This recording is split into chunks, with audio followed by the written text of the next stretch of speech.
How's it going? Everyone's having a great day. Fantastic day. Fantastic afternoon. Fantastic evening. Fantastic pre-noon. No matter where you are in the world, mate. I'm the Son Piker in this Hasanabi broadcast coming to you live from sunny, but also relatively inconsistent Melbourne. I'm alive. I hope everyone's having a fantastic one. Good day. I hope all the Matildas are having a fantastic day waltzing around. I'm in fucking Melbourne. Local time, 7:52 a.m. California time, 1:53 a.m. Folks, I'm a little late. I am 24 hours late, technically. I'm more than 24, 25, 26 hours late at this point, and I apologize. I have a lot to talk about with you guys. This is part of the broadcast where I tell you a little bit about my personal news, about what's going on in my world, in the world of Hasanabi Piker. And let me begin without further ado, because I have a lot of funny stories to tell you. I have a lot of funny things that have happened. Things that I was just completely oblivious to, because I have just been, I've been doing something that you're not supposed to do when you're a Twitch streamer, which is have a fucking life off camera.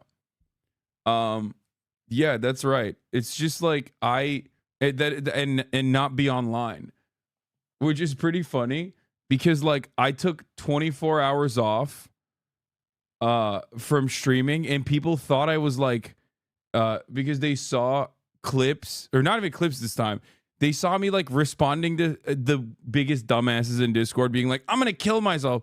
And then they clipped the reply and posted it being oh, he's spiraling. And I had no fucking idea. I literally am out there living my life, and I got motherfuckers texting me bro, are you okay? Are you all right? Is everything going all right? I'm yeah, dude, I just had a fucking Mike Malak reached out to me. Okay. Mike Malak reached out to me and he was like, dude, is everything good? And I texted him back. I'm like, yeah, I'm at this restaurant that you're at actually, like that apparently you really loved. I was with Laserbeam. And it's so funny because I had no clue. I did not have any idea what the fuck was going on because I don't have Twitter on my fucking phone. And I have people doing checkups on me. And I'm like, where the fuck is this coming from? And then I found out that on Twitter, like people were speculating that I was like literally going to kill myself, that I was like spiraling out of control. Bro, have you ever been in a Discord? If you don't say you're going to kill yourself to a Discord user, then you're not doing Discord right. Of course, I'm replying to dumbasses on Discord. Of course, I'm saying shit like I'm going to kill myself. I'm on Discord. That doesn't mean I'm actually going to fucking kill myself. What the fuck? Yeah, but I did think it was pretty funny that like all of my haters they like lost their minds apparently. They were like, we did it. We got him. Meanwhile, I'm just offline. So that was pretty funny. I was hanging out with the Cold Ones boys. Yeah, actual schizophrenics on Twitter. Yeah, but it like doesn't really matter because they just basically believe that. Like at this point, were you and Laser friends before this trip? In my opinion, that guy can be really funny. No, I don't think I'd ever hung out with him before, but I love him. He's funny as hell. He's a great dude. Anyway. Wait, you mean Max Mofo? Yeah, I've been hanging out with Max Mofo and Chad a lot.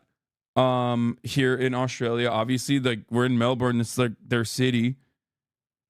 But yeah, it is pretty funny because like, you know, Twitter is just like an entirely different world. You know what I mean? Like people are just like reacting to my Discord messages to other people out of context and thinking that I'm having like a mental health episode or something. Meanwhile, I'm having the opposite of a mental health episode because I'm just not online. Like I'm out here fucking I'm out here fucking having a dope ass time. Like dude, Melbourne food is incredible. Melbourne food is out of control. Like completely out of control. An edited collage of messages, yeah, exactly. It's just yet another indication that you know, Twitter is just so bad for you. It's so crazy. It's I mean, think about it this way. How do I address the rumors that I am suicidal when I didn't even know that was going on? You know what I mean? Did you see the Rabbi Shmuley going off the rails and being insanely anti-Semitic? No, I haven't. I don't have Twitter. I don't have it. What the? Whoa! What the fuck? Yo! Okay, Hasanabi. I was about to be like, come on, we haven't even started yet.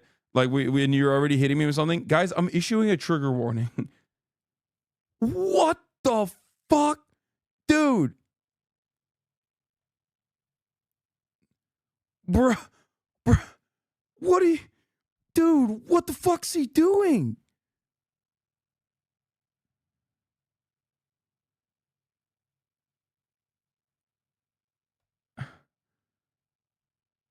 Bro, he's out of control. Somebody stop this man. Sorry if I'm being pedantic. Don't you want to close your window? What? Why? It's sick. It's like nice little view behind me. What do you mean? Hassan, look out. Oh, shit. Arnor. Oh, guys. Oh, my God. There are actually hot air balloons outside. I'm not even kidding. I just like, oh my God. Fuck. I should have done that. That was the thing I should have fucking done. Maybe I'll do that tomorrow morning. There are literally 2 hot air balloons like right outside my window above. You can't see it from this camera, and I don't want to touch the camera because it's so heavy. But yeah, apparently in the mornings in Melbourne, they do hot air balloon shit. Like they go above they go above the city. I don't know if I can stream from the hot air balloon though. Lamest way to die is a hot air balloon. Can't risk it. I don't think so. I think it's like kind of a cool way to go. If you die on a hot air balloon, it's like old school. You know what I mean? Anyway, yeah, if I die on a hot air balloon, then all my haters can be like, see, he killed himself. He was actually sad. And it wasn't a freak accident that he died on a fucking hot air balloon. He actually was like, he was really sad. He was really sad that like his community is like so invested in politics and nothing else. And that frustrates him to no end because they're being cringe whenever they're like, do politics.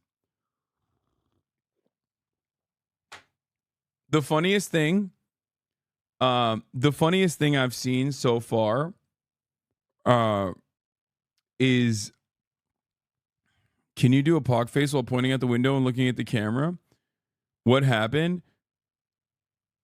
What happened is like I had a conversation with my own Discord 2 days ago, like not even yesterday, 2 days ago or 3 days ago at this point, about how fucking annoyed I am that I do this like try hard ass content, like IRL content, and IRL content is like there's a lot of uplift, you know what I mean? There's a lot of like thought you have to put into it. You're putting yourself out there, whatever. And it sucks that people just don't care. You know what I mean? And that's what I was saying, which is true. I mean, anyone would understandably feel that way, that they're just like, people will literally be like, yeah, I don't give a shit, dude. If you're not sitting on your desk and talking politics, I'm not there. I don't care. Right? And that's kind of the attitude that a lot of people have in my community because they're older. And I think that's what it is, honestly. Like, this community has gotten older and they are adults. A lot of people hold jobs and they see me as like a guy who delivers them news and not like a human being that, you know, wants to do a lot of different things and used to enjoy doing a lot of different things and had a community that enjoyed that kind of thing. I just think it's different post-COVID. You know what I mean? A lot of people don't work from home anymore. They just can't, you know, keep up with the streams and whatnot. And I basically should have, you know, I mean, I was upset that they were just like so. I felt like there was a lot of backlash to it, which is like annoying to me. It's annoying when people are just like, oh, well, you're not doing politics. Well, then fuck you. I'm going to go watch someone else cover the news. And it's like, it's cringe. But yeah, it wasn't even like a big deal. I was just having one of my regular fucking normal conversations in my own Discord, and responding to people in Discord. And then I guess like my fucking parasocial update account immediately posted it. And then I don't know. I actually don't even fucking know what happened, really. I had to piece all of this together from people checking in with me in the real world, like being like, "Are you okay?" Jake and Bake talks about how much of a hassle IRL is. Nearly every streaming with tech issues is a nightmare. Yeah. I mean, politics is your bread and butter. Can't fault people for not showing interest in the content you're most known for. See, this is exactly what was the reason why I was like, I'm gonna video game myself. It's because of this shit. I can't have I can't just be like, hey man, I think like people should stop being so fucking invested in just politics and have interest in like a broad variety of things that I have to offer. And someone immediately has to be like, no, dog, actually, I'm gonna debate you on that. And then when I hear that, when I have that kind of energy from someone, I'm like, I am going to off myself. So that's basically what happened on Discord. And immediately someone, I guess, like clipped it and was like, he's spiraling. But honestly, one of the greatest things that I've done is just tapping out online and just not having Twitter on my phone. It kind of sucks right now because like I have to communicate with people that are currently here that I can't talk to directly. Because I don't have their phone numbers or because Australian phone numbers are just fake. But even then, it's whatever. It's worth it. I tune out most IRLs for most people because I can't stand the dropouts and audio issues. Yeah, whatever. Okay, I don't care.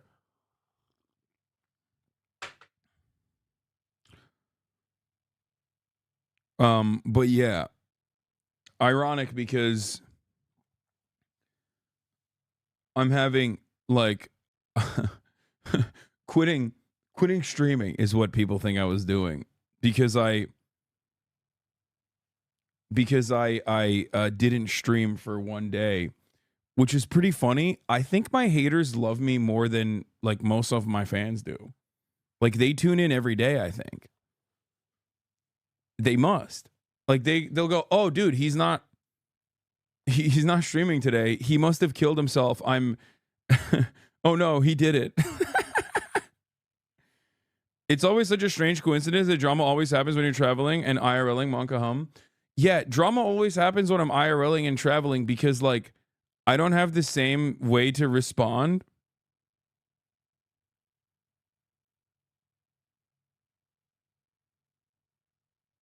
What is this?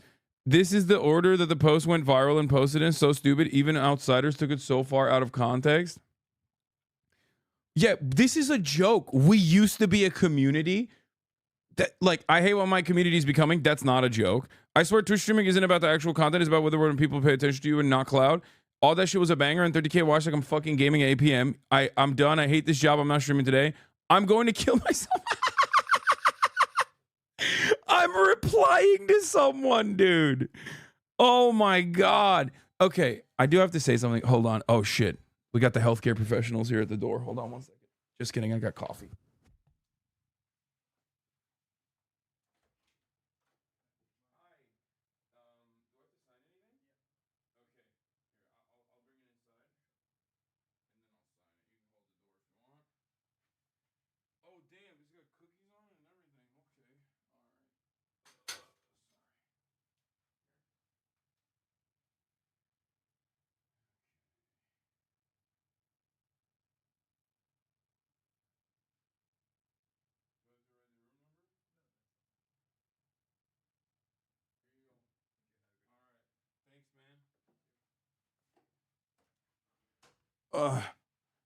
They're deporting me. It's over. No, I got fucking a little tea and crumpets. A little tea and crumpets. A little coffee. Oh my God, is this super dark now? Shit. It's heavy. Yeah, I got room service. I've got room service, mate. This is like when Freddy got clip chimped by the news in Scooby-Doo live action. Yeah, do these guys think that like I'm just straight up bro, what is that cathedral behind you? It's the oldest church in Australia.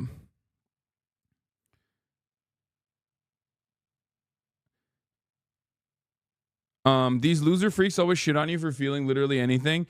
It's just like it is pretty funny because I think like because of the way this is presented, people took this seriously and were like, wow, he must be like really sad. Like I'm venting in my own Discord and they didn't even they didn't post like any of the actual parts. Like me being like, you guys are fucking normie bait. You hate normies. You literally hate normies. You're being so fucking annoying about politics. So of course they like clipped the messages, like the bad messages, I guess, without like me talking about what I'm actually upset about. And for the record, you know, half the people that get mad in this chat do this, by the way. This is what I was like angry about, which is funny because I streamed after this rant on Discord. I streamed before I flew to Melbourne that day, but I guess it went viral while I was like not live. So I guess it went viral while I was not live and I had no idea. So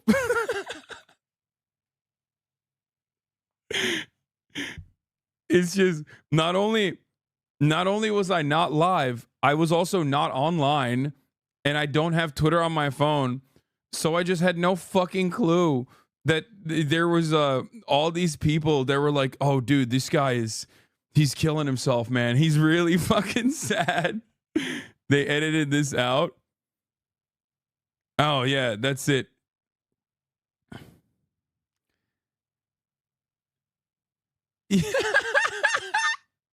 By the way, as you can see, I'm replying to a Discord user here who literally was going, hey, you know what's a really good idea? You know what's a really good idea for you to do as content? Go to the ocean and do a scuba diving or like do a snorkeling stream with a heart rate monitor.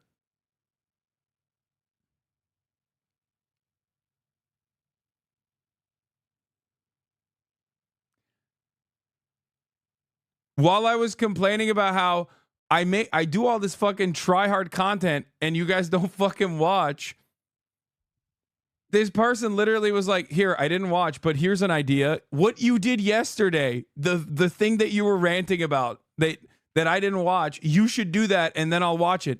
Like the quintessential typical fucking gaming viewer. The gaming watcher in this community is this mythical deity, this being that is always demanding gaming. And when gaming happens, they are nowhere to be found.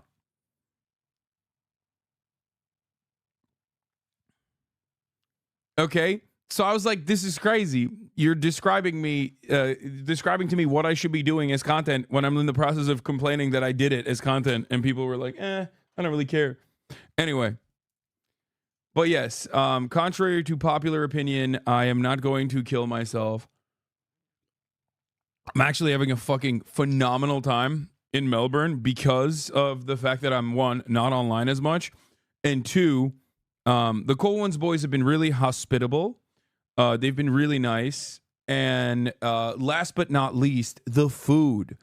The food. Oh my God, boys, Australia food actually is phenomenal. This is not a joke. I actually thought that like when I go travel, I'm always like, you know, I'm sure the food is good, whatever. Like it's not going to be that great. They're probably fucking exaggerating. Right?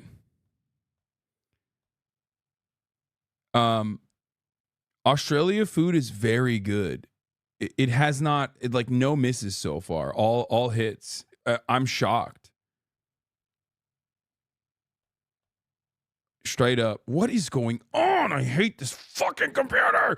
Urgh! I cannot zoom out. I can't zoom out. I can't. Look at this. Look at this zoom in, zoom out. Look at this. Look at this dumb fuck. Look at this dumb fucking shit. Look.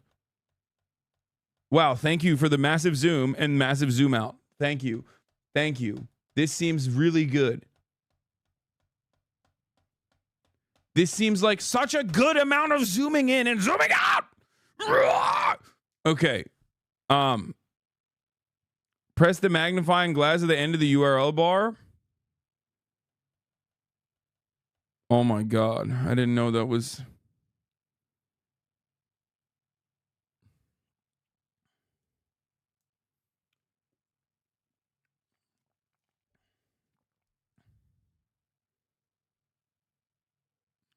Thank you. Anyway.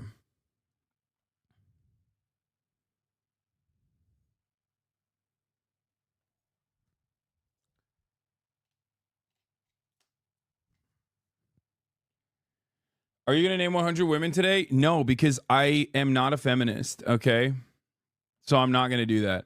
Anyway, let's blast off, okay? All right, let's do it.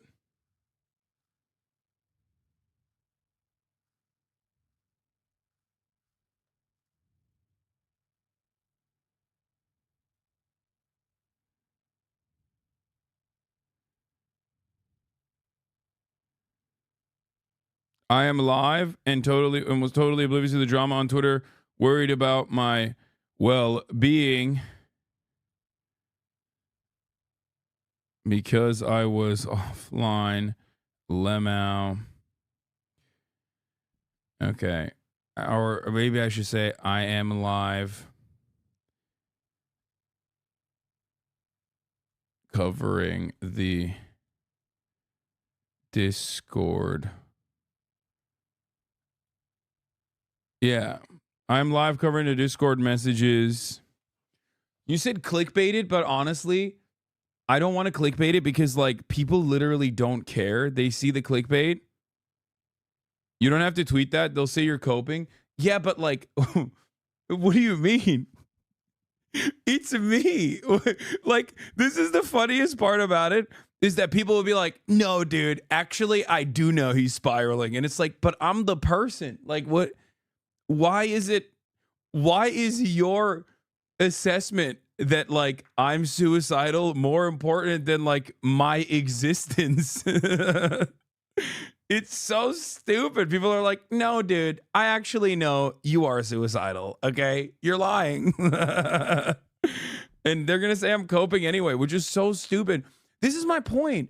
Like, Twitter is so fucking dumb. It's full of so many stupid people that, like, they unironically look at the situation and go, I don't really care what your situation is.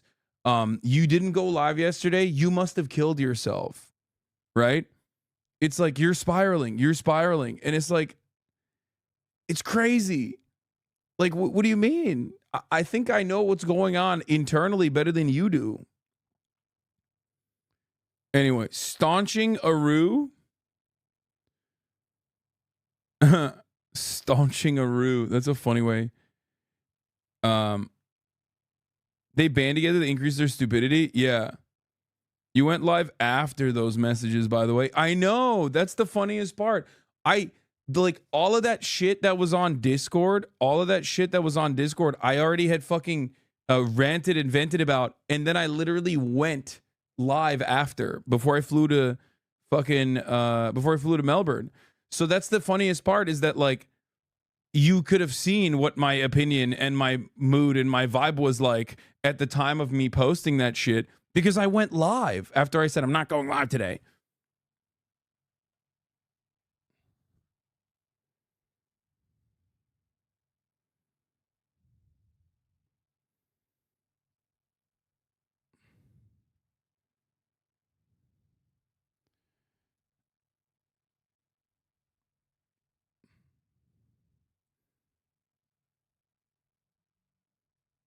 Because everyone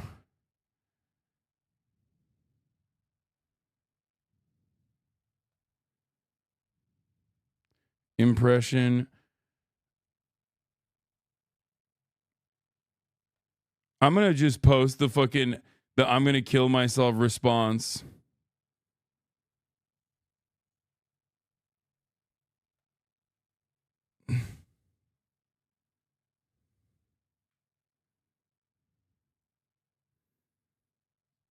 I am alive.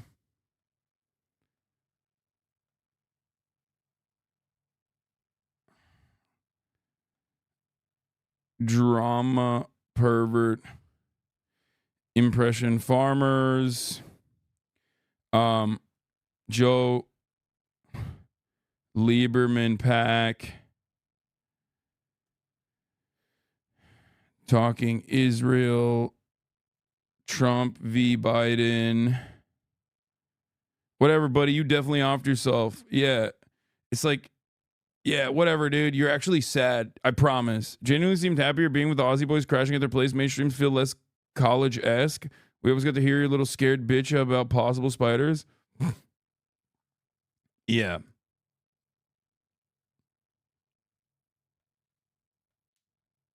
I am live covering the Discord messages that were clipped out of context because everyone on Twitter is now duped by drama pervert, impression farmers, Joe Lieberman pack talking Israel, Trump v. Biden, Baltimore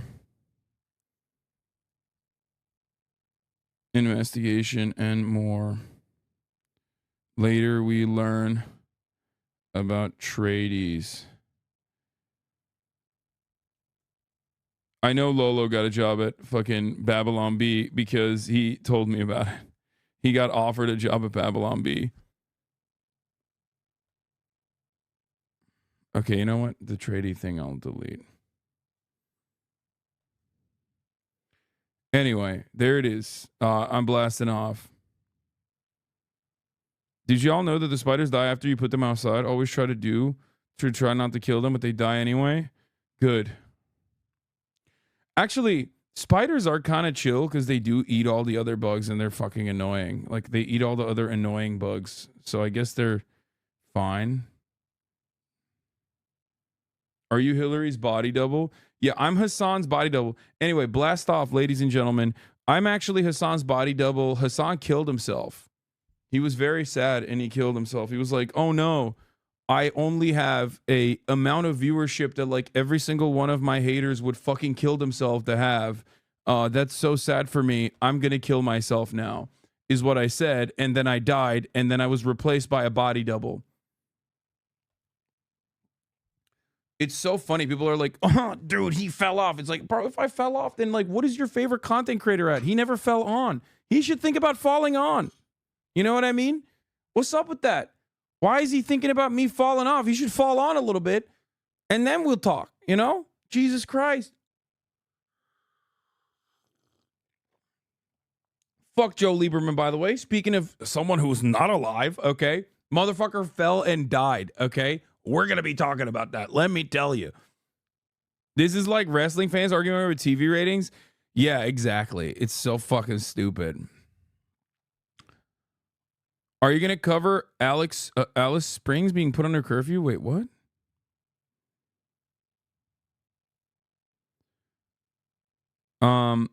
Please, for the love of God, what is the building behind you called? The building behind me is called your mother's pussy. I don't fucking know, okay? It's a church. It's a church, goddammit. It's a church. It's a church. It's the oldest church in Australia. Google oldest church in Australia, and you'll figure out what the fuck the goddamn church is behind me. The guy that was crying about not being invited to creator parties talking about falling off? Are you talking? I don't even... Dude, what is this?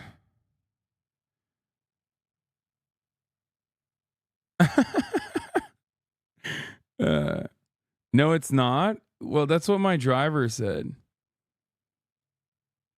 Please don't be mad at the chatter. What? I wasn't actually mad, man. I'm fucking hamming it up. What kind of nerd are you? Don't even know the name of the church behind you. Shaking my head. I Googled what you said, and now I am banned from my internet. I just know Joe Lieberman from the easiest difficulty postal 2 called Lieber mode. Yeah, we'll do the crab raven shit for in a second. Anyway, I didn't even get to talk about like my fucking personal news. God damn it. Oh God, I kind of have to poo again. I drank so much chocolate milk yesterday with the Cold One boys for their Patreon. It is fucking insane. I drank like 2 liters of chocolate milk, I think, and then we went and we got hot pot. And honestly, I almost did die, which would have been really funny because like if I just like died from shitting my pants too hard after eating some of the spiciest but some of the best hot pot of all time after drinking 2 liters of choco milk, it would be like the funniest way to go out, but it would make it even funnier because all my haters would be like, "Oh, he killed himself." It's like, "Oh, we got him, boys. We got him to kill himself." And it's like, no, I just died from shitting my pants too hard. I did a Patreon video for them with the boys where we just tried and taste tested choco milk. And then afterwards we went to get hot pot, and let me tell you, that hot pot was so good. Melbourne food has been 10/10 every single time. Sydney food has been 10/10 every single time. It is not even a joke. I am telling you right now, Australian food is out of control. Thank God. Thank God for immigration, okay? Because honestly, if they were just like letting these boys off, okay? If they were just out there raw dogging life on their own without any like immigrant populations, they would be like London, okay? Which is really interesting because London is also carried by immigrant food, but like Australia carried even harder by immigrant food so much that it doesn't even feel like immigrant food at a certain point. Like they do a lot of like Australian cuisine fusion and shit like that. It's just great overall. Honestly, Melbourne clears shit knee. Hassan, you've been offline for 2 days that you missed this? The fuck is this, bro? I've seen the Dune MMO exclusive preview. Austin is shutting it out for everyone, slutting it out for everyone but you. Yeah, I know. I'm the one who says I don't want to do it with Austin because I'm not ready. Are you an Aussie now? Yes, I'm an Aussie. Those biang biang noodles hit? Yes. Is there a lot of Vietnamese food there? So you should get some pho. Bro, I had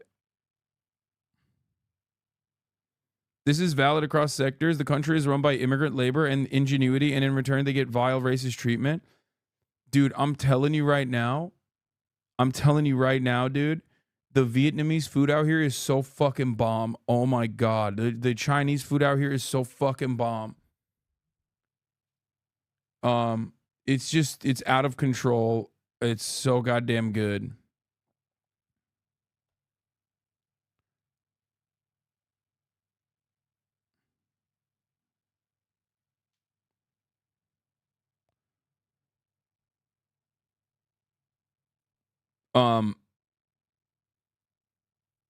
Anyway. Yo, you hit that Vietnamese real southern. Vietnamese. NMP Milena collab when? I did hear about the epidemic of women getting punched in New York. I don't know what the fuck's going on. Have the Aussie boys planned? Have the Aussie boys talked you into planning a trip to China yet? I talked them into planning a trip to China. Because I am doing I'm getting ready for that.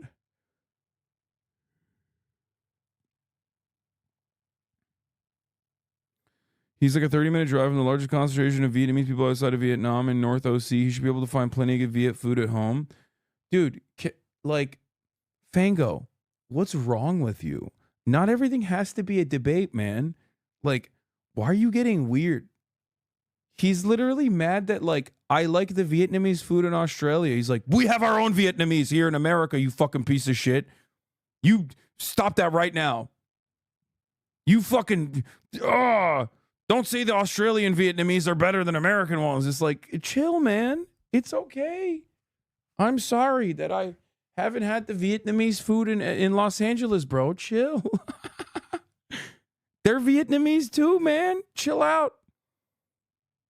Man, I'm just telling you where you can find good stuff at home. Not mad at all. Okay. Maybe I just sussed out the vibes wrong. I don't know.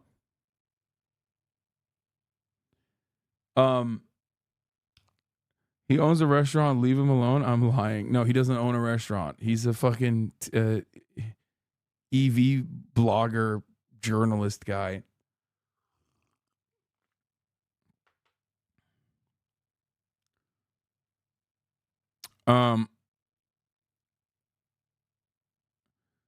What is this? Not gonna lie, I'm hella poor. Most food combo is food purgatory adjacent. Yeah. I don't know what to say to that. But yeah, if you ever catch yourself in fucking Australia, let me tell you, it's really good. Yeah, Moin Rabbani's thread I saw, but like only saw that he had like written a thread. I didn't actually read the thread. And then I saw at the time it had like 8K likes. So I was like, oh, dude, Destiny is probably so mad. I'm sure he'll like Moin Rabbani made a thread about Destiny. So Destiny, I think, has been like crying about my Discord messages for the past 2 days to be like, hey guys, Hassan is gonna kill himself, please. I did not get owned in this debate, please, okay? Look, see, I'm covering Hassan's Discord messages. Oh man. Oh brother. This is guys. He's getting lasered, bro. He should have never done that. It was a bad idea. Bad idea for him to go and get intellectually outmatched by dudes who know what the fuck they're talking about.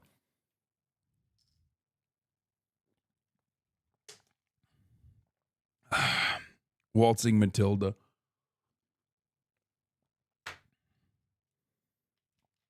He was so mad. He said Jim Crow was okay.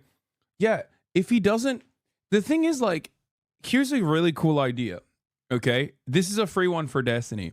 If you don't want to look like a racist asshole, try not being a racist asshole. Free one. It's literally $0 and 0 cents. Okay, Mr. Bonatelli. Just don't say shit that's like super fucking racist and you'll be fine.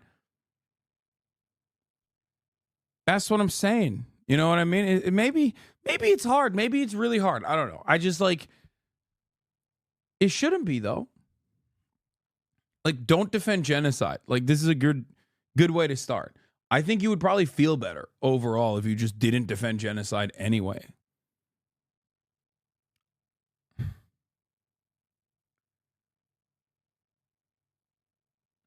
You should make an alt Twitter just to have it keep up with the ongoing stuff. No, dude. What the fuck is wrong with you? Chatters are like, hey, just have a little bit of a crack. Just have a little bit of crack. He's like, yeah, just get an alt Twitter. So I already have an alt Twitter. And I don't use it anymore because I just like, it sucks. Twitter just sucks in general.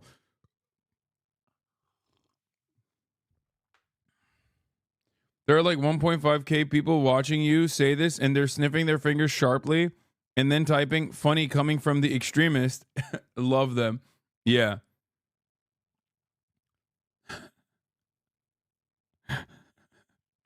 Emma, you don't have to call them out. What do you got? Like, are you in their webcams? What's going on, dude? How do you know this?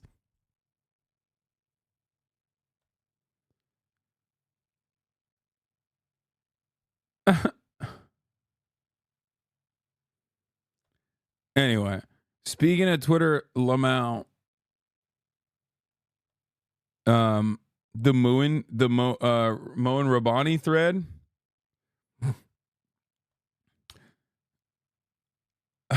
Wait, what the fuck? Wait, hold on. Spam bot owners say it's gotten easier to drive traffic since Elon bought Twitter. Why are spam bot owners flexing, dude? That's crazy. What is happening? Hello? Why are they literally flexing on New York Magazine? Spam bot owners are like, hey, listen, dude, Pussy and Bio is on top right now. Pussy and Bio is no longer relegated to just a bio. It is in your bio. Well, you don't even understand it. I got pussy everywhere, dog. In my bio, in your bio, on your replies. Pussy in everyone's bio, bitch. Why are they flexing? I think it's really fucked up. They should not be able to flex. Okay? It's like what you're doing should be illegal. In the real world, okay? In the world that I want to live in, you should go to jail. And so should Elon Musk for fun. Twitter was also thirsting after you? What is this?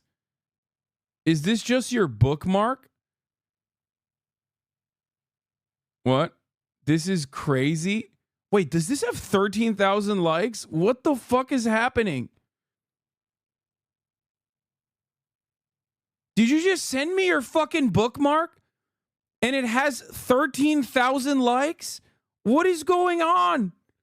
Also, never send me bookmarks ever again. Okay? Send me the actual link. What the fuck's wrong with your brain? This is terrible because it's all of my fears. Looking not hot, and also my fear of the ocean. Specifically, the animals within the ocean. I'm doing both at the same time. Terrible, terrible stuff.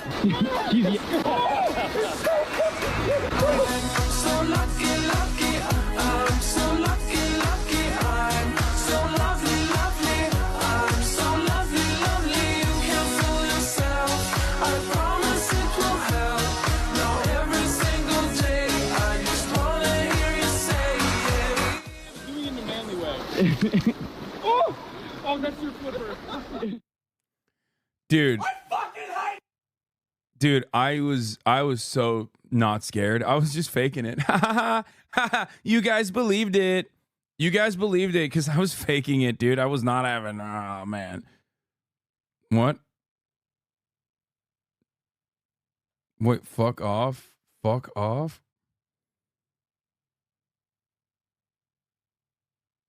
What? What is happening?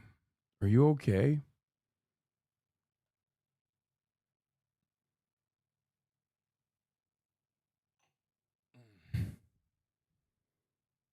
You were so loud.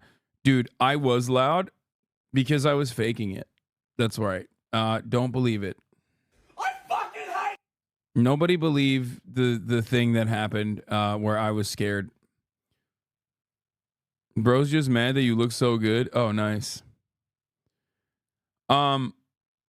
Anyway, fuck these pussy and bio bots, bro. I can't believe that they're like literally flexing on us, dude. They're like, Elon Musk is such a dumbass that we get to like run train on Twitter. That shit sucks, okay? Anyway, we'll cover that too. Let's get started on smoking on this fucking dipshits pack. Joe Lieberman, giant piece of shit, literally almost single-handedly responsible for not having universal health care in this country. Just fuck him, honestly. Joe Lieberman, the former senator and vice presidential candidate. Joe Lieberman's entire goal in Congress is basically to play the role of spoiler, okay? Famous spoiler guy. He was known for the OG spoiler. Like, I mean, he wasn't the OG spoiler, but like he was the spoiler for the Obama administration. Party line that was still active on the political scene in this election year. Our chief Washington correspondent, John Carl, has more on his life and legacy. Good morning, John. Good morning, Michael. Joe Lieberman was an American original, a man of faith, a man of principle, a partisan Democrat who turned independent, a man who tried to overcome political differences during our deeply divided time. In 2000, Joe Lieberman came within just a few hundred votes in Florida of becoming the first Jewish vice president in American history. As he accepted the Democratic nomination that year, he vowed to do everything he could to help his party win the White House. And I want you to know tonight that I will work my heart out to make Al Gore the next president of the United States. Democrats loved it, but Lieberman was never one to put party first.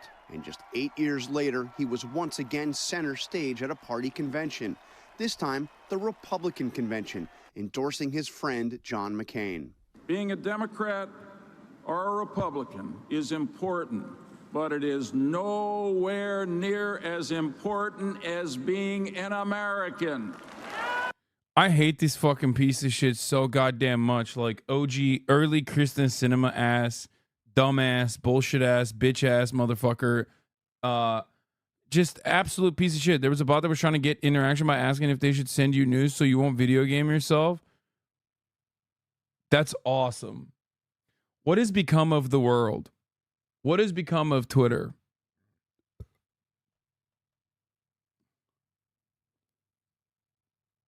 Musk is fixing the issue right now. No more pussy in bio. We're going to have community pussy.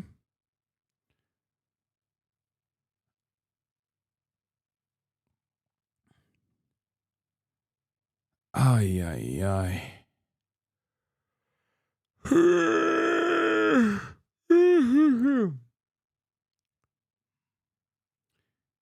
Can you be nicer to Connecticut now that one of our demons are gone? By the way, it's pretty funny because, like, you know how I always have the smoke for Connecticut? Like, he's one of the guys. He's one of the reasons why I have the smoke for Connecticut. Him and fucking, what's his face? Is it Chris Murphy or Chris Coons? No, it's Chris Murphy, right? It's like, I can't stand this motherfucker. I could not stand this motherfucker, and I can't stand Chris Murphy. Just so annoying. Honest question. I assume pussy and bio actually works on people because why would they do it? Dude, honestly, pussy and bio works against other bots. Like, everything is just fake now. That's what it is. I'm sure this guy went off on Joe Lieberman. Did do personally. So yeah. Okay, look, see? Obaba boys got the smoke for Joe. Smoking on the dead ops pack. John Favreau. Shocking. Because remember, these guys are like civility politics guys. Or not John Favreau, John Lovett. Sorry. Fuck, what am I saying? Favreau is also a part of Crooked Media. These are the Pod Johns. Remember, they were Obama speechwriters. So, of course, they fucking despise Joseph Lieberman for tanking like a big chunk of Obama's like signature accomplishments, especially in the form of the ACA. Like, there was a supermajority in the Democratic Party, and of course Joe Lieberman basically fucking did the classic rotating villain shit and cooked it. after the public option was killed, from Obamacare. There was a compromise proposal. Now, of course, Obamacare is a compromise, and the public option is a compromise. So this was a compromise on a compromise on a compromise. And the compromise was that near seniors, people 55 and older, would be allowed to buy Medicare. I'm sorry for going to the details, but to me, this is one of the most galling and despicable things a person's ever done. I suspect Lovett made this a while back, for the record. I suspect that this is old and it's being resurfaced now because, like, didn't you do an episode on the old pod with him? Yeah. I think that this is an older, John Lovett did this back in the day probably, and it's being resurfaced now. Hassan made a video with Lovett? Yeah, I did. Back in 2021. They're scum, right? But even then, in comparison to what you see on Facebook, it's like, well, at least they're not saying that there are space lasers. And yeah, I'm tapped in with the Pod Johns. You know, those are my boys. Remember that. Do you think it's possible to get him on the show at some point? Yeah, of course. Done, and I will repeat this till the day I die. The Medicare buy-in, 55 plus. So what that means is near seniors can buy into a public option. My parents would have loved to have this. They were counting down the days till they were eligible for Medicare because their premiums were going up because they were older, and people that are nearing retirement are sicker and require more medical care than younger people because your bodies are falling apart because of the vicissitudes of evolution, and it really sucks. Not one part of us gets better. And that's the deal. I don't make the rules. I wish I did. It'd be better. They'd be different rules. I don't know how much different, but different. The Medicare buy-in is exactly the kind of thing that a moderate like Joe Lieberman should support. It was fiscally responsible, it was practical, it solved a problem, it was moral, it was just, it was a compromise, it was something Democrats all agreed with, but he has insurance companies in his state, and so he personally kills it. And when you get rid of the Medicare buy-in, so the Medicare buy-in means that near seniors pay less for insurance. It means younger people that are not near seniors pay less for insurance because you just removed a bunch of older people out of the population of people buying insurance, so insurance premiums on the whole go down. Medicare is more efficient than the private system, so insurance costs for healthcare costs for the whole country go down. Care gets better because Medicare provides excellent care. The only people that pay are the insurance companies, but as a favor to the insurance companies in his state, Joe Lieberman killed the Medicare buy-in himself. He was the 60th vote. If he said yes... Yep, 100%. That's it. That's like, this is the most famous moment for Joe Lieberman's career in a sea of back and forth. Like, I'm an American. I care about America. Like, I'm a compromise guy. That was his signature accomplishment in his life.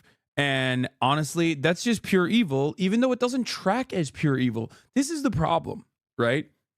Like, people who operate at the behest of pharmaceutical companies, at the behest of insurance providers that do stuff like this, that legitimately impact the life of millions, hundreds of millions of innocent civilians, never read as villains. We don't think about them as villains. What that man did is basically comic book villain shit. Okay? And that's why when there are instances like elderly statesmen getting celebrated by the media for fucking falling on their ass and dying at their old ass age, a beautiful future that they did not offer to millions of Americans as a consequence of their actions at the behest of American corporations, because I'm sure plenty of Americans would love to die in their old age around their fucking family when they fall on their ass, okay, at the age of like 80 or whatever. But they never got there because they never got the health care, because we don't have free fucking health care in this country.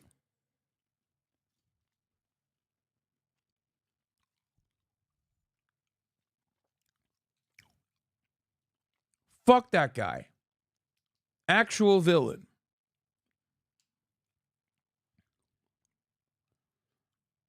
It would have been in there, and every person in this room is paying more for healthcare because of Joe fucking Lieberman. And so the idea that Joe Lieberman is to come in and lecture us what's good for working families and good for the Democratic Party, he can go fuck himself.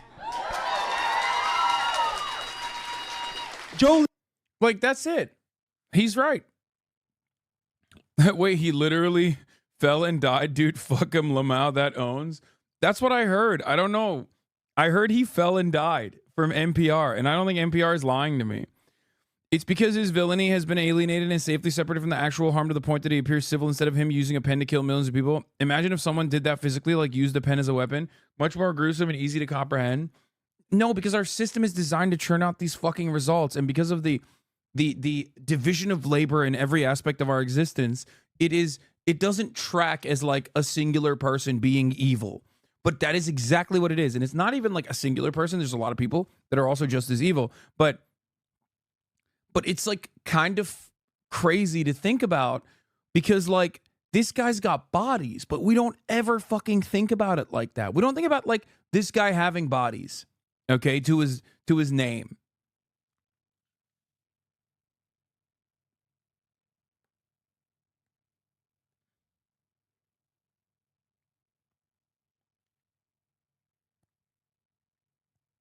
I don't know. Joe Lieberman is the failure of liberalism. You cannot talk about Joe Lieberman without talking about liberalism's many different glaring, obvious failures. Joe Lieberman is a deity, is yet another great figure of the rotating villain that is embedded in the Democratic Party. It is inside of their infrastructure that the Democratic Party basically relies on. Okay. And the reality is that we need that. We need the Joe Liebermans. Like the Democrats need the Joe Liebermans. They have to have their own internal villains, so they don't just shit on the Republican Party. God forbid. They have to make it easier for the Republicans to win stuff.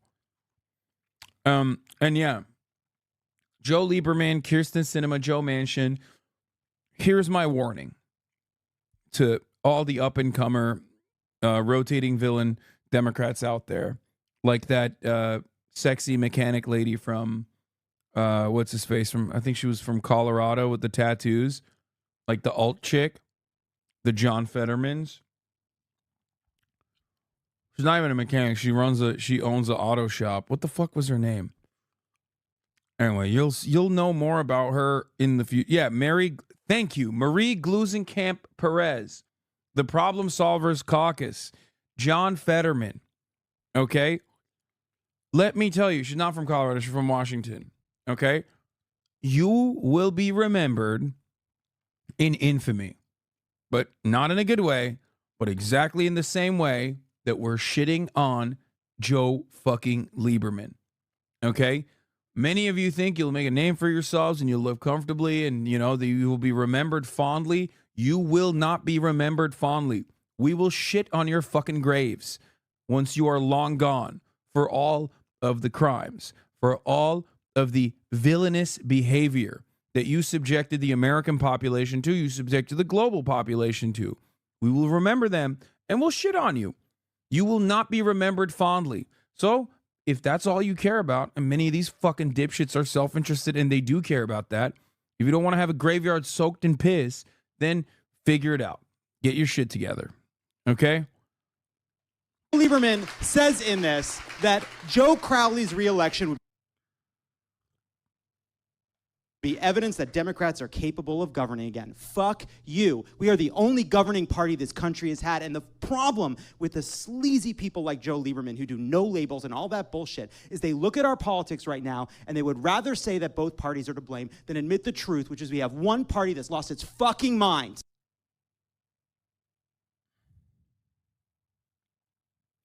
Depending on which way our politics sway in the next 30 years, they may be seen as heroes.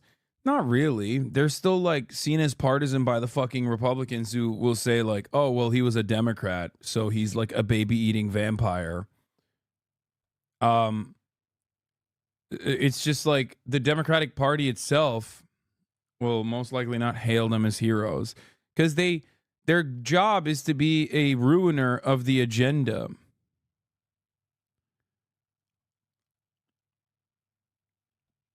Is Fetterman on the same level? I thought he was less a roadblock for legislation and more a genocide pervert. Yeah, he is.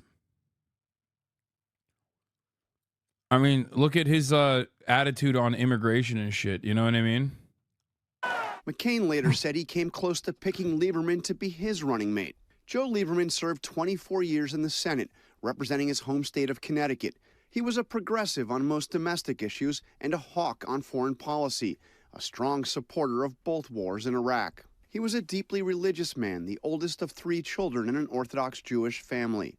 He was one of the first prominent Democrats to denounce Bill Clinton's behavior after his affair with White House intern Monica Lewinsky was revealed. Such behavior is not just inappropriate, it is immoral, and it is harmful. President Clinton called him after that speech and told him he agreed with every word. But it was Lieberman's support of the second Iraq war that infuriated Democrats. This is a battle in the war on terrorism. Failure and defeat is not an option. Lieberman ran for president as a Democrat in 2004 in a campaign that never really got off the ground.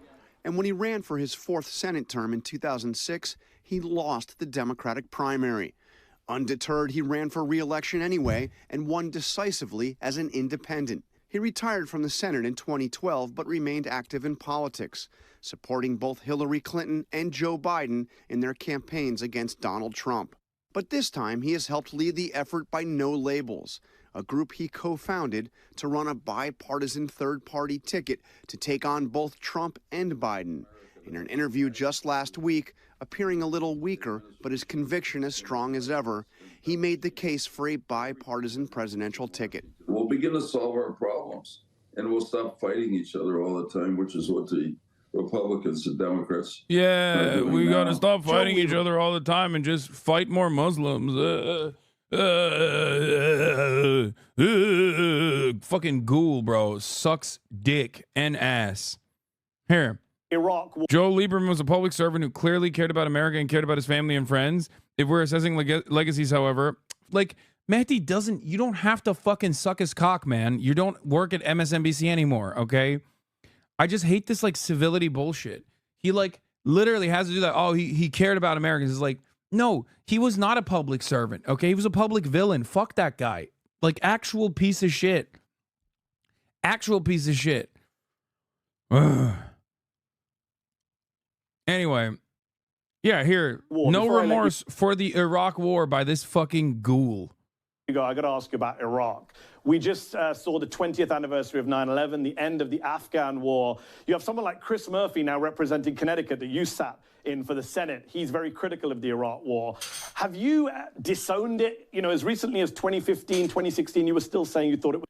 Yeah, someone like Chris Murphy is very critical of the Iraq war because it's now allowed and appropriate to say that the Iraq war was bad, even though it is objectively bad and was objectively bad, right? But, like, Chris Murphy also is, like, talking about doing coups, talking about fucking Venezuela, talking about America interfering in the affairs of other countries all around the world, okay?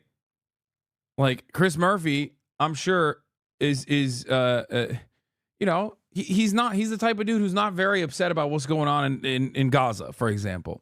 Okay? So the notion that, like, he's somehow different is silly. This guy is just an extra piece of shit. He's an old school piece of shit who's still maintained his piece of shit attitude when all the other people that were, like, champions of the Iraq war in the same way that Lieberman was recognize that, like, that's no longer in fashion, and therefore you have to retriangulate and act like you were never fully on board with it. You know? What is this? Stunned by her election night victory over longtime Lieberman urges voters to back Crowley over Ocasio-Cortez. Another fucking L for that pathetic loser. Alexandria Ocasio-Cortez is stunned again by a scorching attack from Senator Joe Lieberman, proving becoming the it girl of New York politics has its ups and downs. Lieberman, using an op-ed piece in the Wall Street Journal, says Ocasio-Cortez is likely to hurt Congress, would make it harder for Congress to stop fighting and start fixing problems, and is more socialist than democratic. When you look at the policies, those are not policies that will be supported in very many places across America. Lieberman, appealing to the residents of the 14th Congressional District to vote for Crowley in November on the Working Families Party line, is also critical of her foreign policy views. She upset many during an interview last week when she called Israel an occupation force over the Palestinian territories. I also think that what people... Yeah. Tim Pool said you had a mental breakdown on your loss of viewership. Yeah, dude, it's right. I did. I'm having a mental breakdown from my loss of viewership, even though my viewership is like maintained stability this entire fucking time. I'm losing my mind. Thank you. You're right. What happened to these people that used to be like, yeah, I don't believe anything that Tim Pool says, but now that like he's in agreement with Destiny, that you're like, you guys are both on board? What's happening? Tim Pool is so obsessed with your viewership, he made a whole ass YouTube vid on it. Yeah. Part of the reason why my viewership has gone down is because of October 7. I'm sorry. A lot of people in the liberal circles love dick riding Israel. Okay. You know, that's it. Not true. You used to average 30K. I think the emotional, mental health aspect of it is this, though, because like I literally have the most autistic fan base of all time, and they literally have debate autism, right? Like everybody has like different degrees of autism in the fandom. Some people love trains, some people love politics, but everybody has debate autism, and they literally cannot stop themselves, like physically, from immediately being like, not true. Like no matter what I say. And after a while, it just gets really annoying that I have to deal with like contentious ass motherfuckers nonstop. Just talk about trains, man. Fuck. Anyway, my point is, yes, post October 7, like a big chunk of this community left and never to return. That of course makes me sad, because it's not about like, oh man, people don't like me anymore. That's, who gives a shit? It makes me sad about the state of affairs as far as like the progressive left, as far as like leftists and their opinions. So that's what it is. It is of course going to be frustrating to go from 30K to 20K, especially because of an issue that is very important to me, an issue that I have been talking about for years and years, right? And that's it.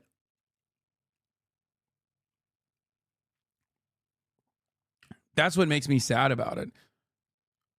It also makes me sad because that was also like 6 months ago. Why would they bring it up now? Well, because people are just like desperately looking for new angles and like drama. It's so funny because you're big in relation even when you're falling off, so you still surpass them all. You've fallen off. What are they? Yeah, I mean, no, Tim Pool has a bigger audience than me for sure. He's always had a bigger audience than me.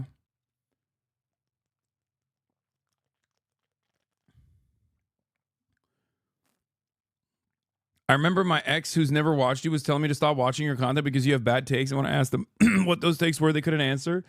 Yeah.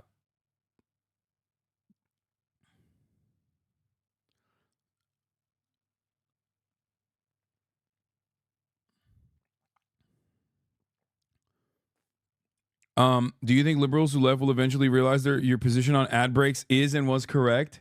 God damn, dude, you cooked. One hot issue undid years of work. Anyone would feel shitty. Yeah, it just makes me feel like a lot of people's allegiance to progressive politics is like totally conditional, and they do have like very reactionary approaches ultimately that end up swaying them like in a totally different direction. And that kind of sucks because like everything that I do specifically so I can like get people to recognize the error in their thinking. Psychedelic Gazelle, thank you for the 20 tier 1 gifted subs. By the way, here's a 3-minute ad break now. It sucks to see that. That's just, there's no other way to explain it. Like, yeah, it doesn't feel good. You know what I mean? Why would it feel good? Of course it doesn't feel good.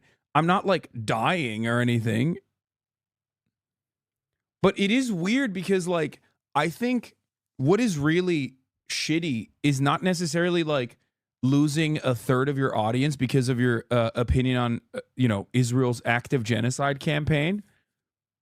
What also feels shitty is like everyone literally making content out of me talking to my own community about how fucking annoying they are about politics and robbing it of that context and then speculating on my behalf while I'm not even fucking live or online, having a great goddamn time, completely oblivious to this reality. So then when people fucking check in with me in the real world, they're like, bro, are you okay? Like, I saw some shit. People are talking about how you're going to kill yourself. And it's like, bro, what the fuck? I didn't even know. I didn't even know. And no, I'm more mad about my community being like, I only want politics, which is something that everyone would objectively agree to in the broader sphere if it wasn't me saying it. So that's what it is. Like that rant, that whole rant that I had in my Discord was about that, was about the fact that like there are a lot of annoying motherfuckers out here who only fucking talk about politics and only want politics. That's it.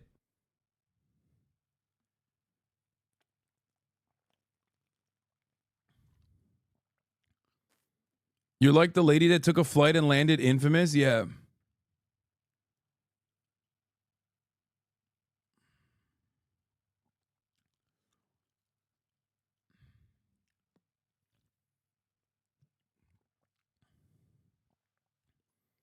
It might also be the H3 audience leaving. I mean, I'm sure that plays a role in it too, but still.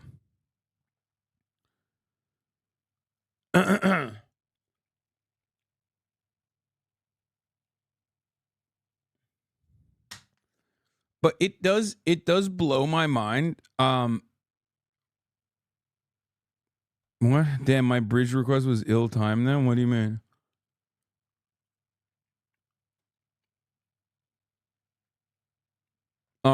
Just to add in, it wasn't just October 7th. Political content as a whole is down. Your sub count hasn't gone down massively either, which is why I think people in general are busier. Yeah, that's the other thing. Like, I see this a lot. Like, I think my audience is getting older. You know what I mean? They were younger. They didn't have jobs. They were in college. And now they have jobs and they're no longer in college. So they still support, but they don't watch as much live, which is fine. I mean, it happens. That part is not a contentious aspect of this at all, right? What is actually shocking is the fact that, like I said time and time again, this is about Twitter. This conversation always devolves around, or always revolves around Twitter. What do I mean by this? On Twitter, people literally took three days ago on Discord, I was complaining about how much Discord loves politics. Like the heart of this community loves politics and nothing else. And they are like antagonistic towards like anything that's not immediately political, which is something that every human being that is not in my Discord would agree with, right? Most of those Twitter losers would agree with that. They'd be like, yeah, don't make everything political. So that was what the rant was. And I was like responding to people, including like some of the people who were like saying, hey, I have a really good idea for content. You should do a scuba diving stream with a heart monitor, which is what I had done. And they did not watch. So I was like, I'm going to kill myself as a joke. Like I wasn't being serious. But they took all of that out of context and posted it and did not post the rant that started it all, which was like, you guys fucking love politics and you are making normies go insane. Like you're like normie repellent, right? Like, why the fuck are you so incredibly brain broken about politics? You are behaving like normie repellent. Like, we have a project where we want to be fucking normal and we want to present leftist politics as a normal thing. All of that, of course, not in the fucking clips. Okay? Not in the clips at all. So then they presented it in a way where it was like, oh, Hassan wants to kill himself because he's like losing viewership. And it went super viral. And I had no idea. I had no fucking idea whatsoever. You want to know why? Because I don't have Twitter on my phone and because I wasn't online. Okay? I wasn't online. So I had no fucking clue that this was going on. And I started getting messages. I started getting messages from like Mike Malak, and you know, like random friends of mine that are on Twitter, but like are normies otherwise, being like, "Hey, bro, is everything all right?" And I'm like, "What the fuck? What's going on? Did you actually fall off after October 7th? No, it's dumb as fuck. My fall off is still 20K. That's insane. I'm still one of the biggest fucking content creators on this goddamn platform. People are so stupid for saying this. It's like people who, here, I'll tell you this much. People who are always like, Hassan is falling off, are the same people that would literally lose their minds if they got the normal viewership that I get. And it's so sad because, like, those are the same people who are desperately trying to farm clout while I'm offline to be like, yeah, he's falling off, guys. I'm falling on, though. Try falling on, dude. Look, I'll keep it $150. Like, Mr. Bonarelli, if he got 20K consistently, his audience would be so fucking unbearable. You know what I mean? His audience would be unfucking bearable. They'd constantly be like, dude, we're killing it. We're killing it. Hassan is dying. Hassan is dying. Our boy is on top. Mr. Barilla, I don't know what his fucking stats look like, okay? Because I'm not as obsessed with him as he is with me. He apparently looks at my stats every fucking day and loses his goddamn mind. Like, I have lost a third of this community after October 7 because of my Israel takes. That motherfucker doesn't even have a third of that. So I don't know what we're talking about. Like, he would be excited to literally have the entire chunk of just my community that is left. So I don't know why he's like talking about falling off and falling on all the goddamn time. You know what I mean? It just doesn't make any sense. But I feel like they just have created this universe in their minds. Don't you also think this Hater Power Hour recurrent segment is also driving people away? Brother, there were people who reached out to me because they thought I was committing suicide. I think it's okay to fucking address that, Comrade Liho, especially because you are literally one of those dipshits that I'm fucking talking about. You are the exact type of dipshit that I'm talking about, as a matter of fact. Holy fucking shit, you are the guy that I say I want to kill myself to on Discord, and then people clip it out of context because you're like, get back to the news, monkey man. Like, you are literally the issue. Stop trying to fucking debate me.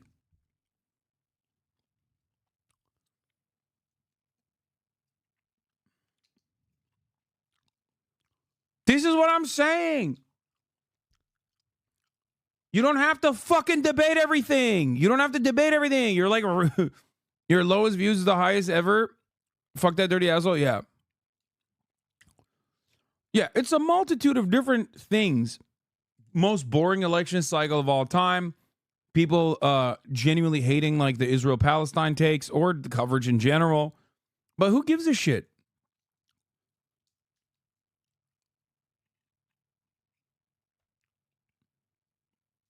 I never did the monkey man. It does turn me off though. I know. Anyway. All right. Longest election cycle, Trump been running for 4 years law.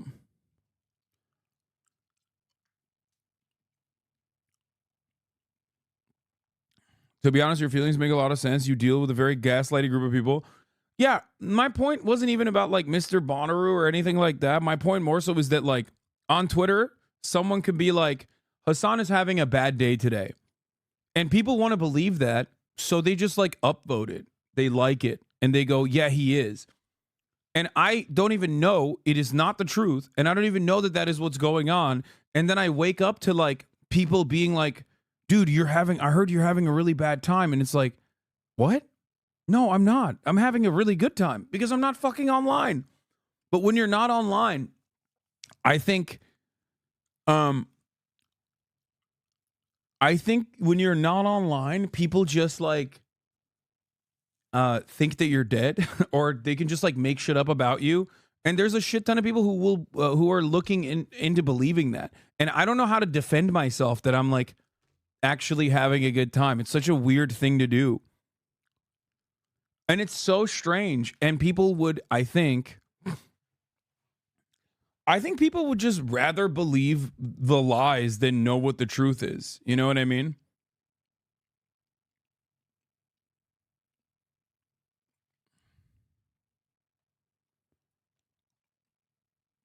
A lot of people don't realize how often you get in drama, not even by your own violations, and then you discover you were in a drama, then you actually get in a shitty mood because of it. Yeah, but I didn't even realize, like, Tim Pool is, like, doing fucking videos about how I'm spiraling or whatever. Like, that's crazy. That's a crazy fucking situation. Like, it's literally a Discord. It is straight up a fucking Discord rant clipped out of context that has made people make videos about how I'm like losing it or some shit. Who do you Where think is is the it? most evil member? I kind of want to see it now.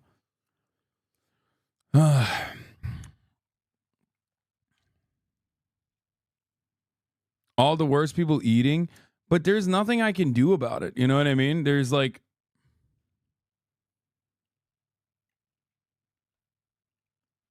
where is it? It's such a funny thing to get Hassan Piker viewers plummets. Bro has a 5-person panel for this. Dude. Okay, this is kind of awesome. Dude, come on, bro. They're doing like analysis with 5 people. Hassan Piker viewership dropping off a cliff, down 40% in 1 month. This is not true. I think for the amount of people who try to debate, you have a 2% debate rate or lower.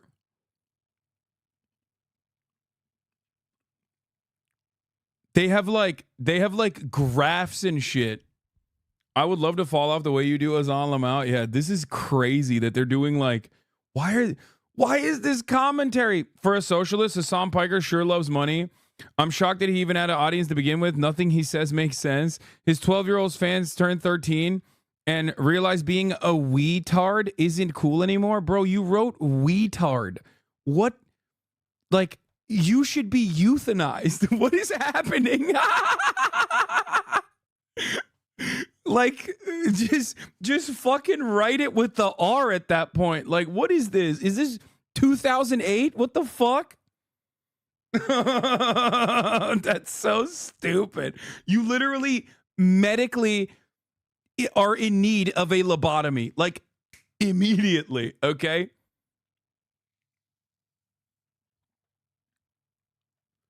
I think the fact that you had a great day yesterday without hearing about all this nonsense supports the point that your hater power hour comment. In my opinion, the best way to deal with haters online or offline is that don't give them the space. The best revenge is living well. Yeah. Yeah, it's like they're trying to do, dude. There's nothing funnier than people being like, hey, this guy who has 50,000 subscribers, 50,000 $5 a month paying subscribers is actually doing really poorly. He's also a fake socialist because he's so rich. None of this makes sense. So which one is it? Am I popping off and therefore fake socialist? Or am I fucking falling off and therefore real socialist? Which is it? Remember, none of this fucking makes sense. It doesn't. The sub count grab.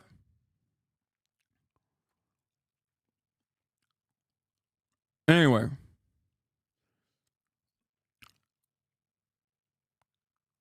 Yeah, Tim Pool dropped from 60K to 30 to 40K, and they all defend Crowder. Exactly. Like everyone in the political sphere has like lost a big chunk of their audiences for sure, because most people just don't care. Trust fund baby ain't got no spine. See, this is what I mean. You're just like randomly yelling at things that are not true. Like, this is exactly what I mean. Like, this 100, like, none of this is correct. And it also doesn't even fit here. Like, bro, you do that all the time? What do you mean I do that all the time? What does that mean? I'm a trust fund baby that ain't got no spine all the time? Is that what you're saying? Like, none of this makes sense. At a certain point, a lot of people need to like, a lot of people need to like understand that you're just angrily reacting to things and it doesn't make sense. You give them the attention, they'll never stop. You ever analyze your fame increase even if you knew how to skateboard? This is true.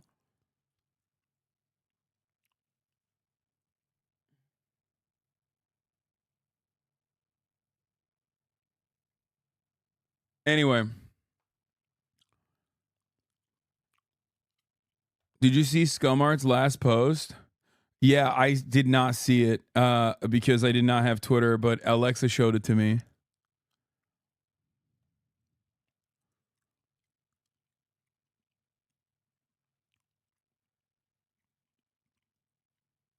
You just insulted a druid? I remember someone on Reddit saying your dad was a billionaire and he was 100% serious.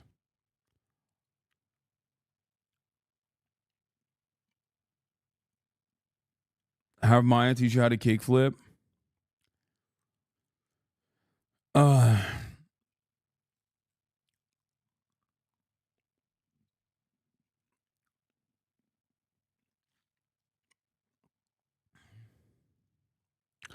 Anyway.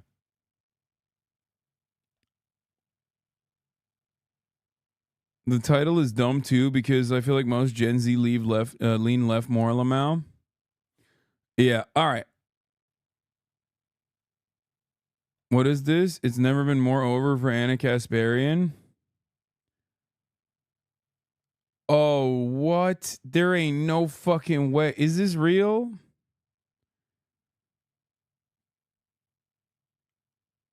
Oh no, bro, there's only one unifying factor here. There's no way that's real. No, this has got to be a fake tweet. I don't believe that. I don't believe that at all. These guys always make fake ass tweets about Elon Musk. It's starting to piss me off because like it's just like Elon Musk is such a dumbass in and of itself that like when I see stuff like that, it's just like is he actually that much of a dumbass? I don't know. Anyway, let's get back to Joe Lieberman. Let's finish off the Joe Lieberman shit. Like I said, a total piece of shit, a monster, Obama-era rotating villain. He died after falling in his home surrounded by his family. He spent his life warmongering and stopping Americans from having universal health care. Absolute piece of shit and a staple of the Democratic Party. Anyway,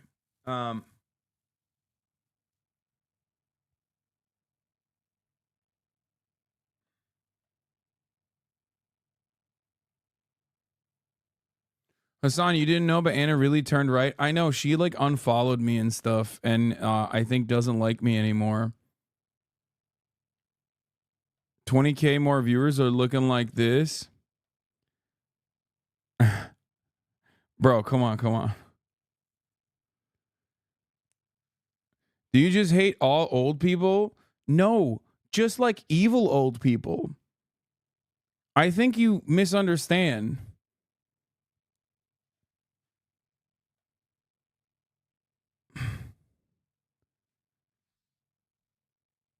Oh, yeah. Keep fucking doing that. Like, Joe Lieberman is just like an evil piece of shit. He's a uniquely bad guy. Don't make fun of him. It's grown a lot under that hat since 2017. I think you just hate old people. Bro, what do you mean? I'm an old person.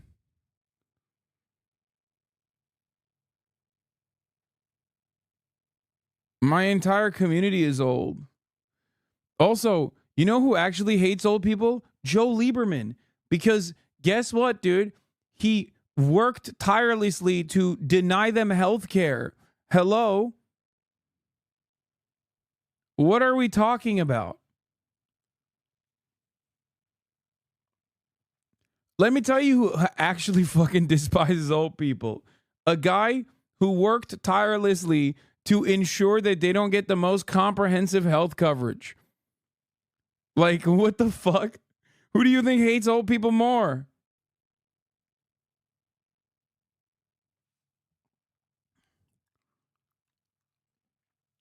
Anyway, I can understand why you think I just have like a natural anti-old person position though.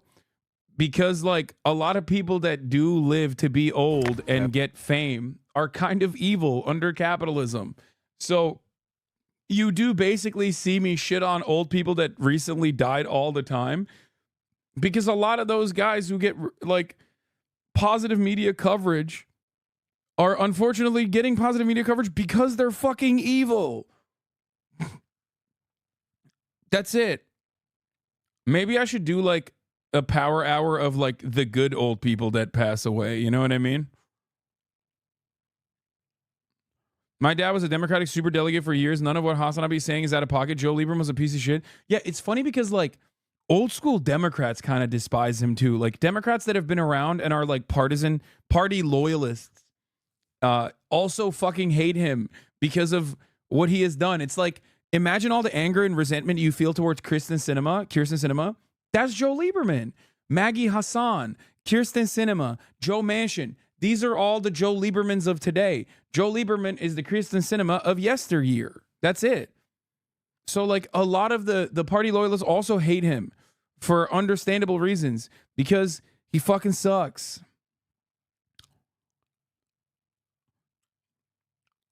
Anyway, Crypto King Sam Bankman-Fried, jail for 25 years. I love this story because of the volatility of crypto, they are now launching a very funny defense, which is that maybe everyone that got fucked over by Sam Bankman-Fried can actually get their money back, which is really cool.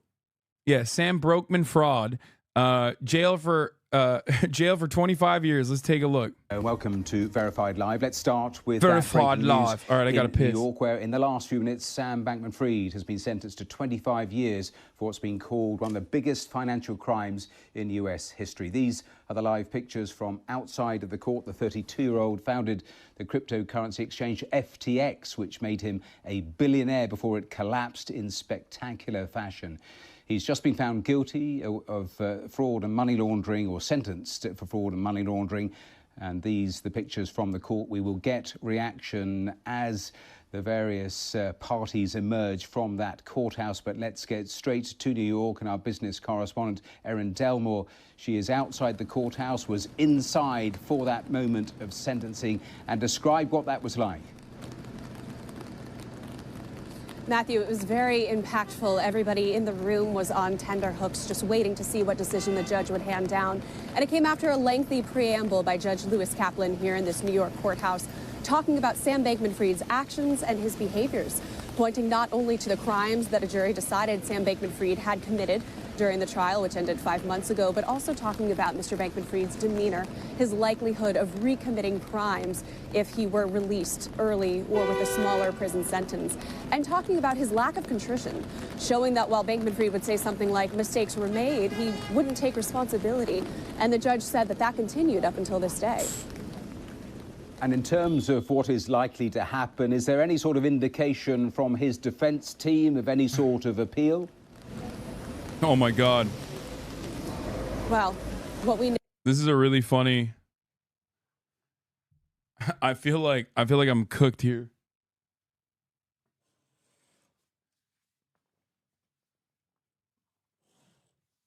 $25 is a bit much, isn't it? No, it's not a bit much. What the fuck do you mean?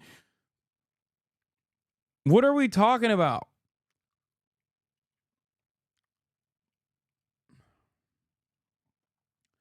Bro, this dude is like a massive, massive criminal. What are we talking about?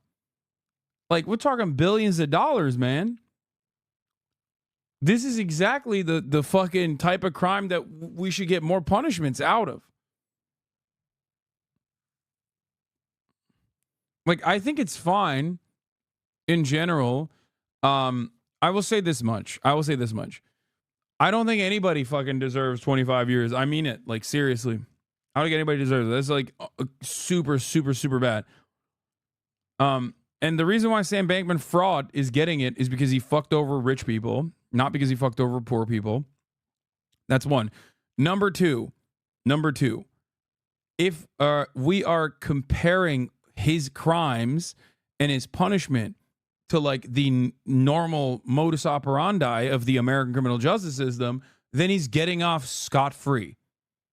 Okay? Does that make sense? Like, when I say, dude, 25 years is nothing, I don't mean that like from a broader moral framework that I'm operating off of, in which case I don't think, I don't think there are a lot of crimes that justify 25 plus years in an American prison, right? Like, you have to be a real bad guy, in my opinion. Like you're decapitating babies and eating them or some shit because of how the gruesome conditions of American prison, right? However, if we're looking at like the way that, if you're looking at the way that the American criminal justice system like treats like routine offenders of like, you know, drug abusers or those who sell drugs or, you know, even are caught with cannabis under the 3 strikes law and whatnot, like when I say 25 years is fucking nothing, that's what I'm talking about. Okay? I'm saying that like 25 years in that same criminal justice system that like has people locked up permanently for being black and having weed on them is insane. Because this guy like stole billions of dollars with a B. He stole billions of dollars with a B. He was a massive scammer. And the only reason why he got punishments for it is because he didn't just steal from the rich. He stole from, he didn't just steal from the poor. He stole from the rich as well. That's the only thing that will land you in trouble in this country in general.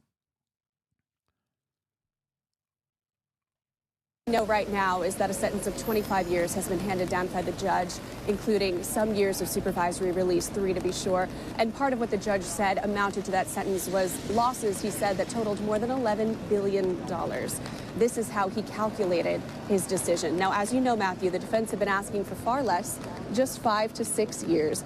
And so we are waiting to see what action they will take further. But for today, that is the number handed down by Judge Lewis Kaplan. Erin, just remind our viewers, because we are talking about billions of dollars, take us through what this man actually did in terms of the fraud, the money laundering.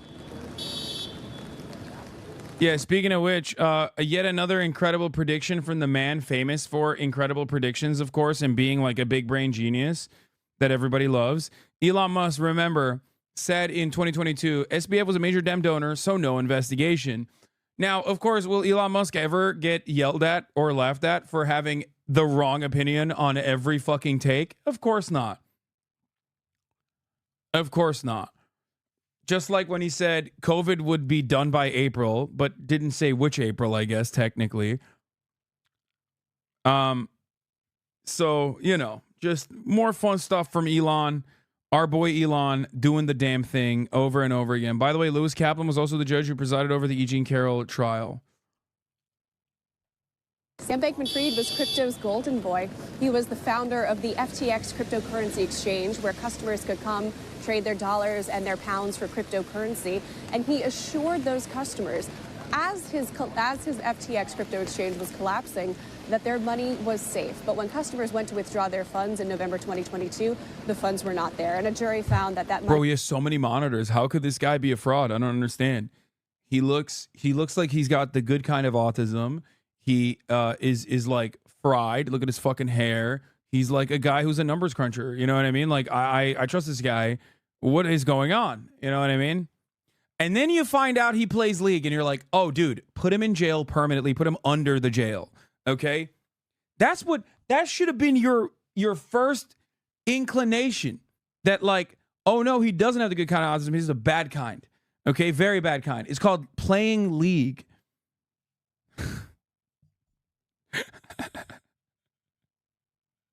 Will plays League? Exactly.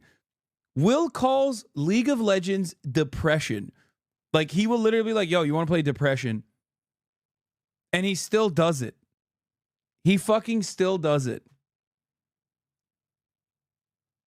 Why is League of Legends still legal? Dude,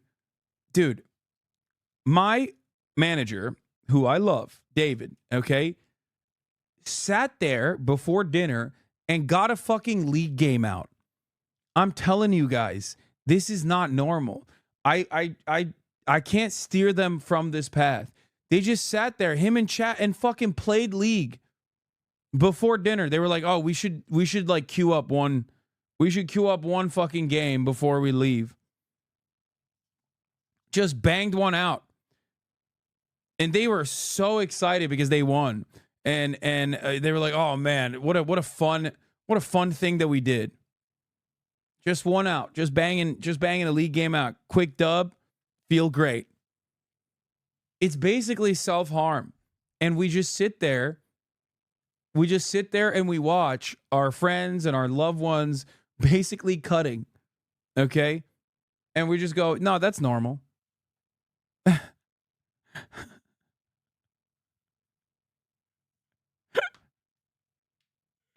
How could we as a society allow this to happen? How?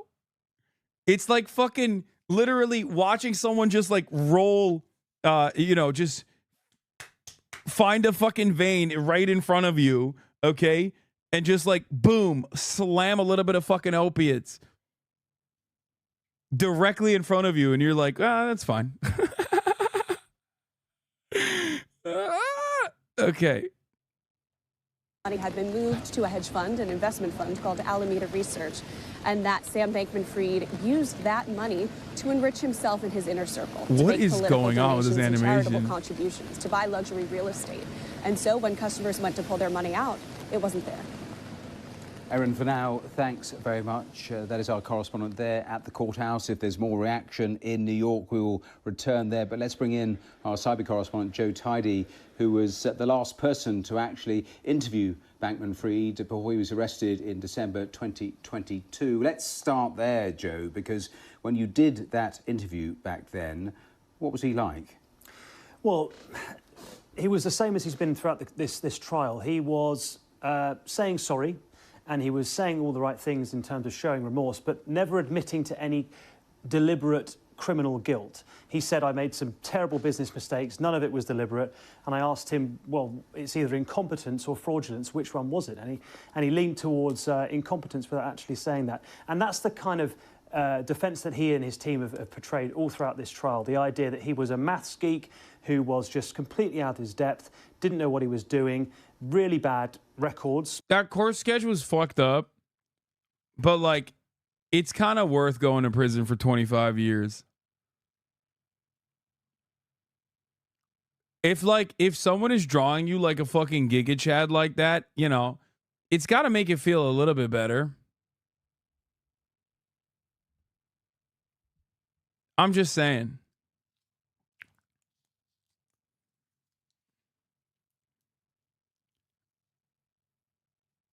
The 25 years is because of the league, not because of the fraud. Yeah, he'll go to a white collar prison. I know, but it still doesn't matter. Like 25 years of being fucking locked up is devastating. You know what I mean? Bad auditing. Unless 25 years being locked up is devastating unless you get a fucking banger court sketch out of it. In which case it's like not as devastating and kind of chill actually.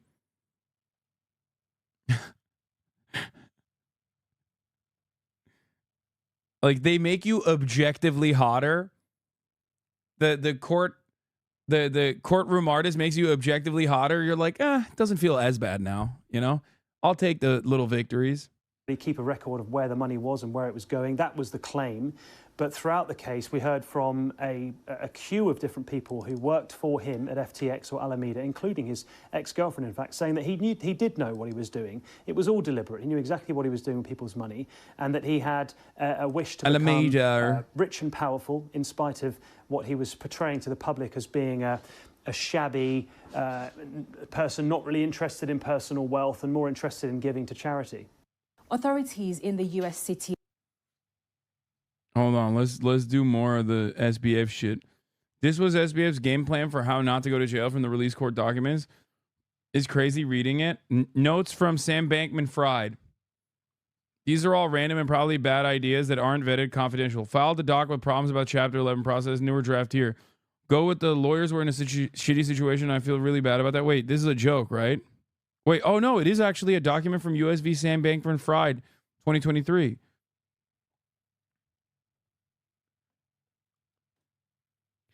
I love that, like, okay, listen. I love the strategy that they applied. Okay, this is basically a summarization of it, but like, I'll give you the high notes. Okay, some of the high notes are: use the effective altruism to be like, he gives a lot of money back. Bitch, it's not his money. He stole the money. What do you mean he gives a lot of the money back? It's not like his lawyers tried to do the, well, he gives a lot of the money back and he was planning to give all of it back. And it's like, bro, what do you mean? What is this, Robin Hood? Like, what the fuck are you talking about? Okay, that's number one. Number two, well, technically, crypto bounced back a lot. So we might have a way to pay everyone back after they get fucked over by FTX. So that's the other thing that they're going for. And the last but not least, Your Honor, my client is a neurodivergent minor defense, which is my favorite. Law tip. Fraud is a criminal charge that also requires the mens rea, criminal intent, state of mind to defraud. SBF was found guilty of fraud and therefore was also found to have intended to defraud those who he committed the fraud against. SBF can chat all he wants about not intending to do so, but a jury found that he intended to defraud because he did. He did intend to defraud. Now, let's hear what these banger fucking ideas that this guy had. File the doc with problems about Chapter 11.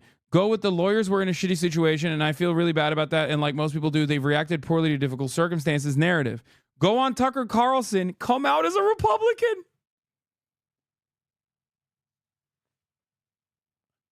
Pure vindication. What do I always say? What do I always say? This is the exit ramp for everyone. This is the most consistent exit ramp for all of these fucking dickheads, okay? It literally doesn't... You can be as stupid as Sam Bankrun Fraud, and you still are smart enough to read the room and recognize that, guess what? Republicans are stupid, okay? They're dumb as fuck. They have monkey brain, so literally they will go, oh, this guy's one of us now. He's going against woke culture. It's awesome. And it works. It always fucking works. It always works, baby. He should have basically put number 4, shit on socialist but rich Twitch streamer Hasanabi Piker. Okay? It always comes with a Tucker Carlson side, too. It's so great. Bro, he said send out a Twitter poll. You know he expected Elon to bag his ass up, too? Classic bot laner. Go on Tucker Carlson, come out as a Republican. While public contributions show one thing, you see another thing, including super PACs. Yeah, he's like saying, come out against the woke agenda. Talk about how the cartel of lawyers is destroying value and throwing entrepreneurs under the bus in order to cover up the incompetence of lawyers.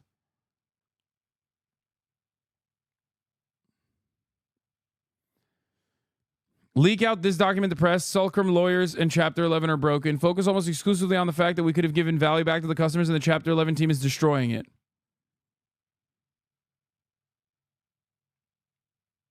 Try to get people to support the true narratives.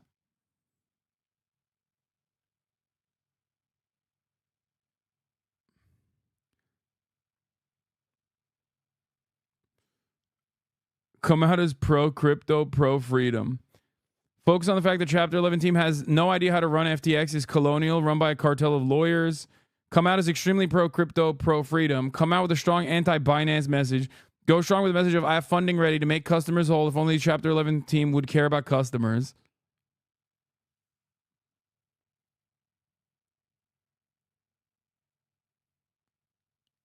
It's so sick.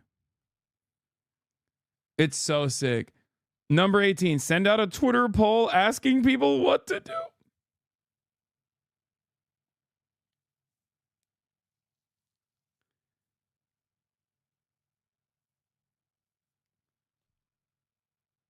Oh, I love this, bro. It's beautiful. Look at the mind. Look at this beautiful mind, dude.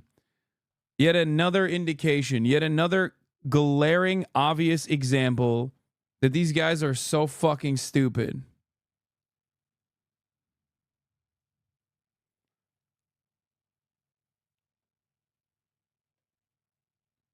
And it is so easy. It is so easy to make, it is so easy to like get gullible fools on board.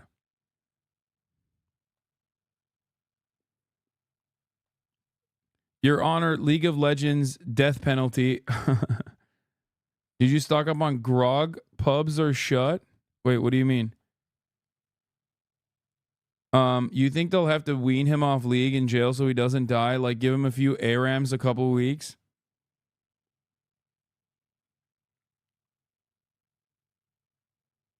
Unsurprisingly, his whole altruistic thing was an act, and of course, he wanted to rally up the anti-woke crowd. Yeah.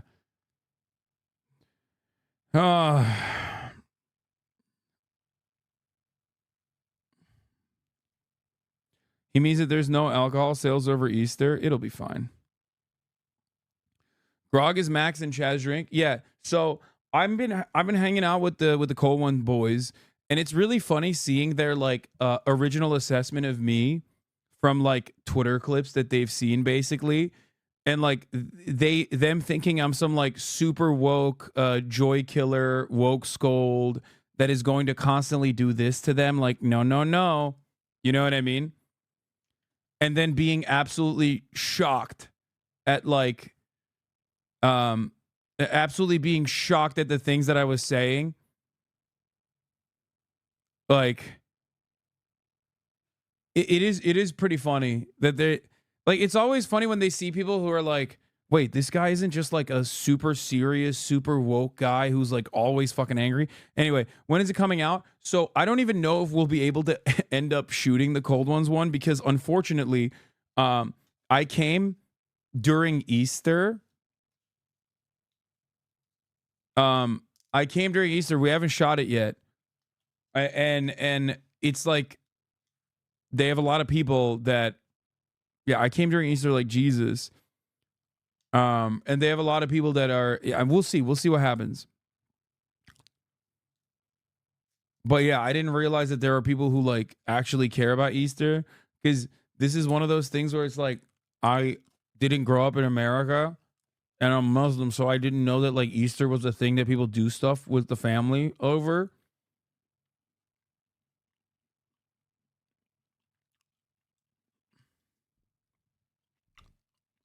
Yeah. Apparently it's like a big holiday. Yeah, it's not about a Easter, it's about a chance to get with family and drink. Yeah, exactly.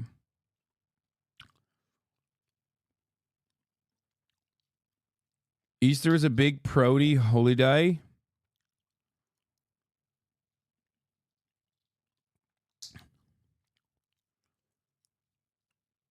Nobody really cares about Easter. It's just an excuse to give kids candy. Yeah. So we'll see. We'll see what happens. But I'm working on putting together a pod with Laserbeam and iDubbbz. And then if I don't do the Cold Ones, I want to get Chad and Max on and we drink on the Fear and podcast on their set potentially. Just boozing. So we'll see.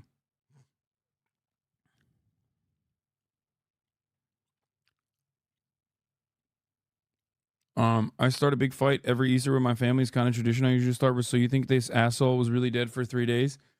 Or just had a shallow heartbeat? Okay, dude. Well, I mean, I'm not like gonna fucking do that. Anyway. Ask Mass to open a One Piece trading cards. There's been a cool Zoro card in the new set. Have you been evil maxing? What is evil maxing?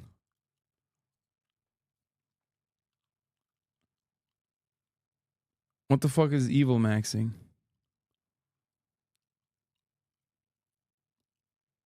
I think it's lame as fuck that people put out like this Risen shit before Sunday. Like, spoiler alert. Okay.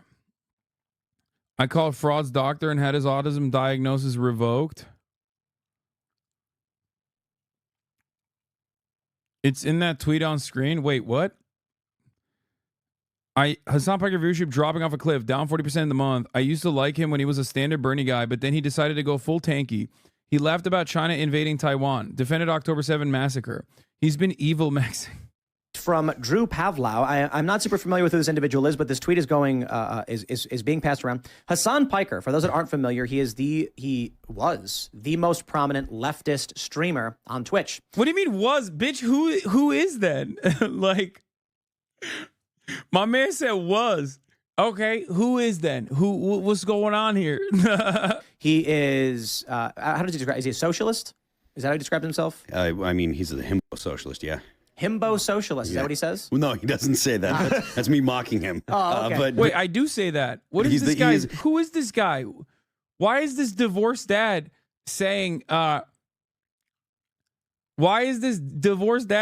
don't say that? He's mocking me. I do say that. I actually do say that all the time.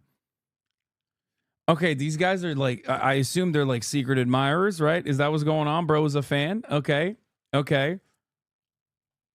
He's allegedly a socialist. He says that he is culturally not American. He rejects essentially everything that there is about America. So, what? Oh, that's not true. I love America. What the fuck are they saying? Bro, I'm literally an Ameriboo. How is he saying the exact opposite things? It's like, okay. I just got to say something here. One, it's like funny because he has to be a fan because he's basically saying all of the right things, but then in reverse. So if he wasn't a fan, he wouldn't know these things, right? Like, one, I'm an Ameriboo, okay? I'm an Ameriboo. I say I'm an American all the fucking time.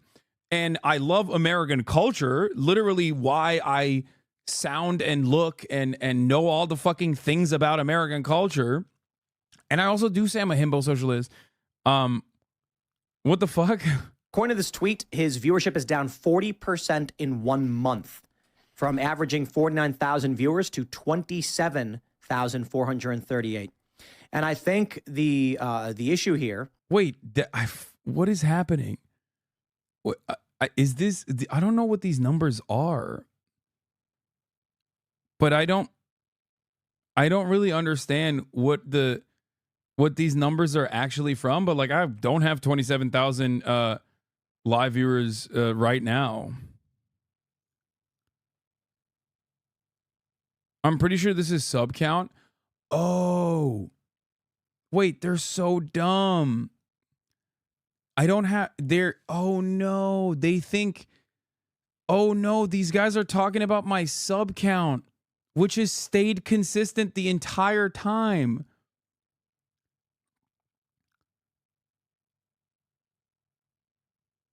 I currently 47,000 subs because like I didn't go live for 2 days. So usually it doesn't recycle. That's it. The numbers are like that because it went down from a month where you had more also. I saw these posts of yours on Twitter and I was worried. Anyway, let's keep going. Is that, wow, undefined from 30,000 to 9,000. That's more than 40%. I think what's happening is younger people are realizing that this leftist. Yeah, bro, what are they talking about? Like my sub count has been the same, like pretty much nonstop for the past like 3 years almost. It's had like massive peaks in between, but usually it's like, that's so weird. They're trying to pocket watch, but they're not even doing it correct. You can see the graph here. You are literally exactly the same for the last 6 months. Yeah. Like my viewership has gone up and down, and I definitely like lost. I would say I definitely lost like, if I was like 10K average, usually I did go down to like 20K average now, and that part is true. And that happened post October 7 for sure. But it's like pretty funny that they're talking about like my sub count. And my sub count has not gone down. It's just like it's around 50K nonstop.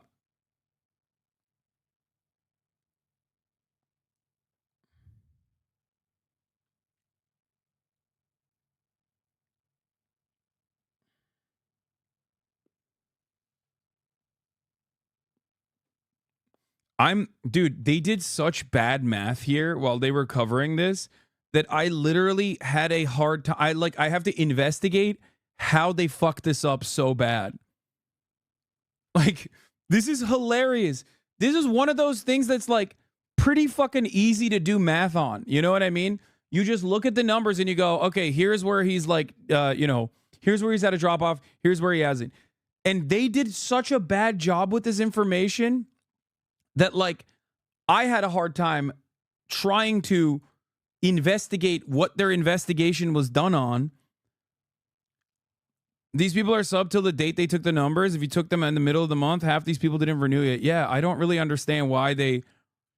I mean, they will never be punished for it, but, yeah, obviously, like, my drop-off has been severe, as you guys know.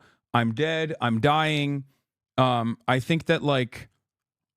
I don't think that I have, ever not been in the top 5 for overall subs on the platform in general, which is, of course, a major drop-off, as you guys know. Pretty dead. They assume sub count must be lower than average viewership because that's how it fucking works for most people. They don't realize you buck the trend and have more subs than average viewers. Yeah. I don't think they understand that I have, like, an older audience that... I have an older audience that always is, like, filtering in and out with disposable income, and therefore don't have all the time to watch, but they still support, and they come in and they watch and they resubscribe, that kind of thing. Like, I think that's just what it is.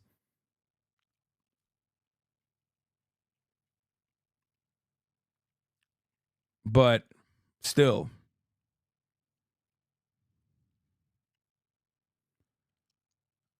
Check this. They are so stupid. Be aware that the data for current month will always be incomplete until the next month begins. Yeah. Yeah, I think that's what happened. They like accidentally, or maybe not on accident, but they basically put like an incomplete month and their numbers and said like, oh, he's fallen off of a cliff or something. But it's like super easy to check. I'm so confused.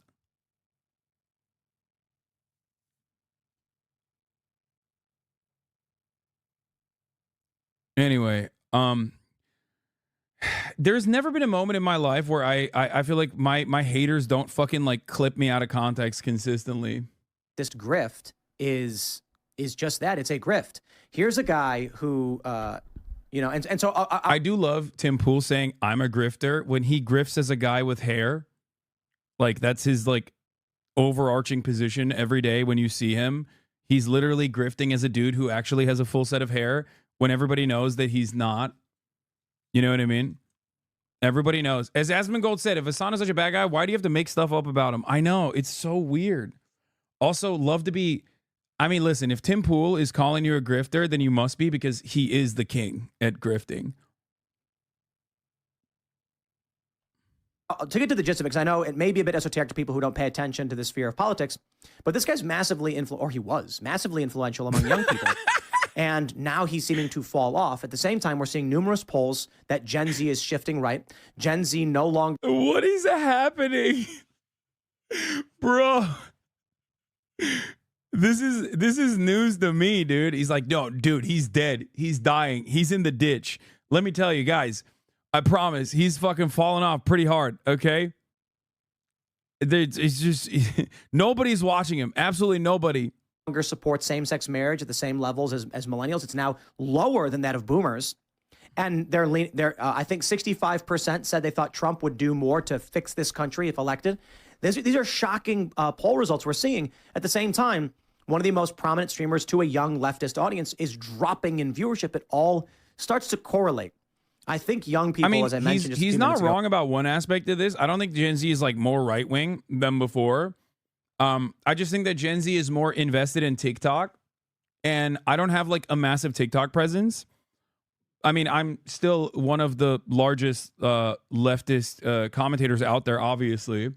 But overall, I think like there are just less people super invested in the everyday minutia of politics, especially amongst Gen Z. I've talked about this quite a bit. I think that a big chunk of it comes from the fact that they saw during the COVID lockdowns, like they saw that political action doesn't amount to anything for them. No tangible results whatsoever. Right. where they literally saw the criminal justice system like execute a black man, George Floyd. They took it to the fucking streets, and then after months and months of protest, basically nothing came of that. And I think that had a really damaging impact in the way that they understand the world, in the way that they analyze politics and political action in general, which is understandable. You are going to shut people out from engaging in politics when, you show them that their demonstrations don't matter, that their words don't matter, that their feelings don't matter at all, their actions don't matter at all. And then beyond that, it's just, we got back to business as usual politics, which was, again, Donald Trump versus Joe Biden. And sorry, nobody likes a rerun, nobody likes a fucking really shitty, a really shitty fucking rerun episode. And that's what American politics feels like to a lot of people right now. So they're just not invested. That's it. That's why there's a noticeable decline in every mainstream media outlet. There's a noticeable decline in almost every single social media news content creator in general. It is what it is. But I think those are the major reasons. Numbers are down industry-wide. Tim Pool's numbers are pretty much down industry-wide as well. Yeah. And also, if we're talking about decline, Tim Pool's homie, Steven Crowder, holy shit, like, there has been major noticeable declines in every part of the political world, even on the right wing. There is a swing in the pendulum towards the right because Joe Biden is obviously the president. And when Joe Biden is the president, you, of course, are going to have, like more right-wing sentiment in the culture wars and whatnot. But that doesn't mean that like Gen Z is actually like aggressively becoming right wing or anything like that. But I do think that there's a lot of staying power. Ironic for these guys because you had 50K viewers during the State of the Union. That's more than every right wing streamer who was streaming the exact thing you were at the time. Yeah. Who are you inviting to a 5-panel person discuss Tim Pool's numbers? Well, I'm not a freak, which is why I'm not doing that. Instead, I'm doing important things like serving the top of the hour ad break and telling you that if you no longer want to see those ads, all you need to do is subscribe for $5 or for free, which of course, the reality is I've fallen off. I have no more subs. Please support your small streamers, as in me, your fallen off streamers, me, Hasanabi Piker, especially at the top of the hour. Talk about a decline. Is that Gavin McGinnis in the bottom left? Oh my God, no, it isn't. It's the wall guy. That's so sick. He got like some of the greats, some of the GOATs, dude. In the previous segment, are waking Thank you, MP Sharky, for the 5 gifted subs, allowing me to, stopping my demise, stopping my fall off. Here's the 3-minute ad break now, by the way. He's the guy who dresses up as the Trump's wall.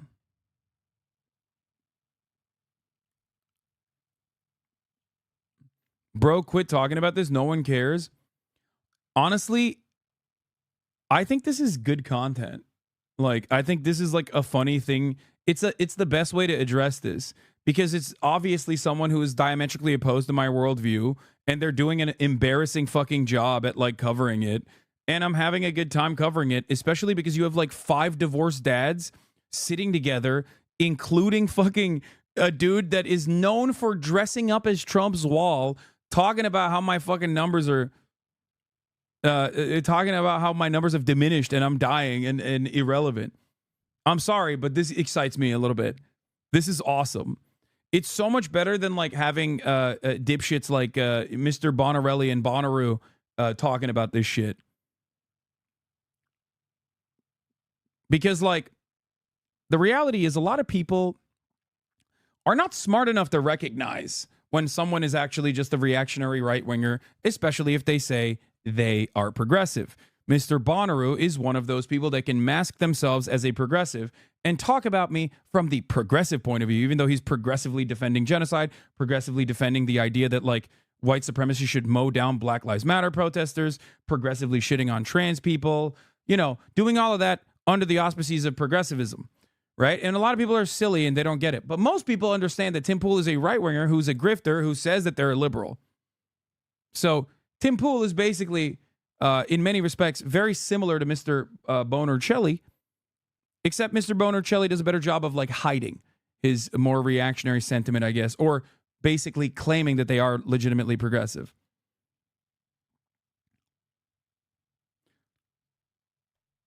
Up to, yes, you're being screwed over by powerful uniparty and corporate elites. No, communism and socialism are not the answer. But I can give you an example of why Hassan perfectly exemplifies the grift that is the left. When I made a video agreeing with him about something, he had criticized Mr. Beast. Mr. Beast was curing cataract blindness. I remember that. And Hassan said, why are we praising this? It's a simple procedure, and yet we're relying on an entertainment TV show to help people with their vision. And He's mad that I didn't fucking get excited that he agreed with me. What the fuck? He didn't even criticize me. He agreed with me on it. I completely agree. It's an absurdity that as a culture, we've turned healthcare into a TV show to make it function. He ends up responding by insulting me because I was critical of funding the war in Ukraine. So here's a guy who simultaneously says the military-industrial complex is bad, we shouldn't fund wars, and we should be funding Ukraine and supporting Ukraine. We can't leave them hanging. Because Wait, what? Dude, I love my politics are an enigma to everyone. Okay? What is it? Am I pushing Z and I love Vladimir Putin and I want him to wipe out Ukraine? Or am I like fucking saying like we have to give all of our money to Ukraine? Please keep giving more of the money to Ukraine. What is happening? Which one is it? It's all of it at the same time, depending on who the audience is and what they want to hear. Like on the right-wing circles, they're like, Hassan wants to fund Ukraine so much. In liberal circles, I literally want Ukraine to be wiped out. And it's just like, no one, I don't think, like, I think people watch both of these videos and go, yeah, it's both actually. He's both at the same time. I fucking hate him, so it's good. Not realizing that, like, a lot of that hatred just comes from watching videos like this where these people are talking about my opinions and just making it up as they go along. It appears he's saying whatever he thinks individually will attract the most viewership. That will work for a young person who is very naive and only for so long until they eventually realize, how can you both simultaneously say funding war is bad, funding Ukraine is good? That's contradictory. It's a difficult. Oh, dude, this guy. I can't wait. This guy's going to have some good ass takes, bro. I'm so excited. God, I'm sorry. I'm sorry, chat. I'm such a fucking dumbass nerd, but like, oh my God. I really need to know what this guy is going to say, dude. They're like, hey, guys, this Hassan guy is irrelevant. Also, here's a 5-person panel discussing for 20 minutes why he's actually irrelevant, okay? He's fallen off, which is why we made this YouTube video about how much he's fallen off. Difficult act to straddle the fence all the time. I mean, the Krasensteins do it to great effect, but you can only go with the wind so many times before you lose. Okay, this guy has no idea who I am. Like, okay, I just realized he compared me to the fucking Krasensteins, bro. This guy is such a fucking Twitter boomer. Yo. He has no idea. He's just like, I don't know what the fuck this guy is. I'm just going off what you just told me. Also, yeah, I can't wait to see what the wall guy has to say about like the guy wearing the Trump's MAGA wall suit. What is he going to say about what the children want to hear? Bro, you look like you are not allowed to be around children by a court mandate. What the fuck do you mean? He literally looks like he is not allowed to be within a mile of a school, okay? And he's over here being like, this is what the kids want to hear. Let me tell you. Whoever it is that's following you, because maybe that's what's going on. I mean, he this is changes awesome. his shift.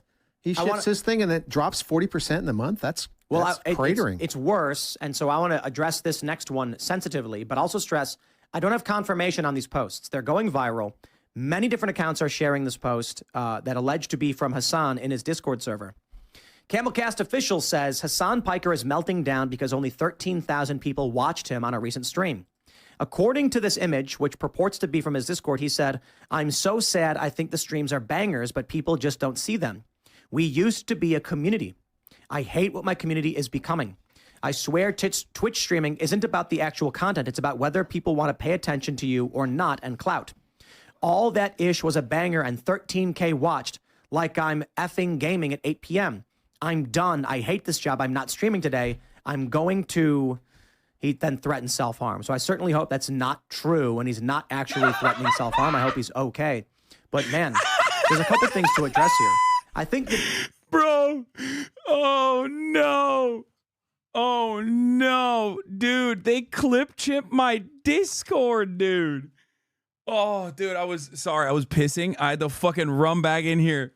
Bro, he said he threatened self-harm. I really hope he's not actually going to kill himself.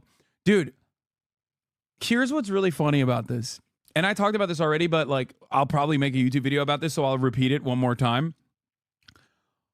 This was a conversation that I was having with my community in my Discord about how annoying they are about politics, about how they never want to have fun, and how they get like genuinely upset when I'm not sitting like I am now and talking about politics.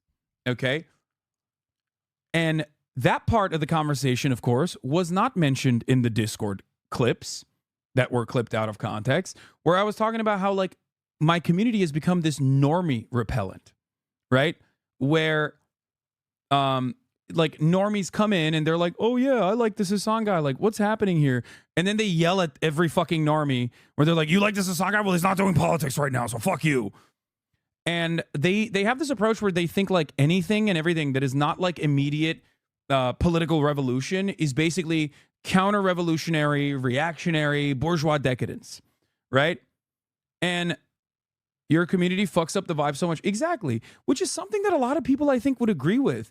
There is this idea that we are like very annoying, no fun having ass losers from the outside world. And for some, you know, for good reason in many respects. And it's like something that I want to change again in my community, right? Because that's not what we're about. That's never what I've been about, right? Like we are pro fun in this community. And that's basically what I was talking about. But then they fucking literally like clipped my responses to other people and made it seem like I was just simply saying, "I'm going to kill myself. My numbers are so bad." That's not what I was talking about at all. It was a broader conversation that I was having about like how annoyed I am with try hard content that isn't like immediately political, because like I'm doing all this stuff and I know it's like good content in general, but a lot of people in the community are not receptive to it unless I'm just like constantly fucking complaining about politics. And that's annoying.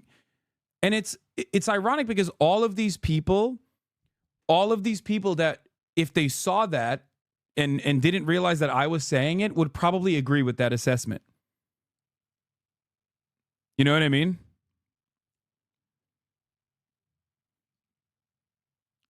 For example, if a normie joined right now, they would get bored because you're talking about random Twitter drama and the average person not only hasn't heard of, but could not give less of a shit about. Yeah, except here's the thing, okay? You are also the annoying person who I'm talking about, because secretly you want me to go back to covering the news, right? Like, that's it. That's what I get it from people. They try to get into, they go, "He's not talking about funny stuff." No, well, this is drama. And drama does actually bring in a lot of views, a lot of eyeballs. Drama does bring in a lot of eyeballs, so you're objectively incorrect about this. Yeah, the issue you're describing is probably why the Cold One boys had their preconceived assumptions about you. Exactly. Can you show it on screen? Because it's not clear in the Discord if you search that you were actually responding to anyone. Yeah, because I'm a fucking boomer and I'm not like directly replying. That's the problem. I'm replying to people without like directly replying to them in the Discord, because I don't, use Discord like that. With the exception of the "I'm going to kill myself," which was a direct reply to someone else. But they even clipped that out of context too. Like I was literally replying to a person. What is this? Nah, bro, letting yourself get clip chimped like this is normie repellent. Dude, you know this? I can't believe you set yourself up for this. You actually made it so normie repellent because they're all going to see these idiots pop off. Nah, bro, letting yourself get clip chimped like this is normie repellent. Okay. I think this is maximum levels of copium because like I'm literally addressing why it is wrong. And I'm literally addressing why it's wrong, right? Okay, I love you, but this sucks because now we have to fight these idiots. No, you're trying to fight me, dude. What are you talking about? I have like a bunch of fucking psychotic stalkers that literally clip everything I'm saying and then turn it into content and lie about like my situation mentally. What do you want me to do? While I'm in the process of like explaining my mental health and why it's not bad, and I was literally fucking living La Vida Loca, basically fucking offline, completely oblivious to this shit that was going on Twitter. And you're over here yelling at me. Objectively, this is bad for my mental health. I think everyone can understand that, right? Like, what do you mean? You can't come in here and be like, well, you got clip chimped. It's your fault. Like, get the fuck out of here, dude. Come on. And you're doing it not because you actually care about my well-being or whatever, or the well-being of this community, but the reason why you're doing this is because you want that interaction. Let's be real. You want that interaction between myself and you. Okay? That's it. And there are many other people who also want that. And now that they saw that I'm actually describing, now that they saw me replying to it, they're doing it too. You did this to yourself, bro. Chill. We love you. It's like, that's it. Like now everyone is like trying to get that engagement by being like, no, this is your fault, actually. This is your fault.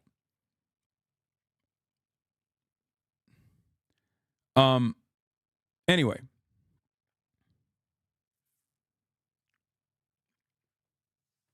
The real issue is that you broke Rule 2 of the Discord server and threatened to self-harm. Please refrain from doing so in the future. Yeah.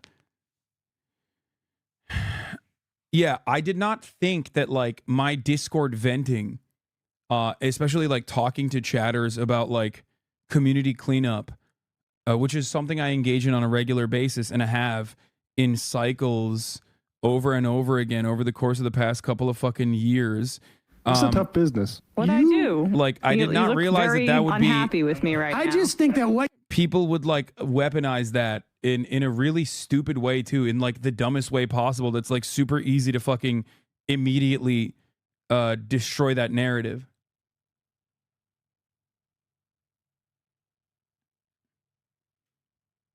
They're upset because it took a day for you to address. They can't handle you having a good meal and a nice nap. I was observing this from afar and said to myself, I'll wait till I know what Hassan has to say on this. And I think that's why I didn't end up in a spiral like some chatters.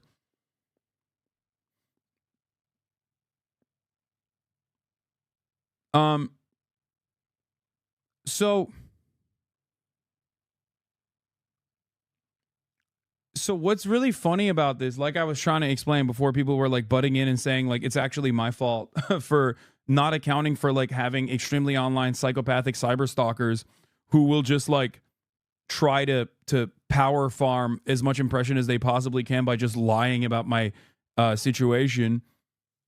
But yeah, I was doing what I always do, which is community cleanup, right? Like I think as a content creator, it is my responsibility to ensure that like I set the vibe straight. If I feel like we are going down a weird path, like I'm gonna fucking address it. I'm gonna try to keep it $150 with everybody and be like, hey guys, you guys are being kind of weird, right? Like you're being kind of weird about like only doing politics. It's like boring, blah blah blah. You know,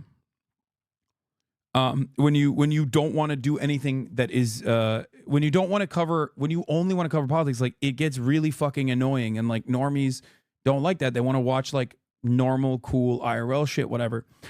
And that's it. That was what the conversation was about. And I was like replying to some chatters that were saying some dumb shit, being like, I'm going to kill myself as a joke, as always. So, and then I tuned out. I went live after that rant, and then I flew to Melbourne. And then that night, I went out, had a wonderful dinner with Laserbeam and a bunch of the boys.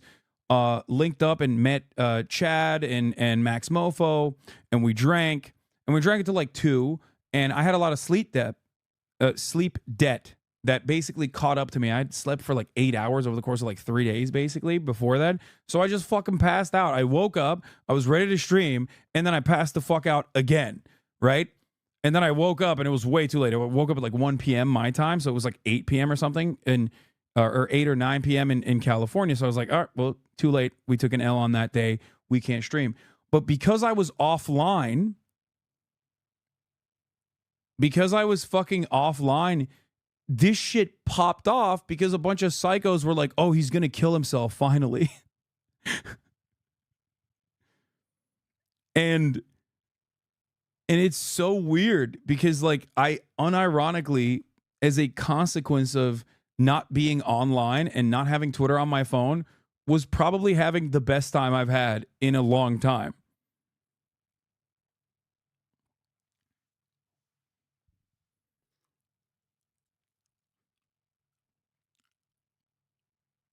Hassan quit Twitter. He about to quit Discord next. I mean, I don't really use Discord that much, so it doesn't really matter.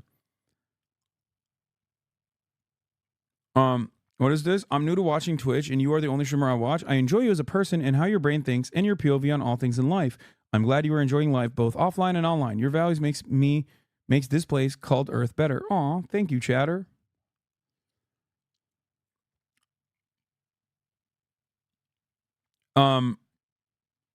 But yeah, it is a pretty, I think overall it's a pretty funny story that is like very consistent.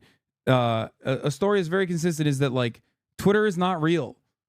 And it never was really real, but it was good for like journalists breaking news and stuff like that.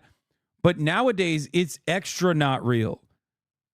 No matter what you fucking see on Twitter, if you see something on Twitter that seems off, it's probably off. It's probably not correct.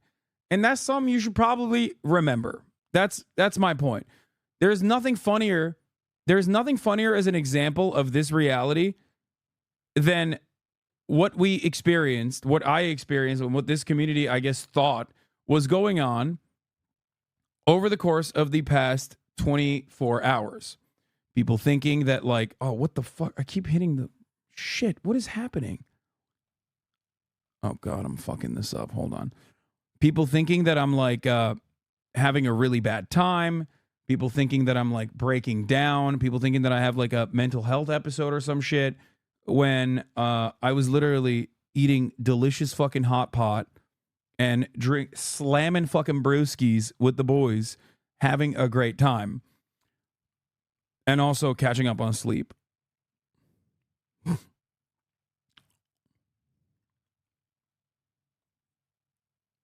A succulent Chinese meal.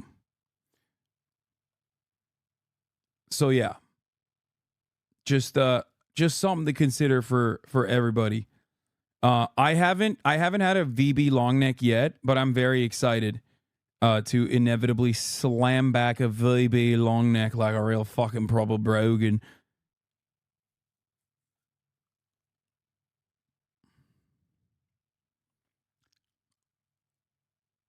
Were you catching up on Sleep with the Boys? No, that was by myself.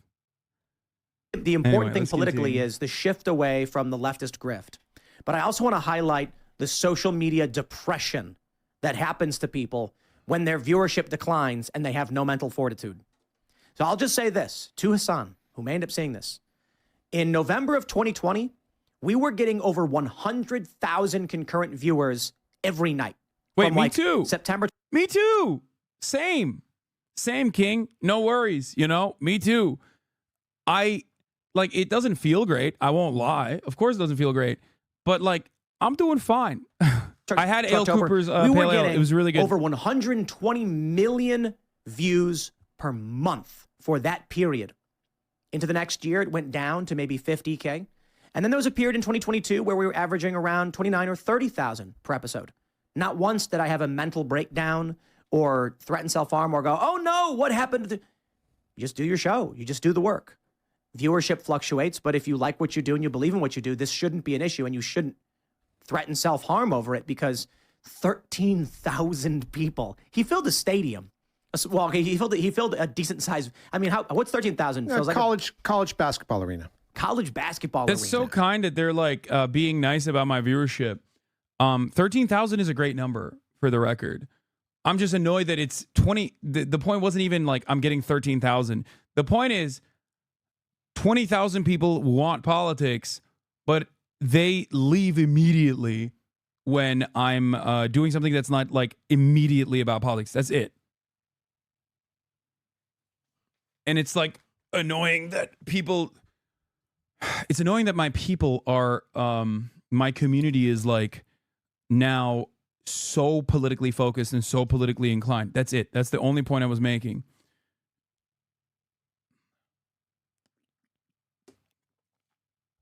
You were at 17K with constant disconnects. It wasn't 13K. That's the issue. You're actually irrational over this shit. Yeah, I'm also a bit of a drama queen too. So there's also that too. Imagine being able to command that every night and being upset because you used to fill a stadium. This is what we see. I mean, tons of people are responding saying, I wish I could get 13K. And he's upset it's that low. This is how social media is destroyed. It's crazy that like I can't say anything. If people fucking decide, I can't say anything. If people decide that it's bad, I was talking to fucking Chad about this, Cold Ones. He's like, I got so mad at your 9 to 5 take because you were the one who said it. And because you were the one who said it, nobody who would normally agree with it could agree with it because everyone was yelling about it. And I told him, like, yeah, Jinxie said the exact same thing. He understood what I was saying, and he said the exact same thing, literally, and no one yelled at him for it. And he's like, I know. Every fucking fraudulent ass YouTuber and streamer that fucking had a take about that to be like, oh, this is song guy, he's so out of touch, is a fraud for that reason. Because they absolutely knew what the fuck they were doing. They absolutely knew what the fuck I was saying. And then they wanted to come across like they were like, oh, I'm so different than these other guys. They are out of touch. They're out of touch. Instead of being like, yeah, I get what he's saying. It's bad faith that people were like fucking yelling. It's bad faith that people are yelling at this dude. Asmongold was the only dude who demonstrated the bravery to fucking have an honest take on it. Everybody fucking yelled at him. Okay?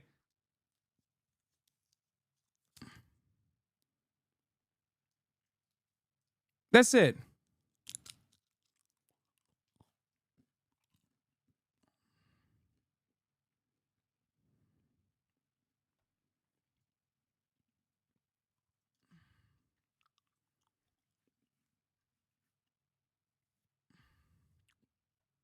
Destroying people's brains. Not just there is no do in Australia, I don't think. It's illegal because in driving Hassan to this. Yellow 5 is, I think, a banned substance here, unfortunately, because Australians are gay and fake, and they don't understand the phenomenal chemicals that are captured in delicious Mountain Dew. It's very frustrating.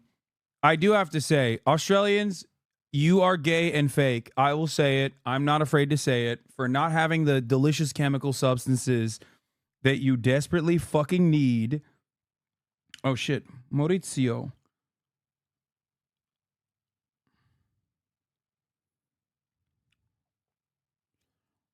He just sent me a text message.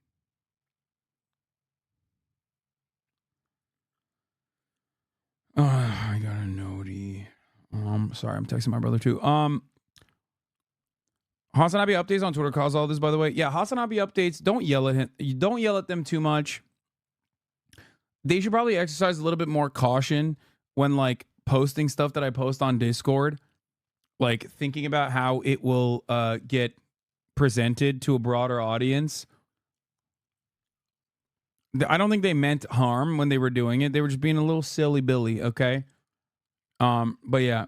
So the driver was right. It is a nanny state. It is a fucking nanny state, dude. It is a nanny state. Australia is a fucking nanny state. Mates. Or nor. Australia is a nanny state. Why? No chemicals in the water. No fucking yellow 5. No yellow 5. The Mountain Dew is not proper. It's busted. or Nord.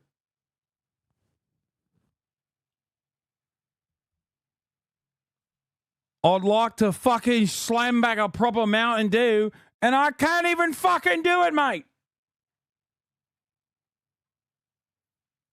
A proper Mountain Dew 0 with a fucking yellow 5. I want yellow 5, I want yellow 4, and I want yellow 6, mate. Red 40. I want it. I fucking need it. Depressive state, but also the people who watch him, who are being, Hassan's clearly, let me put it this way. Let me make the distinction between what we do and what he does. When our viewership declines, we just kept doing the show. We kept having conversations. Why? The conversation is what matters. The people on the show is what matters. I didn't have a mental breakdown, cry, and say, why are negative? I was like, well, elections come and go, and, whether or not the subject that you're talking about is the most prominent can come and go, and the algorithm comes and goes. I don't really care about whether it's 50,000 or 20,000. He's right. That's why I quit streaming, because my numbers declined. I'm famously, 13K Andy, 2, fell off and don't have any subscribers anymore, and 3, of course, stop streaming. Now, this is such a ridiculous fucking conversation to have because every part of it is wrong. Us in this community right now watching this video disproves pretty much everything he's saying. But will people go, oh my God, Tim Pool was so off base on this? Or will they just carry on with their lives going, yeah, no, I agree with him. Yeah, 4, I am not dead.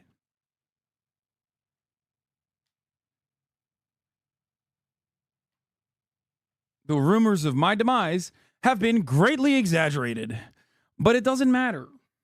I stream every fucking day, dude. I stream every day, 7 days a week.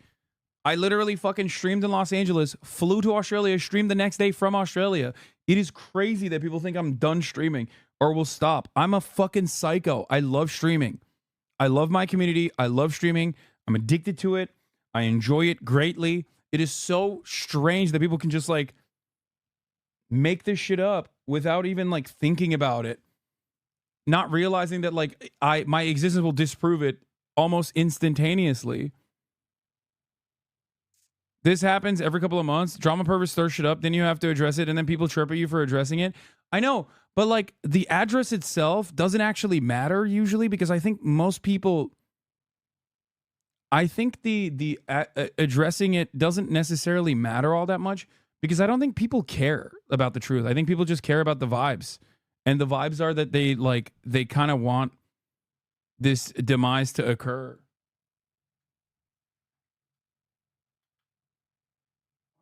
Charging. What the fuck? It's not charging. I have to figure out how to charge this, mate. I hate that this neckbeard is talking down to you and trying to little bro you. Yeah, I mean, it's all good. I think it's funny. I like hanging out every night with different people. I like talking about the news. I like arguing. It is what it is. Hassan desperately wants that viewership number to go up. He's saying whatever he thinks he needs to say to get viewers. Young people are gargling. Yeah, that's what it is. So by his own logic, doesn't that mean I should be a right-winger? Doesn't that basically demonstrate his situation? Because like he just said, the young people are right-wing now.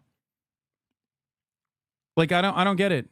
He literally said young people are right-wing, and that's why he's losing his audience, and he only cares about what the audience has to say, when in fact, like, the real reason why this community went from 30K stable live concurrent viewers to 20K is a multitude of different factors, but one of the major roles was October 7, was a lot of people who do love Israel.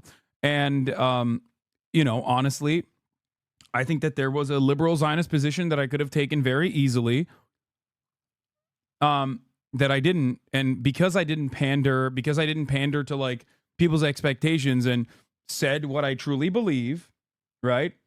Ironic because, like, this is pure projection from Tim Pool. I got a little bit of a punishment out of that, but I've said it time and time again. Like, I don't care. I don't give a fuck that people don't like what I have to say. I'm not going to stop saying it, even if I lose some viewership. It doesn't matter because this is not why I do the things that I do. I do the things that I do because I want there to be a space for people who understand the world through this lens. But it's so funny that they like weirdly assume this position that I'm grifting, but then I'm also simultaneously grifting wrong. You know what I mean? I think you'd have the same complaint if you were streaming the 50K viewers and 25K left when you switch to gaming. Yeah, I have had that complaint. It's not about the absolute number of people who leave Remain. It's about the percentage of the community who become politics-only nerds. Yeah, no, that is exactly what it is. And I've talked about this a lot. Refuse. Like, Not do we, in his mind, we're living in like this socialist utopia. And that's why, that's why I'm pandering to like people who are desperately looking for socialism. No, my job is to take this unpopular concept that has been historically unpopular in America due to centuries of Red Scare propaganda, and make it more palatable. That's why a lot of fucking leftists hate me too, because they think I'm like stupid and don't care about the real theory and the boring shit, because they don't realize they have no capacity to understand what the normal people want. Normal people don't want to fucking hear dense theory. Okay? They want it to be palatable. They want it to be fun. And, you know, this kind of drama coverage is also kind of fun for a lot of people who only care about drama, which is why I'm covering it, because I'm also enjoying watching Tim Pool be just so wrong about everything. But do you feel bad about promoting the clot shot now? No. My man. Dude, I love anti-vaxxers. I swear to God. You guys are awesome, dude. Yeah, the clot shot. I don't feel bad about it. I love it. It made me gay and autistic. More gay and more autistic. Information. I'm happy to see, though, with this decline, they're waking up to it. I just hope Hassan can make it through. I want to point out that Hassan's luck took a turn for the worse as soon as he decided to call me names. So I'm going to take credit. Who is this person? Yeah, I'm going to take credit. I do not know who this man is. What is he saying? I've called him names. Who is this guy? What is my boy saying, dog? What the fuck?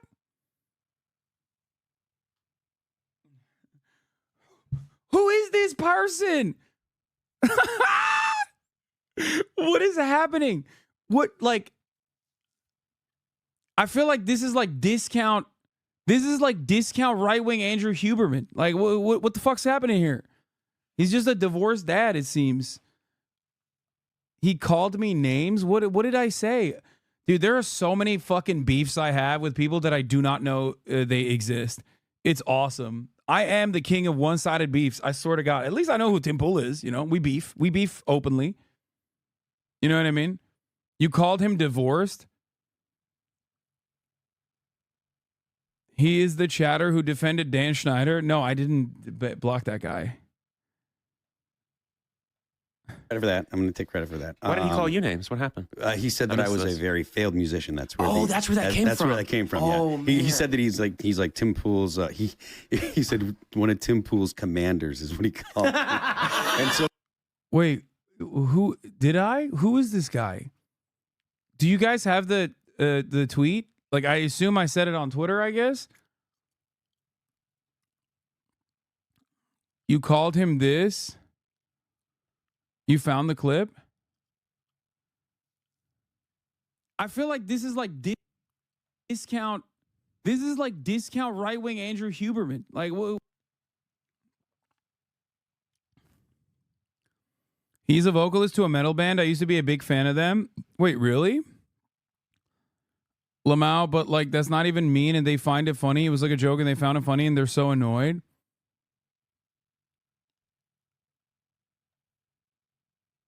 Bro, this is the lead singer of All That Remains. What's All That Remains?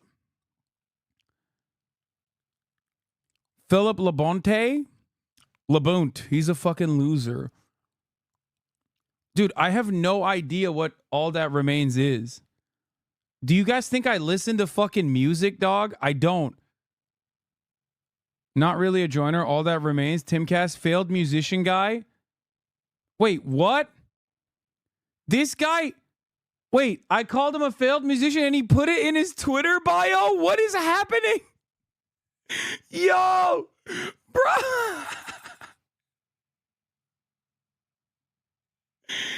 That's so awesome. Dude, bro. Live your life, man. Live your life. I did not even... I forgot about your existence after I was done tweeting.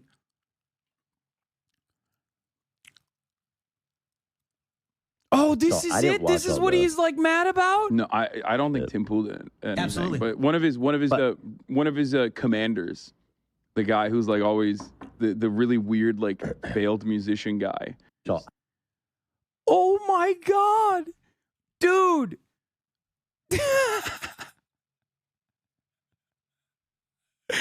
Yo, this is so sad, bro.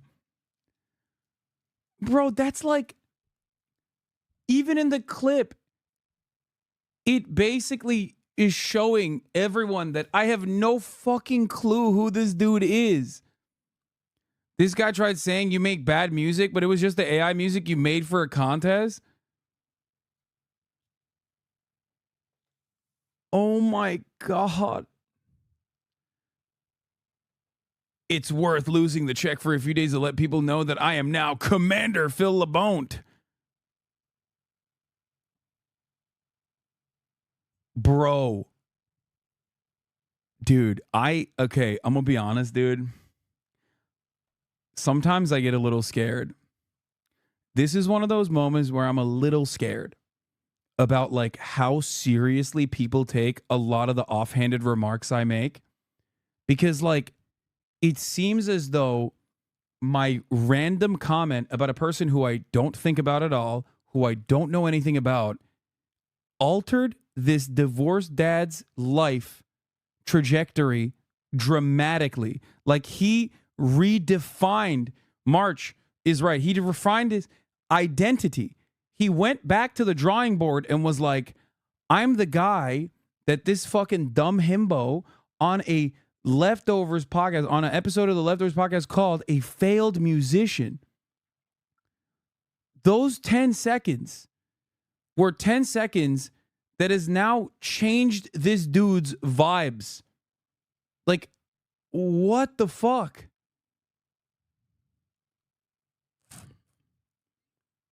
"48-year-old man."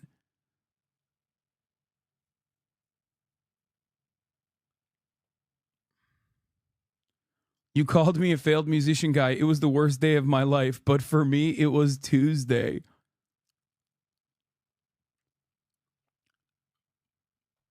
Dude. You also clowned on him when the Media Matters girl ratioed him on Twitter for being a weirdo on Tinder. Yeah, that's what I know him as. He's the guy who's like horny on Tinder.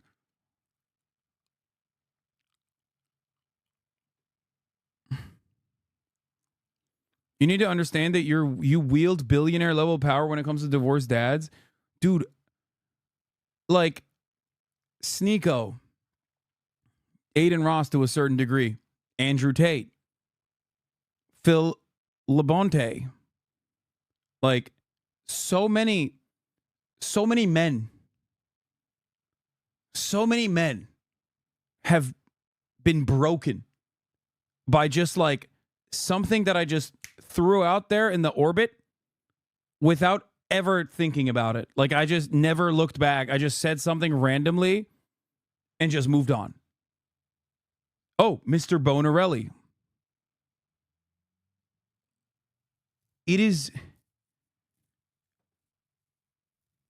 genuinely shocking.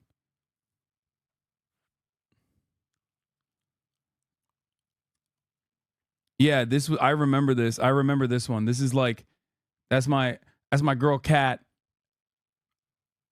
Media Matters' very own. She's the GOAT.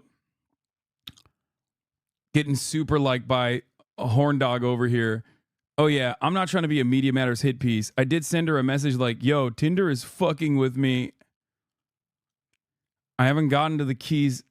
I haven't even gotten the keys to the apartment yet, and Tinder is playing games.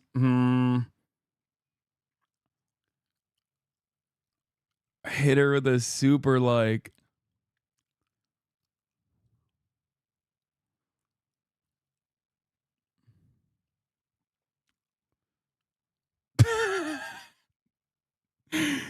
You guys sent me a fucking tweet from yet another person who's like blocked me. Bad take, Hasanabi. You are banning my every sock account, and now my life is making new accounts.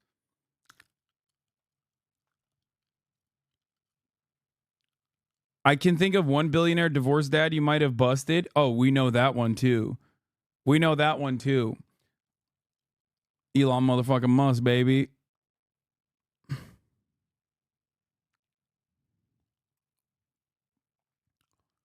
What is this? I don't know if I want to click on this. I take it all back. Keep popping off is good content. Yeah, there you go, chatter. Chatters do not know what is best for themselves, I promise. I have a good eye for these kinds of things. I knew as soon as I saw 5 40-plus-year-old men sitting together in a panel at the Tim Pool compound, okay, talking about how I have fallen off, I knew that was content. I knew. I could smell that from a mile away. Okay? I knew that this was going to lead us down a very funny rabbit hole, including finding out about Phil Labonte and his revenge campaign. Oh my God, this quote tweet makes so much more sense now. He was mad about the AI song and everyone was calling you a failed musician, Lamafayao.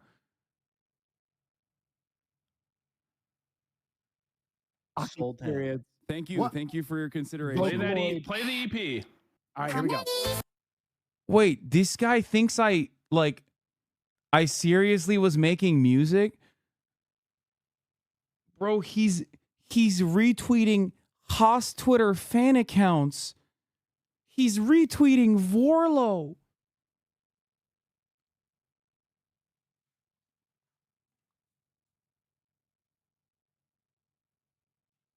He's retweeting a man who became a meme in our community for wanting to live under my house. Like, no disrespect, Vorlo, but that's kind of crazy that this guy, like, what the fuck? Like,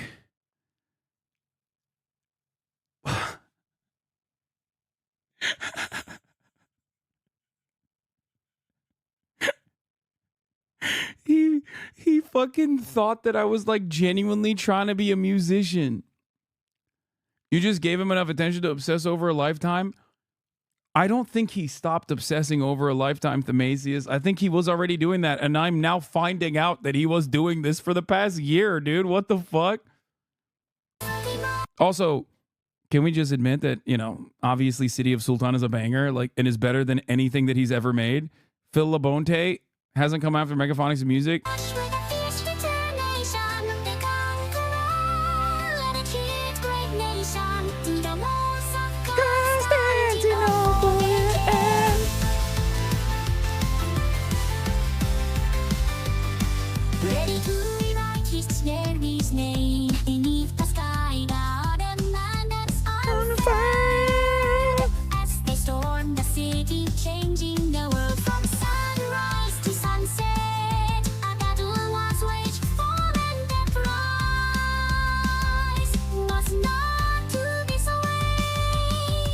Istanbul, City of Sunset, or City of Sultan. I fucked it up.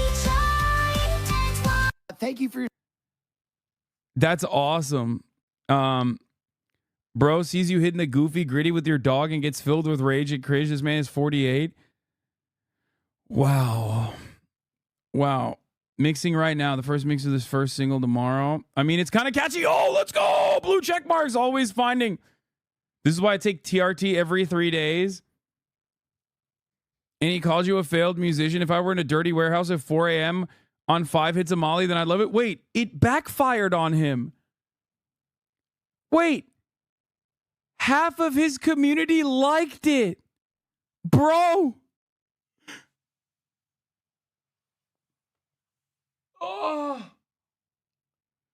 Oh, God. Oh, this is so good. God, blue check marks are so fucking stupid. I swear to God. Oh, my God. Oh, my God. Okay. 33 bookmarks. They wanted to listen to it again. Yeah. Okay, let's get back to this fucking video. For a while, my name was Commander Phil Labonte. So how come you don't have a hat like with the scrambled eggs on the lid and stuff? Pardon me? Like, you got to get the hat like with the Navy insignia on the lid and stuff like that. You gotta lean into that. He called me Commander, so I was Commander Phil Labonte for a while, and his comment where he was saying that I was a failed musician. I put that as my pinned tweet for a while. Now it's someone else that I'm not going to. It's kind of cute. He's being kind of cute. I'm not gonna lie. Like, he seems like sincerely hurt. I am I weird for thinking that he's like being kind of cute right now? Is that weird? It's like kind of sad to see like a 48-year-old guy being like, oh, but he noticed me and called me a failed musician. Like, he kind of, I feel like he's a fan. It is a little adorable, dude. He's adorable. Yo. He's like, he called me Commander. He called me Commander and I liked it and I made it my Twitter name for like a month. And then the good times we had were he said I was a failed musician on the podcast and I really liked that. That was cute. We kind of have a thing going. I'm in his bio. I have planted my dick in this dude's brain, dude. What the fuck? I live inside of him. I live inside of his walls. I live inside of his back walls. Oh my God. Oh. Stir that pot right now. Very failed musician. My man said pussy in bio. How about Hossie in bio? Yeah, but yeah, I mean, look, you know, he's like really lopped onto like pro-terrorist stuff. Like he's literally pro-terrorist. Like he called babies colonizers. Yes. Yeah. There were stickers.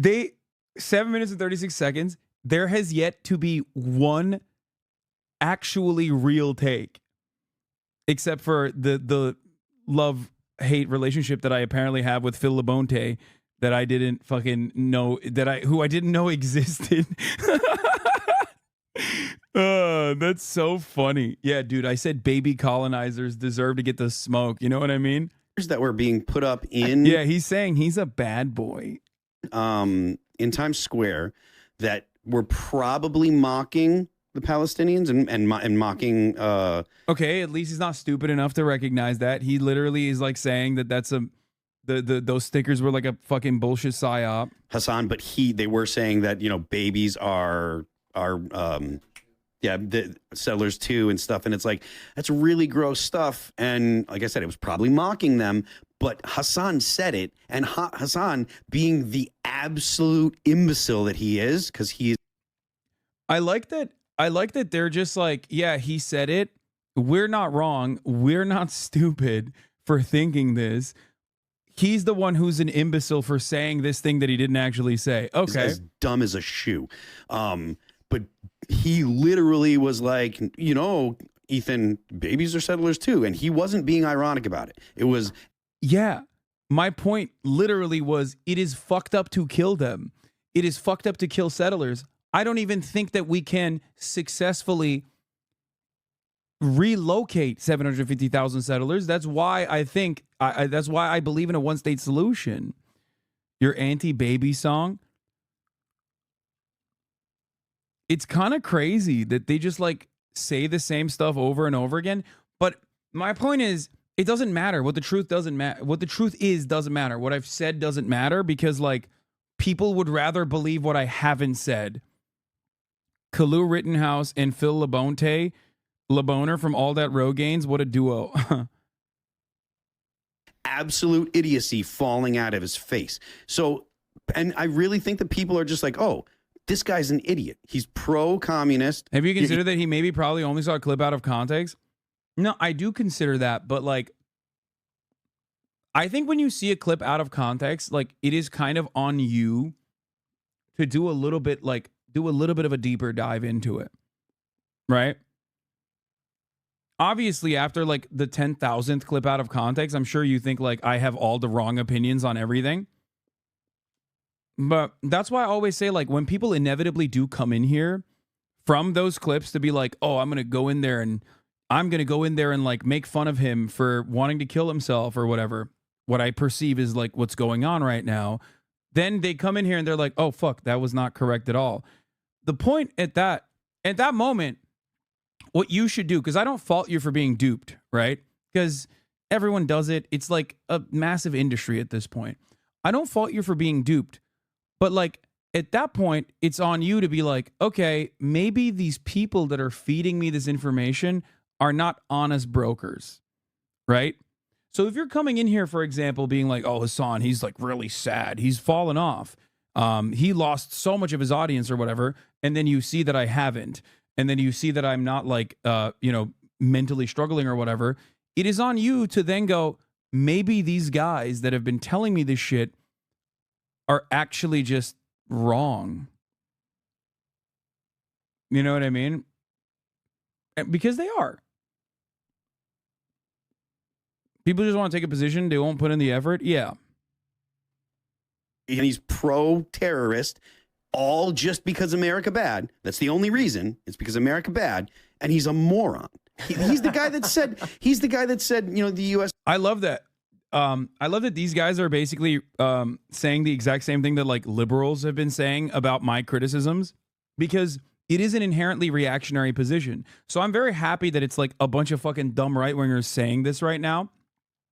Because when people who present themselves as progressive, like Joe Biden supporters, say this kind of thing, it doesn't register for a lot of like people on the edges, on the outside, watching this and going, yeah, whoa, this guy is progressive too, I think. And he is saying that Hasan doesn't have like real criticism of America. He's just saying America bad. So it's good because this position is reactionary inherently. Back in my day, and I've been doing this for 10 years now, back in my day, I used to hear this all the time from the Steven Crowders of the world. You hate America.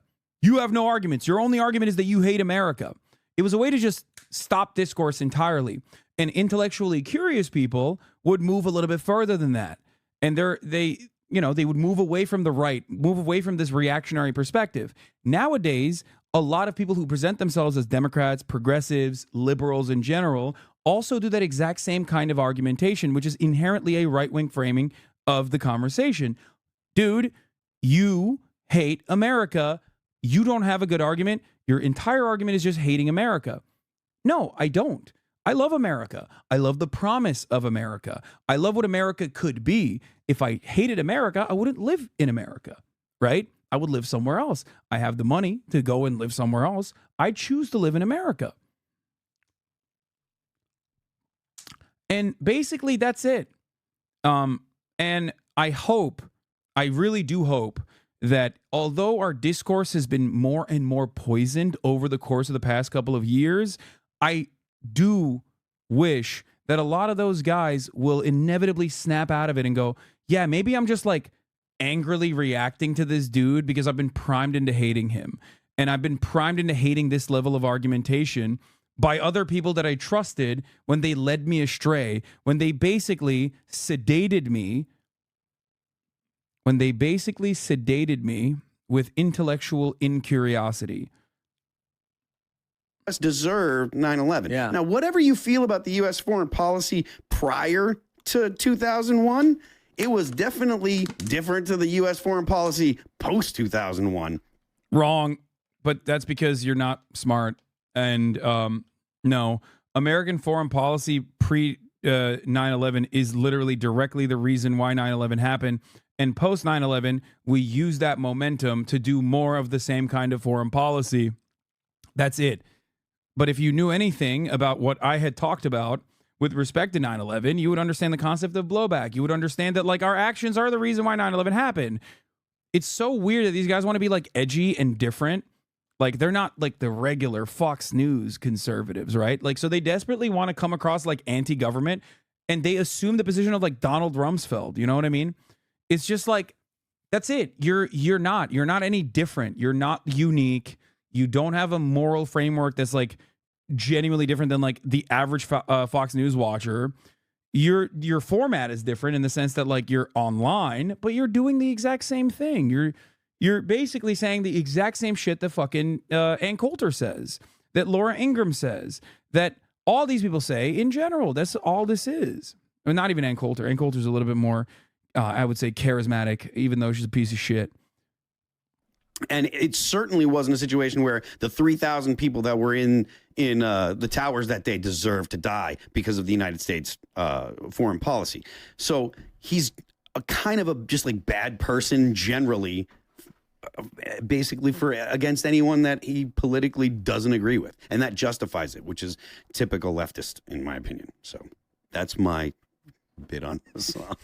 Happy to enjoy the results of the capital that he accumulates while railing against it. The entire system, though, of course. I'm sure. And I think that's part of the reason too, is like people like his viewers really, I would imagine some of them really believe the socialist kind of thing, and not anymore. It's clear that he's not anymore. They don't believe me. That's why they're no longer supporting me. I'm also simultaneously grifting though, because socialism is very popular, but it's also simultaneously unpopular. But I'm still grifting in that direction, even though it's unpopular, because I'm grifting wrong. Or maybe for the past 10 years, a lot of my like foundational principles have not changed, and I've moved in the same direction. And you could literally see that if you were to look back at like commentary from, 2014, 2015, 2016. You know what I mean? Like, it's just so dumb. Yeah. It's clear he's got, a boatload of money and he's not giving a bunch of it away. Like he raises money, but he's not giving his money away. I think also wrong. I do give my money away as well, but at least he knows that I raise a boatload of money. Hey, listen, that's one correct take. This community raises a shit ton of money. Especially at the top of the hour, they raise a shit ton of money for me by subscribing for $5 or for free with a Twitch Prime by connecting their Amazon Prime's accounts to their Twitch accounts. Azan is unironically bad argument. Yeah, that's like, this is like a lot of where this anger comes from. There's a lot of this resentment comes from. It's just like, I don't like him because I don't like him. He means you don't give your money away and then cry about it on the internet for PR.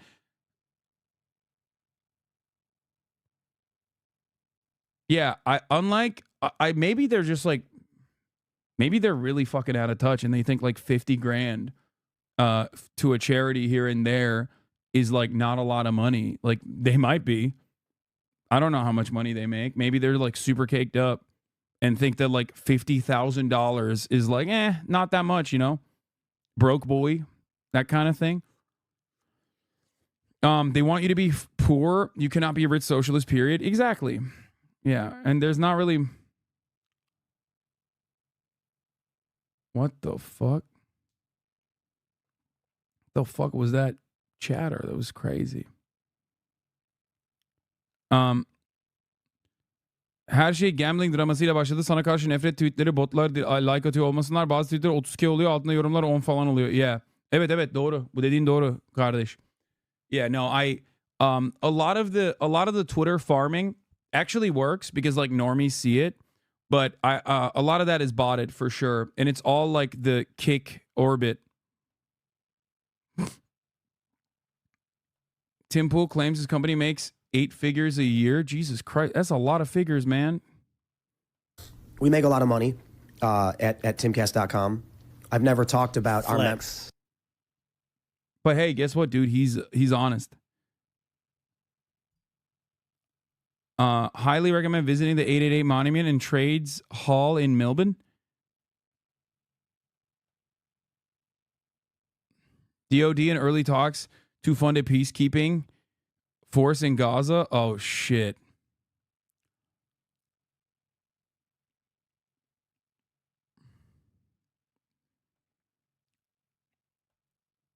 Do you think my grandmother will be sad if I don't get fluent in Turkish before she passes? I hope not.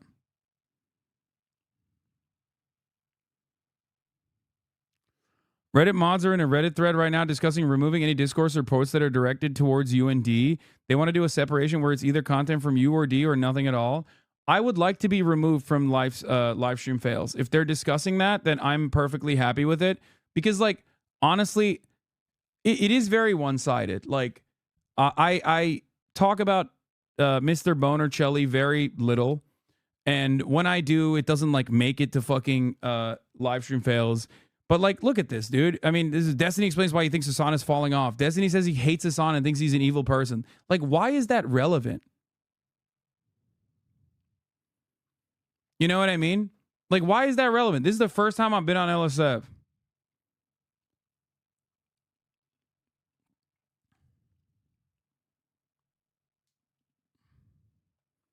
Funny how the post where Hasan goes, yeah, none of that was true. Never get the same attention as Destiny says he hates Hasan, and Destiny reads Hasan saying he wants to kill himself. Hate gets the views. Destiny fans like to pretend that they don't obsessively downvote clips depicting Destiny in a bad light and make it out like it's a meme. But it's so observably true how obsessive and sycophantic they are in every LSF post about him. Yeah, but like, it just sucks because there are good clips, not just from my fucking stream. I'm sure there are better clips from my stream that the ones that make it on here. But like, there are good clips from other people, like smaller content creators, larger content creators, funny shit. And all of that is, there's no momentum for it because this subreddit basically has been overtaken by Destiny's community. Let's be real. Right? And they also simultaneously act like that is not the case. Right?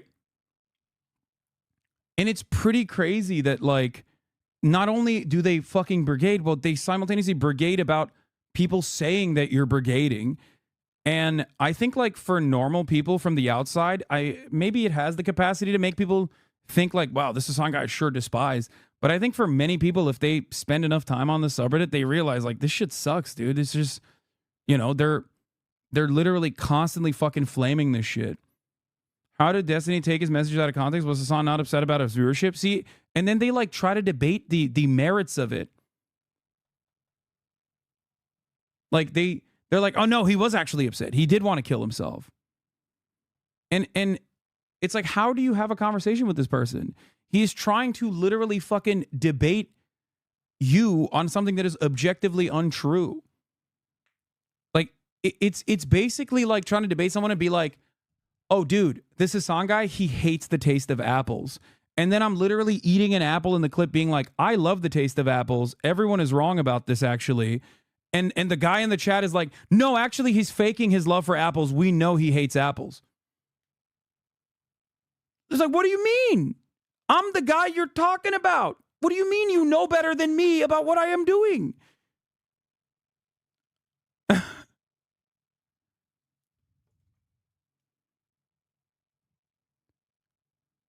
I think he's talking about the I'm going to kill myself comment. Made it seem like he just said that out of the blue when it really, he was replying to someone else. I just assumed he was half joking with that comment. It was very clear to me that it wasn't serious at all. But the amount of people who were like, haha, imagine being suicidal over easy job was too obnoxious.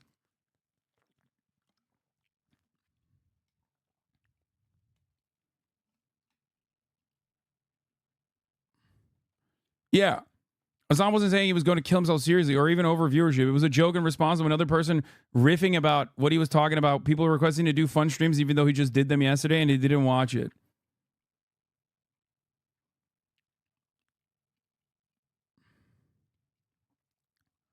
Six-hour post in the past 24 hours with these two names on it. Unhinged, obsessive, and exhausting. I'm telling you guys, okay? I'm telling you guys, I don't want to be on the subreddit. I don't want to be mentioned on this subreddit. This subreddit is basically fucking used as a way to just shit on me. I don't like that. And it's done under the guise of like bringing accountability. But what is accountability? Where is the accountability when it's like Destiny obsessively going over like Discord messages that are out of context and fucking crying about it and being like, or laughing about it and being like, haha, he wants to kill himself because his viewership is like plummeting or whatever. When if Destiny got half of my fucking viewership, his audience would literally go crazy over how successful he is. None of this makes sense to me from the outside looking at it when I'm like not live and you know, when I try to understand, when I try to make sense of what the fuck they're talking about, I'm like, what is happening? What the fuck? Objectively, it makes no sense. Like none of it makes sense. I feel like it's just like gaslighting by a bunch of dudes who spend all of their every waking moment fucking online, you know? People who post in that subreddit are 34 times more likely to also be posted as an RD. It is unironically always being brigaded by his fans. That's what I'm saying. Like it has the highest overlap with his community because his community is like very active online, very active on Reddit specifically.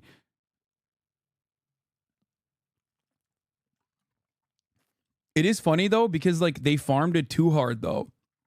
Look, when you're farming the land, you have to take care of the soil to ensure that it can to make sure that the soil basically gets the fucking good minerals again. You can't keep farming it over and over again and expect the same results.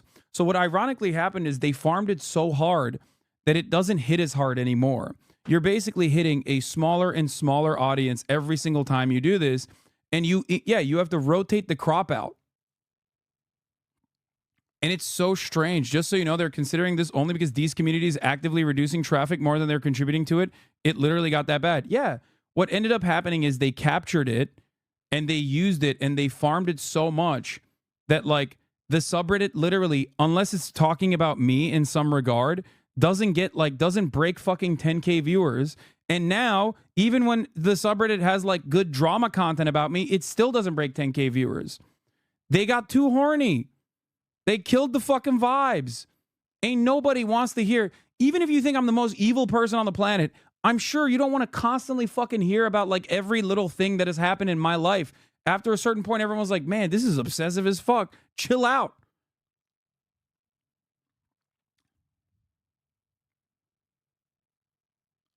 Yeah.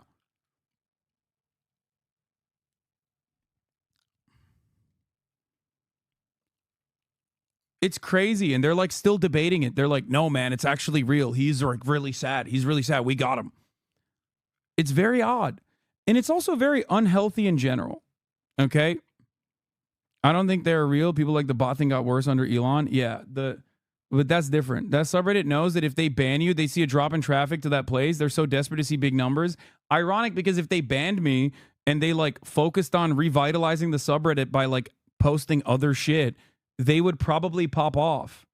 Eventually, it would take time, but I'm sure like as someone who doesn't like nor dislike Hassan, is everything around him always taken out of context? Every single time there's a clip that makes him look bad, he says it's out of context, but these are just messages. There's no context about it. Every time those messages have showed up, followed by his complaint about low viewership, that's because a normal person doesn't contain their takes exclusively the 30-second sound bites. So you think he was actually saying he wanted to commit suicide? I don't think anyone on LSF took the kill myself seriously. Everyone says that. It was him more making that he gets low viewership on banger content that everyone's laughing at. What? Everyone was laughing at. There is context. He was replying to a viewer about the heart rate monitor. The problem is, even if it was out of context, he constantly claims every criticism of his out of context. So I don't think it'd be unreasonable for people to see that he assume that he might be serious. Boy who cried wolf. Bro, you know what this feels like? I'm done reading this shit because it's so stupid. But it feels like when the media will go and do polls, right? You know how the media will go and do polls and be like, 50% of the population doesn't know if Israel has withstood more casualties or Palestinians have withstood more casualties. And it's like, when I see articles like that, I'm like, bro, that's a flex. You're basically flexing your power that you have so perfectly fucking made people like warp their sensibility of like, what is the reality, that like, you're basically just doing celebration laps at this point. Like, look how we fucking manufacture the consent type shit. The guy literally is going, not going, why is it that this dude is always getting fucking clipped out of context, and going, actually, although I do seem like that he is clipped out of context here, well, I see him complaining about that all the time, so it must not be true. And it's basically a guy going, I've been duped 10 times over, and instead of going, the guy that's been duping me is in the wrong, I'm going to now say, that Hassan is in the wrong. How can you recognize that you've been duped and then you still get mad at me? I know you don't want to be on there, but do you think if D was banned, it would fix it? I don't care. I don't like. I am happy never being mentioned on there at all. Okay, I'm happy being never being mentioned on there at all. It's not a benefit to me at all. It's actually really fucking bad. Ahmad in that thread is suggesting banning clips from the two of you that mentioned the other. That's phenomenal. That's phenomenal. Let's do that. Let's take that shit off.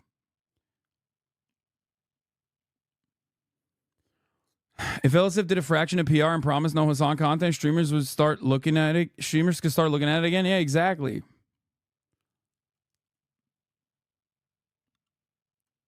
They would brigade another sub like YouTube drama or something. I know there's like not really anything you can do. Their community is like very, very invested in brigading.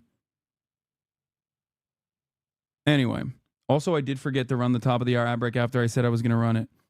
Let's keep going. I think that if he just, I think the issue with him is, as I was mentioning, like the 2020 election cycle was insane for us. We did not have the membership thing we do today with timcast.com, and revenue was way crazier with 100. For the record, if Destiny is not allowed to talk about me, it'll be XQC talking to Destiny or talking about me while repeating what Destiny has said. That's the other part of it. Because, like, they're just... I hope that people are at least, like, a little of sound mind, and they probably recognize that it's, like, obsessive, right? I hope. Because I think it's turning into, like... here, I'll give you another political analogy. I think it's basically turning into, like, the Matt Walsh anti-trans stuff, where because people are, you know, they're predisposed to normal takes usually, after like the 11th take, I think people just start hating the repetition of it and basically go, okay, dude, you're being a little obsessive. I don't like it. Why are you being so sweaty about this guy? It's such a miserable experience. I had a brief stint in that community like 5 years ago. The whole existence is farming their lolcows, realizing they've become the lolcows is so pathetic. Yeah.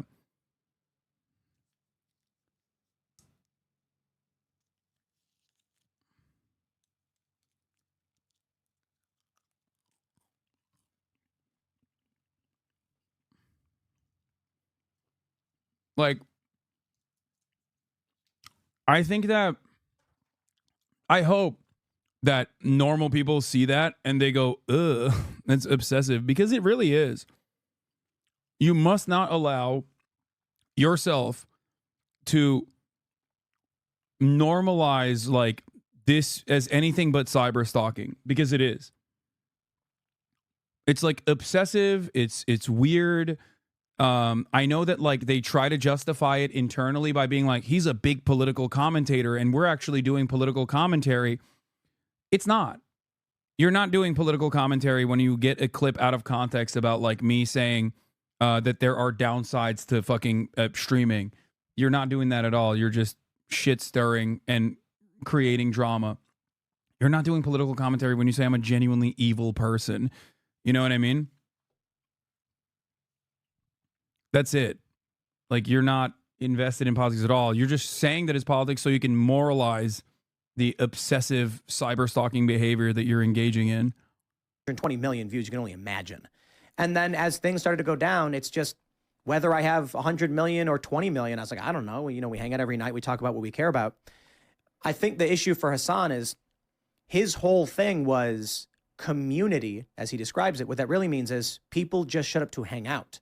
He didn't really offer a thought-provoking discussion between various individuals. It's different. I don't want to claim that we're the same kind of thing. We're not. But that means that when his community grows up, and you know what I think it might be? 16-year-olds became 17-year-olds. 17-year-olds became 18-year-olds. 18-year-olds got jobs and are no longer sitting around all day watching Twitch. He's not wrong about this. This part is actually correct. Okay, this part is actually correct. My community did get older. And when they did get older and they became like mid-20s, whatever, they did get jobs, right? And the thing is, or their jobs were work from home and they're no longer work from home. And what ended up happening is like they still support. You guys are still in here, but you periodically cycle in and out. And that's it. That is a correct assessment. I know he's trying to tie this to like some broader political subject to be like, 18-year-olds are now old, so they're actually smart and Republican or whatever. That's not the case. It's just that like a lot of people have jobs. A lot of people no longer work from home and they don't have time to fucking watch every aspect of the stream. So they come in, they show support, they subscribe, they watch the YouTube videos, they watch the fan channels, and that's it. I think that, and that's perfectly normal. That's why there was a drop off for everybody, right? That alongside with this political cycle being kind of boring in comparison because it's a rerun, and people also are dissuaded, or they just don't think that like their actions matter. You know, they don't see any tangible results, and that probably discourages them from being interested in politics. It's like just making them upset. You know, that's it. That is a real assessment. I agree. That part is actually not wrong. Tim is right on that front. Not in the ways that I think he's saying, but he is not wrong on that front. And there's one other thing that I think is worth pointing out. If you look at the left-leaning Twitch political streamers, the people that are the biggest names, you've got Hassan, who's a literal, he supports Hamas. You've got Vosh, who seems to have untowards photos in his in his porn box. And then you've got Destiny, who's kind of having a rough time lately as well. He's been getting beat up on the debate circuit, too. Yeah, he wants it, just man. like, He's out there. He's just like, bring it to me. And he's just getting pummeled. I think that I think there's something about like his personality where he just doesn't feel embarrassment. And he's just like, I'm going in there. And it's like someone that can just constantly get punched in the face and take it. I think that Destiny just is beyond embarrassment. And that's what his thing is. But you look at the leftist streamers and none of them do anything other than stream. So like Hassan, if he loses his Twitch stream revenue, that's it. If he stops streaming in 6 months, his revenue's down to almost nothing. And as a communist, he has no idea how to use capital. It's true. This is true. And the same thing with Vosh, and the same thing, honestly, with Destiny. It's like these guys don't do anything else. You look at like Jeremy from the Quarter. Wait, what the fuck? That's crazy. I felt that burnout from 2016, 2018. Wait. I missed some stuff. Are they comparing me to fucking Vosh and Destiny? Jesus Christ. In his I hate that. I hate being compared to those fucking guys, dude. Don't put me in the same fucking goddamn camp, dude. Are you kidding me? Get the fuck out of here. Claim that we're the same kind of thing. We're not. But that means that when girls become no longer goes in his porn box.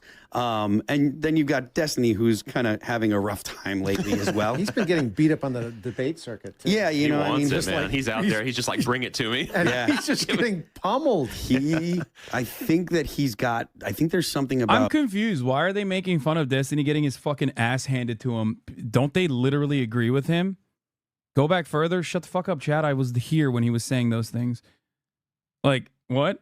That's actually kind of confusing because they said you're a Hamas supporter. Yeah, I know. Well, Hamas is the lesser evil. I'm a lesser evil supporter. I don't really care. At this point, I don't really give a shit when they're like, "Oh, he's a Hamas supporter." It's like, no, I'm anti-genocide. Okay, that's it. But it's confusing to me that these guys don't like Destiny getting ass blasted by dudes who know what the fuck they're talking about Palestine, because I think they agree with him on that front. So why are they out like his personality where he just doesn't feel embarrassment? And he's just like, I'm going in there. And it's like someone that can just constantly get punched in the face and take it. I think that Destiny just is beyond embarrassment. And that's what his thing is. But you look at the leftist streamers and none of them do anything other than stream. So like Hassan, if he loses his Twitch stream revenue, that's it. If he stops streaming in 6 months, his revenue's down to almost nothing. He's not wrong about this. Yes, that is by design. That is deliberate. Do these guys think that I can't just hire someone to manage my money? Do they actually fucking think? Yeah, that's how jobs work. You're basically describing jobs. You're shitting on me for not pursuing passive income because I don't, need to do that beyond developing a nest egg, like a 401k, right? But it is so strange that they're shitting on me for not making my money work. You think I can't fucking buy a gas station? You think I can't buy real estate and then give it to a management company? Are you that stupid? It is the easiest thing on the planet. Every fucking dumb fuck with a little bit of cash does it. What the fuck are you talking about? Why do these guys think it's a superpower to make money when you have money? It's not. It is the easiest thing on the fucking planet. Okay? The reason why I don't do that is because one, I don't have to. I'm very fortunate not to have to do that. And two, I don't want to do that. I don't understand why they're basically claiming that once you have a shit ton of money, I can't believe that you're so stupid that you're not dumping it into the stock market. And it's ironic because, like, if I did do that, right?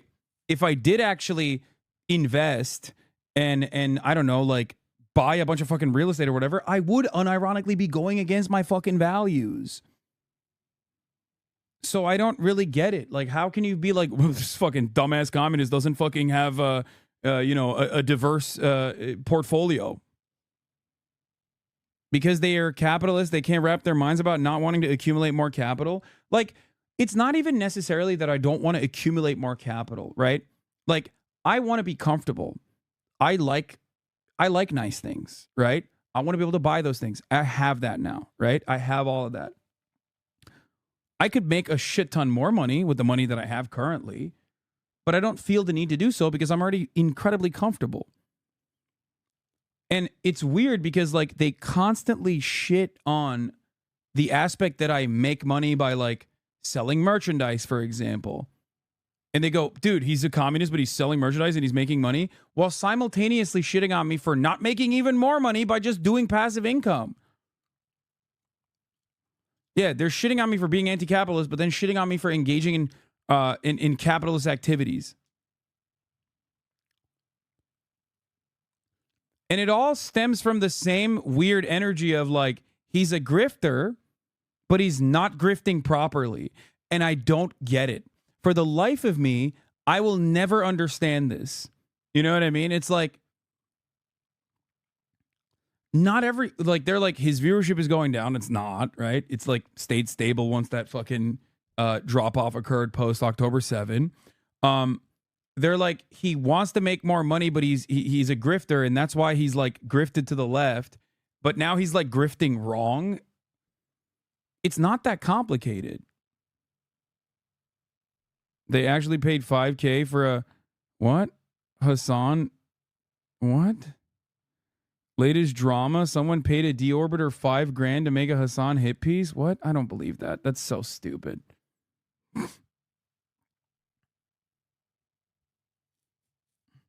Imagine speaking with your full chest on someone when it's so obvious they have consumed approximately zero of your content or looking into what your views are. These people are all so unserious.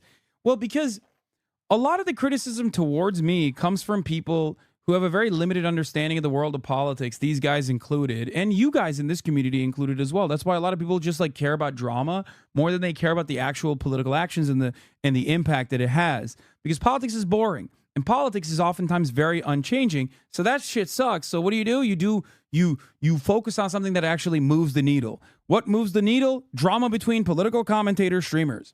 So that's what it is. That's what a lot of this is. It's trying to view the world from the lens of, like, what political streamers are saying and doing. So all of this criticism isn't just about me. It's about what they ascribe, the values that they ascribe to socialism, and taking down the concept of socialism. But because they can't just, like, investigate what, dialectical materialism is, what Marxism believes, you know what I mean? Instead of, like, investigating that and making, like, a coherent analysis on, like, why that's wrong, they just go, Hassan is rich but a socialist, lol. What a fucking idiot. What a hypocrite. And his fans are stupid. It's a much easier way to try and tackle a political subject for baby brain dipshits.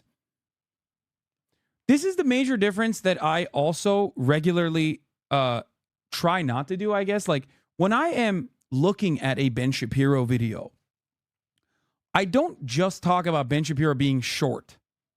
I don't just talk about his lack of facial hair and his inability to grow a beard. I also address the takes on top of that.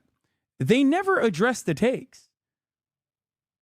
One thing you will always notice is that conservatives and my naysayers in general rarely ever actually look at, like, something that I've said and tackle it head on. It's either something that I haven't said that is clipped out of context that they yell at, a straw man, or basically just ad hominems about how they have assigned certain sets of values to me that they have now declared is hypocritical. He has a house, but he's a socialist. You can't have a house when you're a socialist. He has supercars, many supercars. I heard it all. It's always like an exaggeration of what the truth is too.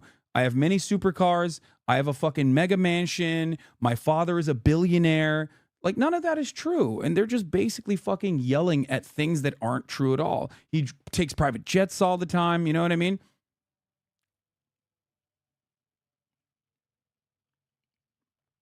And as a communist, he has no idea how to use capital. It's true. This is true. And the same thing with Vosh, like, and the same thing, honestly, with Destiny. It's like these guys don't do anything else. You look at like Jeremy from the Quartering. He's got his coffee, and he's got the Publica that he's doing. Coffee brand coffee, and he's got the Publica that he does. And Tim here obviously has the coffee that the cast brew coffee in it. Wait, like, what are you talking about? You think first of all, I have a cooperative podcast. Secondly, I have a pretty fucking successful, I mean, not successful in the capitalist sense, because like the margins are really shitty, but like a pretty fucking popping merchandise line too on top of that literally wipes out the entire union garment production in the United States of America every time we do a release.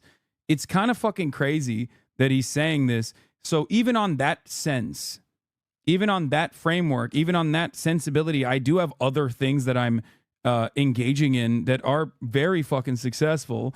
And not only that, but also I don't even care about the success of those things.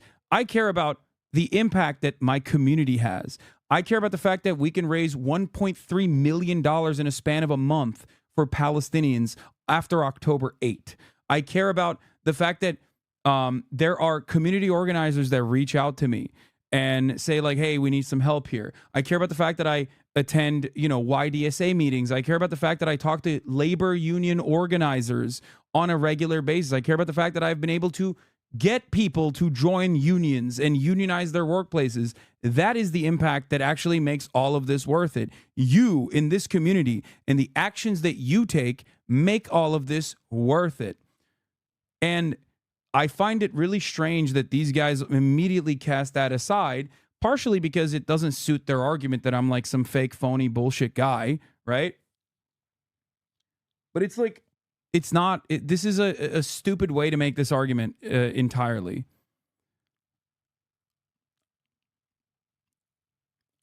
And it's odd because like if I fucking bought like a coffee company and then started selling coffee, you would literally be like, oh, dude, look at him. He's a capital owner. He's a capitalist. He's doing a coffee business. Like, what a fucking phony. And they would kind of be right, depending on how I manage it.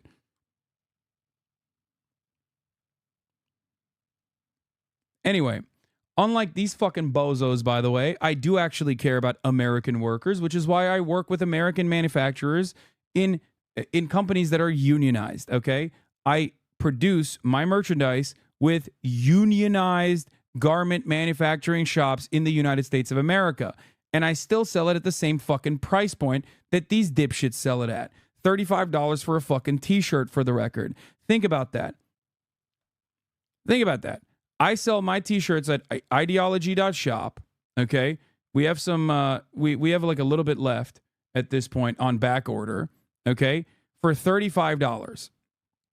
It's American made. It's high quality. It's union made. Let's see what Tim Pool's shop looks like. I want to see what his, because I don't know. Maybe his merchandise isn't that bad. Maybe his merchandise is also made with union manufacturing in the United States of America with like union shops. I doubt it though. Let's see. Let's go to Tim Pool's store. TimCastCreatorSpring.com featured products. Okay, let's take a look. Lift heavy thing. A t-shirt or a fucking 33 Australian dollars. Okay? Make sad voice stop. Let's see. Where is this made? Worldwide shipping. Products are fulfilled in the US and EU. Okay, it doesn't say where it's made. To be fair, $33 Australian dollars is $4. No.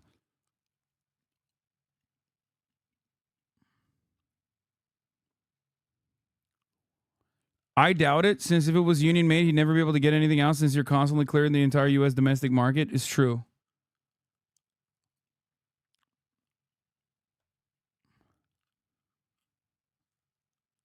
Products are fulfilled from the US and EU.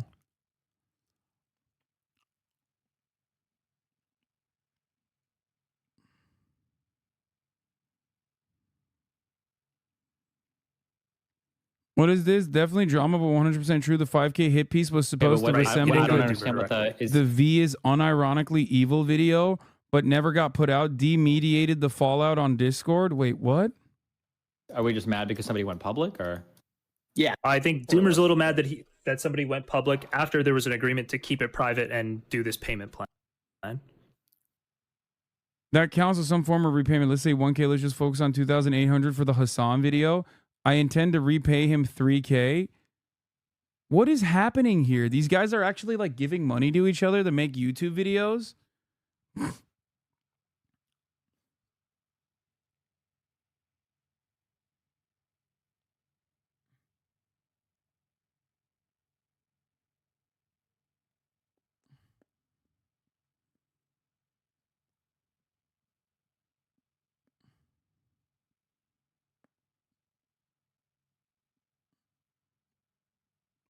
What the fuck? This has got to be fake, bro. This is like comically stupid. I mean, it's pretty sad if these motherfuckers are like literally getting together to be like, well, let's make another hit piece YouTube video for $5,000. Ugh. I don't know what the fuck this is, but I don't want to know, honestly.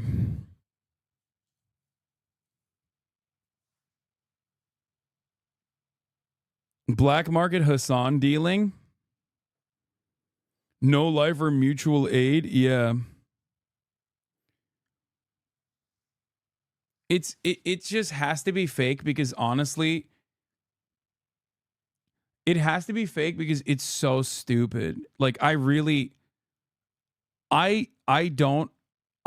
want to think that like, isn't this like Nicholas Diorio guy like one of those fucking dipshit like crypto fascist dudes too? This video is actually Destiny mediating because this became public instead of saying a private payment. Please skip, not worth the time.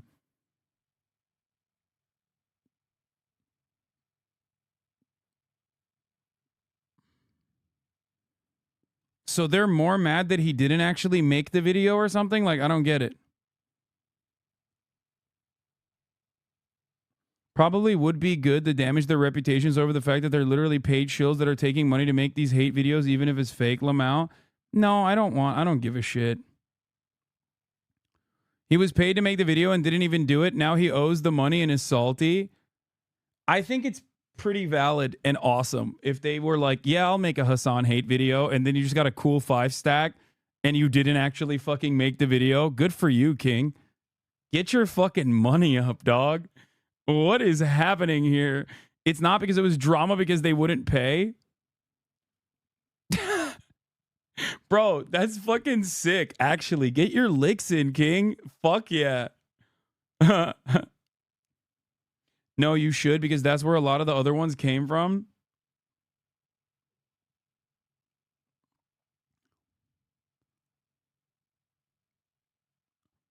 Dude, that's crazy. Why are they... Let's just focus on the $2,800 for the Hassan video. I intend to repay him $3K. I can't believe there's like a legitimate viable industry out here of like some of the worst losers of all time. Wait, what is this?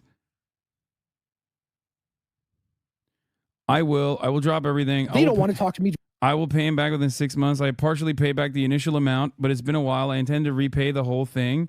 That's not true. You didn't pay anything back unless you have receipts. See, you don't know what happened. So the drama is what? The drama is that like there are like hate essays being thrown around for 5 stacks, and now the drama is that like they're not getting paid or something. I thought this was a joke.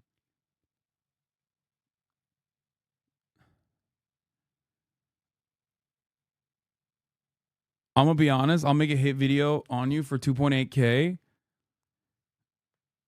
All our products, including shirts, are sourced outside of the United States. We offer a variety of options in our designs. Yeah, they're not made in the U.S. Of course not. It would say if they were. Tim Pool Merch Company, read the criticism section. Yeah, they use Teespring, right?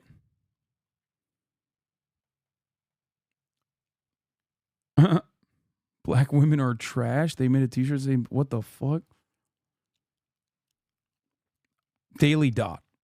In 2018, the company came under fire for providing items in sale that celebrated Dylan Roof. Jesus Christ.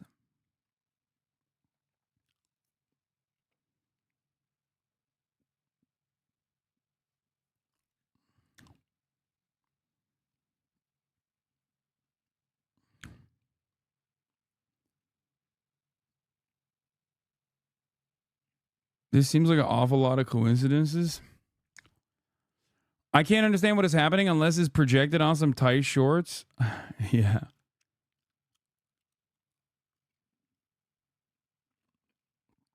(2021) Amaze Software released a press announcement declaring the acquisition of Springs. On January 6th, the U.S. Capitol was invaded by rioters. In a viral photo, one rioter was wearing Camp Auschwitz t-shirt. On January 11th, Teespring removed and apologized for the sale of Camp Auschwitz shirts on their platform. Oh my God, they're fucking crazy. That's where they got the Camp Auschwitz shirts from? Anyway, ideology.shop, by the way, t-shirts are still available for those of you who want to buy it. How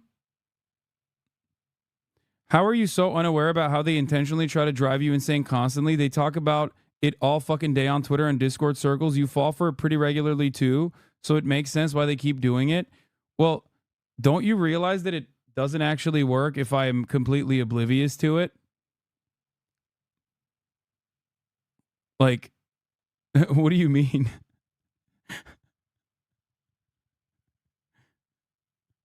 You're like, dude, you're falling further. They're making you insane. I'm like, I'm doing all right. I'm doing pretty good, actually.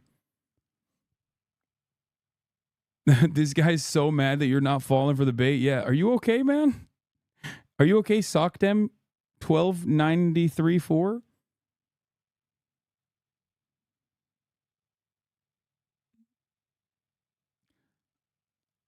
I think that these guys are pretty pathetic. I hope that, I mean, I'm glad that they're making money.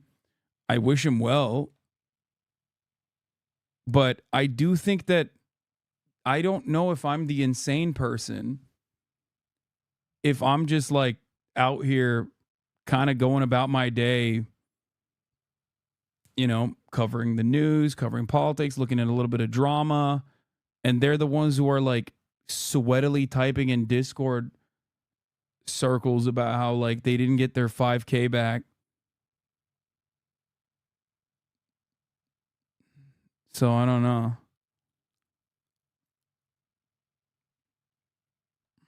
It's just it's coffee and news websites. It's all any of us do. No, but you've got, you know, you're building the boonies, and there's a lot of things that you're doing, and you look at other people that are on the right. Daily Wire, like they just went whole hog with started with the podcast stuff, and now they're huge, and you look at people on the right, and they behave in a very clearly different way to people on the left. But this is what the left and the right distinction has become. Yes. People of merit are now considered all right-wing, and people of no merit are left-wing. Chatters, get the 5K and just make a positive video. What do you mean? Get like 2.5K up front, 2.5K after the release. Release a fucking positive video. If they don't give you the 2.5K, you just made $2.5 grand for making a video. That's it. What are they going to do? Be like, oh, I didn't like the fucking energy in the video. It was too positive. Who gives a shit? Fucking make your money, dummies. Make your money. Get your money up, and now you're funny up. And you get to fucking make people who are like objectively some of the saddest losers on the planet extra sad. You might even get one of them to actually end up, video gaming themselves. It's like a fucking extra benefit. There's extra credit on the side. Used to be that you could be a successful entrepreneur, liberal, Democrat, having a reasoned discussion with your Republican neighbor and going, I think you're crazy. But when's the golf game? We're going on Sunday, right? Right. Now it's completely at odds. And as many people point out, like Donald Trump is a New York liberal from 15 years ago. And now you're right. You're far right. No, the reality is the reason why I have a bunch of business ventures outside of just this show, so my morning show, I could live off that and I'd be wealthy for the rest of my life. Just the morning hour and a half that I record Monday through Friday, it makes me a rich person. But so then we have timcast.com memberships. And I said this before, my personal salary just comes from my morning show.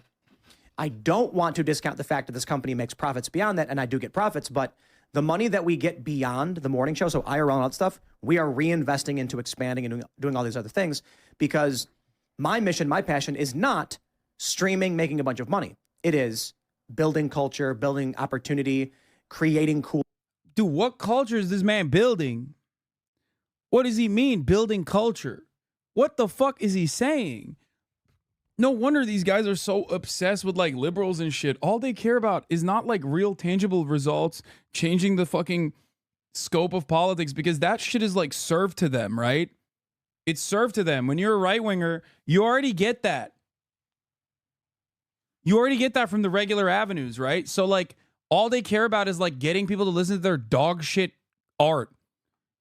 I obviously don't have to worry about that because like there is a decent amount of art that reflects my values, or reflects my worldview, reflects my ideology.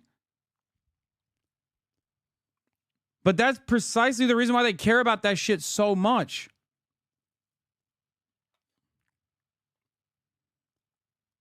That's it. Because like they don't have it. They don't have the juice in that space.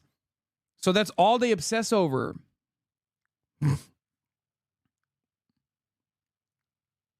Yeah, the only thing, no, he's building cultures under that beanie is right, dude. Ew. Cool things. That's true for Jeremy of the Quartering. Jeremy, I don't think is sitting there being like, I need to make money, money. He's like, I want to do more. I've succeeded here. What else can I do? There's a mission to be had. Dude, I don't get it. Like, you don't fucking do commerce for, like, I don't think he gives a shit about, like, coffee. Like, he's not passionate about coffee, and that's why he has a coffee shop. He's passionate about making money. Like, that's it. For me, I love doing merch. I do. Like, it's annoying, it's a nuisance, and I've made it so that, like, the margins are minimal, right? But I like making cool shit that you guys can wear, and I enjoy wearing it as well. It's stuff that I wanted to do when I was younger, and that's why I do it. I do it because it's in high demand from you, my community, and my goal is always to get people to wear that even if they're not fans of mine. You know what I mean? Like, get people to look at that and go, wow, that's sick. I would like to wear that. You know? And it's kind of weird that they're like trying to be like, oh, I'm passionate about like all this other stuff. I'm passionate about building culture. I don't know what the fuck that means. Or they're saying like Quarter Pounder is actually passionate about like what?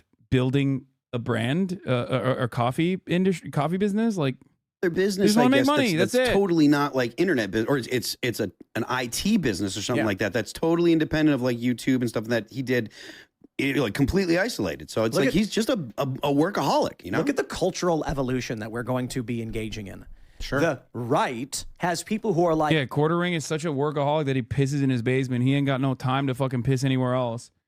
I, on the other hand, am not a workaholic. I only stream 10 hours every fucking day for 365 days. I have succeeded and I would like to build more. And then you have the left where they're like, I'm making a bunch of money right now because a social media platform has propped me up and I have no idea how to monetize outside of this and I will soon disappear. Yeah. Like, I'm upset because... Yes, dude. It does not... Here's the greatest lie that these fucking dumbasses tell their audience and you hear all the time. It's so hard to make money when you have money. It requires something brilliant. That's not true, okay? All you need to do is take the money and give it to someone, a financial institution that has a fiduciary responsibility by law to fucking yield the best returns that they possibly can for you on that investment. It's that simple. It is literally the simplest thing on the fucking planet. Once you have money, it's very easy to make more money off of that money. Okay? Anyone who tells you anything else on that issue is lying to you. They're lying to you. The system is designed to literally help you. It's so weird that they're like literally saying that it's not work if you are unironically engaging in labor that gets you to earn a wage or earn or generate revenue. It's actually work when you get passive income. It's the exact opposite.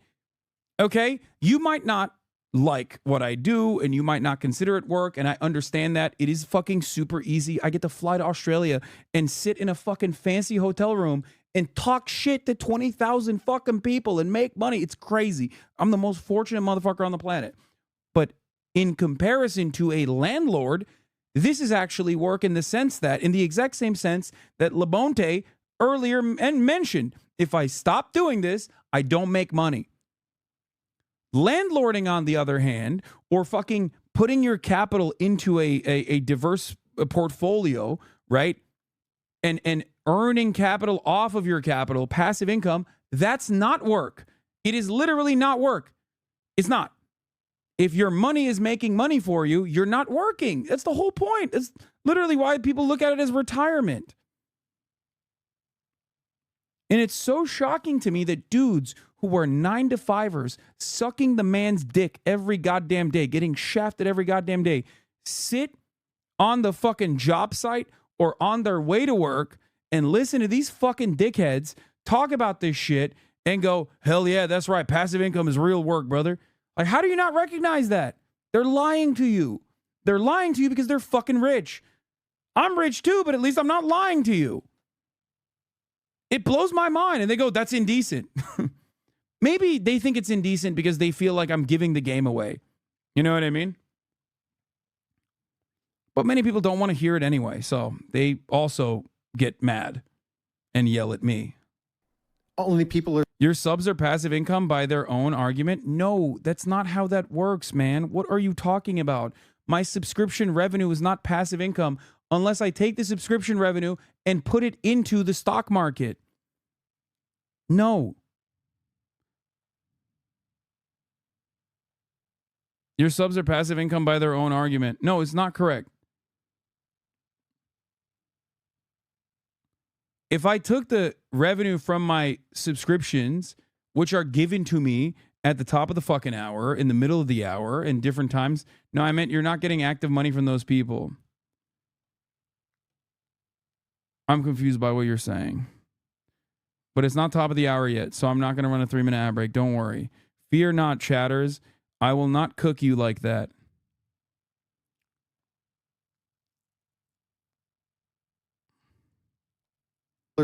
Watching my hot political take that I put out there, the same viewership as my gaming, and so he has to keep doing it. It's a job for him. And he's got nothing else. It's not his passion anymore. Maybe it's now just he has to do it. I think it is. Oh my God. Okay, for those of you who are wondering, I guess if you couldn't fucking figure this out, no, of course it's my fucking passion. Ain't nobody on the planet is dumb enough to consistently fucking talk about this shit for 10 hours every day.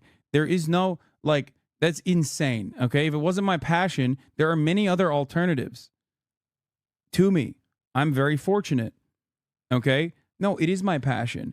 But my other goal here, my overarching goal, is to get people who are not personally super passionate about politics to be invested in politics. And in order to bring in a broader audience, we have to do fun stuff and not be gross to the people that are uninitiated. That was my point, which of course didn't make it out in the screenshots, but that was what I was talking about.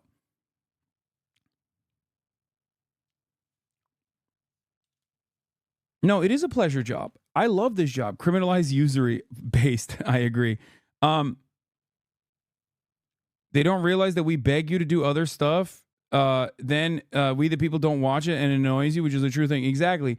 It's people that constantly go play video games, play video games, play video games, and when I do, they're like, "Oh, well, I didn't watch." You should play video games. You're the least, you're the least popular and often not full understood political leaning in the country because you love being yelled at. Actually, yeah, I do. I have a passion for being yelled at by people who would probably understand my position if they were like a little bit more charitable, but they can't be because they never see me do anything but yell at chatters.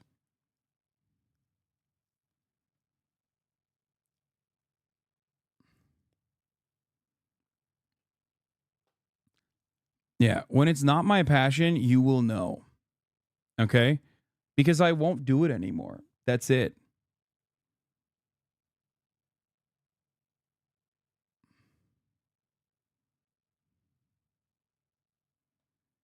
How coward and phony Tim Pool became one of the biggest political YouTubers on the planet. A former darling of Occupy Wall Street, Tim Pool has racked up more than 1 billion views and millions in earnings while dangerously whitewashing the far right.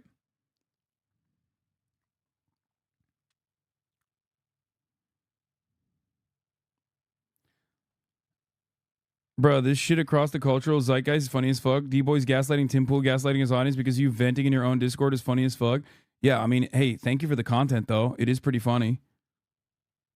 Yeah, we'll watch the Tim Pool having a meltdown in a second about like how he's shocked that his audience is like becoming mass shooters. You see this is a trend that's been on YouTube forever. You'll see a video where someone goes on YouTube and they're going, I just can't do this anymore. You don't know how hard it is. I'm really struggling. I wake up every day. And then all you got to do is look at their past like 4 videos and the viewership was in decline. And then they have a mental breakdown. Because what's happening is they're watching their sales decline rapidly and they don't know why. Now, any person who has experience in business or like, you know, us, for instance, what do we think? I'm like, okay, so the election cycle is, as soon as the election ended in 2020, like I said to everybody, the election cycle is gone, which means viewership's going to drop. It means revenue goes way down. So we need to shift and figure out better ways of monetizing because ads won't cut it. Like we have a 4-year cycle in news and politics. 2024, of course, is a really big year for us. I imagine by the end of the year. How are you liking Easter weekend in Melbourne? Just because I'm parasocial fucker, do you have any Oz plans today? Yes, I do. It's so funny that these guys are talking about this shit. Like I understand all of this, and I don't believe any of this. So it's like weird that they're having this conversation as though like I disagree with it. Like I am my anger in that moment doesn't come from like viewership declining. It's not declined. It's coming from the idea that like people don't think that it is a wise investment to do stuff that's outside of the political scope and just cater to that same audience over and over again and only do politics and only do one thing. No, because I'm multifaceted and I'm capable of doing things way beyond political shit, immediately political shit, is how I get more people invested in politics in the long run. That is my job. That is my goal. My goal is to put out relatively decent vibes, doing stuff that's not immediately political, and have those people go back and be like, well, you know what? I remember him having fun. I remember him playing around with animals and stuff, and he seemed to be like a nice guy. Maybe I was wrong about the way that I originally assessed him, right?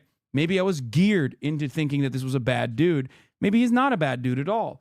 I'll listen to his take and I'll be a little bit more charitable and I'll probably understand what he has to say rather than immediately fucking react in a negative way. Yeah, the thing I always see in the comments is that you're really fun to watch when you aren't doing politics. I read Emaru's comments and all the comments are about how you seem really nice and good content when you aren't doing politics. Maybe it's time to diversify. That's what I mean. That's true. Because people, and those people would be way more understanding of my politics if they watched more of the normal shit. She fired or did she leave of her own? Okay. Hold on. I gotta pee again. I've peed like 1,000 times, dude. I swear to God. The year, it's going to be bonkers in terms of viewership with the billions of dollars in spending. And of course, the Civil War. I'm kidding. But, you know, as things start picking up. But if you don't know how to run a business and you're one of these streamers and the only thing you do is just, hey, subscribe, and that's it.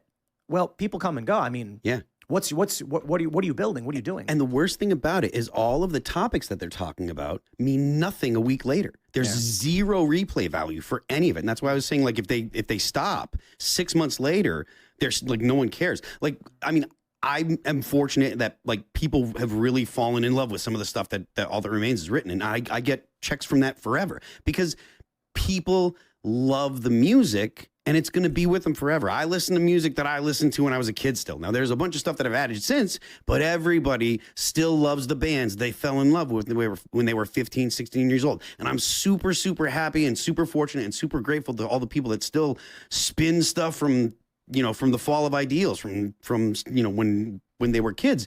But it's like, if you don't do something that people can really fall in love with, that's beyond just the daily kind of, this is what's going on, you're not going to have any kind of longevity. And I don't understand why. I mean, I assume that it's mindset, but the dudes that we've been talking about, none of them are doing anything outside of their daily stream, So my first YouTube channel was youtube.com/Timcast, and I would do one segment every day at 4 p.m.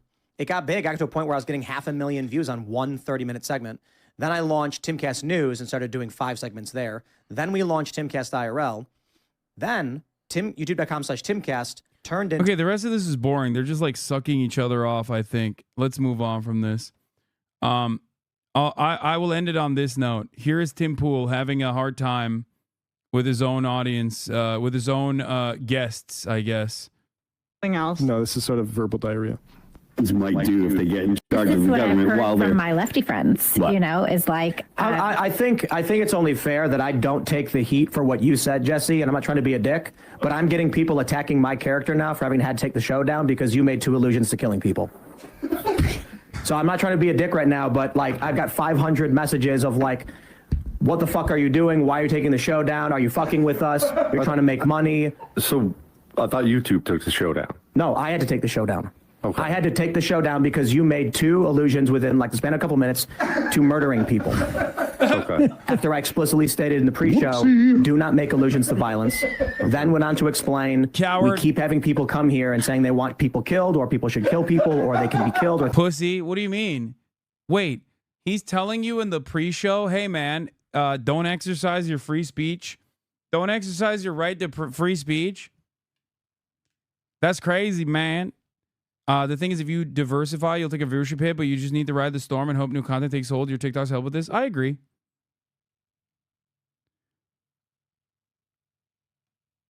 What is this? Did you see Tim Pool getting owned by Lauren Southern, who's weirdly not wrong here? Crowder says he has to pay $25K in child support that his ex-wife uses to pay lawyers to go after him. He has to fund his own destruction. Yes, he launched extraordinarily litigious lawsuits against her and her family that she cannot afford because she quit her job to be a stay-at-home mom. He also then went for full custody of the kids, but thankfully she was awarded some funds to prevent herself from becoming homeless and having her children taken.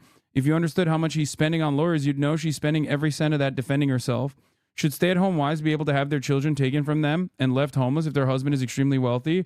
Or should they be given a sliver of the money their husband is spending on lawyers to defend themselves? That's awesome.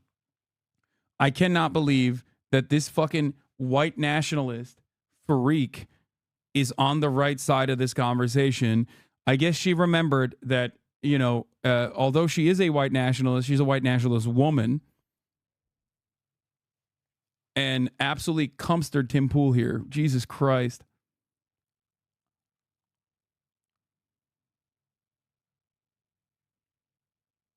Let him fight, I say. I loved watching fucking right-wingers fight each other. Speaking of right-wingers fighting each other, let's move on from this subject matter to two right-wingers going at it. Let's take a look. Was she fired or did she leave of her own volition? I'm not going to speak to this topic, Piers. At all? At all. You can't give me any insight into why she departed? No hints, no nothing. I'm not going to speak to this. Can I ask why? I mean, you can ask. No, I'm not. You can ask why you don't want to say anything. Again, you can ask. I'm only curious because I know what a staunch defender of free speech you are, and it would surprise me if it had been someone's opinions that would make you want to part company with them. However contentious. I mean, suffice it to say, the only thing I will say is what I've said all along with regard to Candace or with regard to any of our other hosts. I am not in hiring and firing position with the Daily Wire. I'm a co-founder of the Daily Wire. I'm a co-owner of the Daily Wire. I'm not actually in management. Jeremy Boring and Caleb Robinson are in management positions with regard to Candace. I think there's nothing funnier. There's nothing funnier than fucking hiring an anti-Semite and then firing them because they were not only anti-Semitic but also pro-Palestine. It is pretty funny. I love that. That's great. I mean, good moves overall. Keep it up.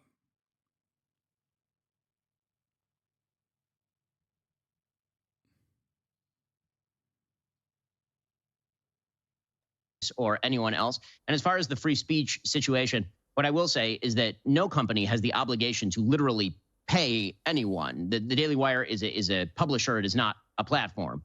I've never called for Candace or anyone else for that matter to be banned from YouTube, to be banned from X, to be banned from any platform. That's a different story, obviously, when it comes to any publisher. Any publisher gets to make decisions about what it wishes to purvey and not. I mean, I'm just not going to labour this, but one more point I would make is it's been reported extensively that the reason for her departure was because her comments had been perceived by people at the Daily Wire as anti-Semitic. Someone said, when you ask AI to elaborate, and it's such a good lock, dude, he literally does. He's doing the Chat GPT argument, like, I am sorry, I am not at liberty to discuss this. Would you like to hear about some other positive conversations instead? My programming stops me from telling you. Again, I'm not going to comment on this, Piers. Okay.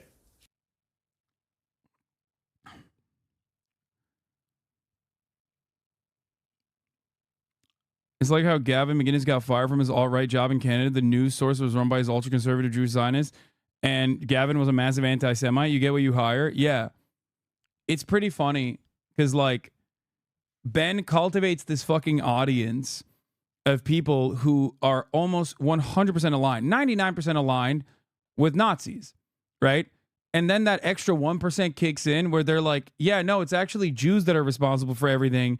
And also Israel is like doing everything secretly. Then he goes, oh, dude, what the fuck? And it's like, bro, what do you think? Like, what do you think these guys believe? Like, where do you think they came from? You align with them on 99%. Okay? That's your audience. That literally is your audience. Your allies hate you because you are Jewish. Okay? They are anti-Semitic.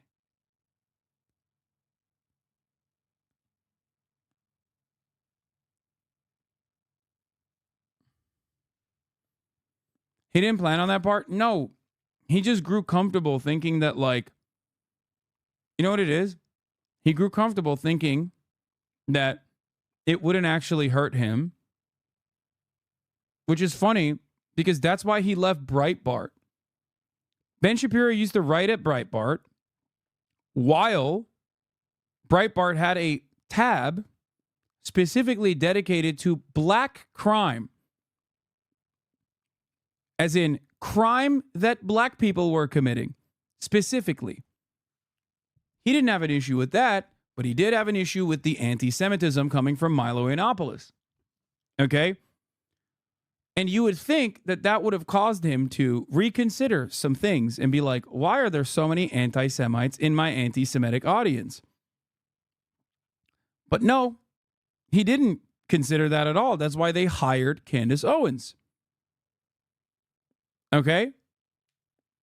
They hired Candace Owens after she had famously said Hitler simply wanted to make Germany great. I'm sorry, but if you hire someone who's saying that, you should expect them to say more of that when you hire them. If I hire Steven Crowder, I'm expecting him to be racist. I'm not going to punish him for being racist. That's why I'm hiring him. Here it is, by the way, for those of you who don't believe me. The infamous black crime tag.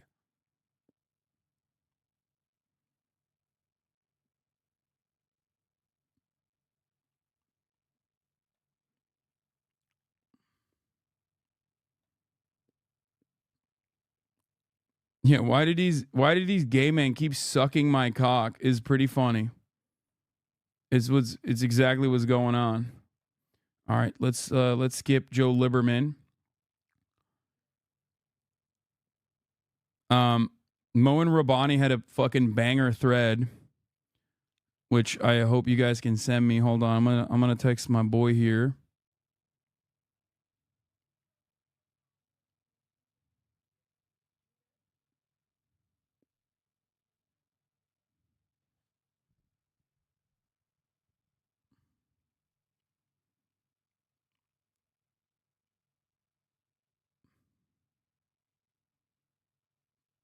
1 second. Do you think you're losing popularity because people are turning into right wingers, or because actual socialists finally found out you're a fraud? Yeah, that actual socialists finally found out I'm a fraud. That's what happened. Dude, I love you guys, man. You're great. It's both. People are becoming more and more right wing, and people are like, this guy's a fraud.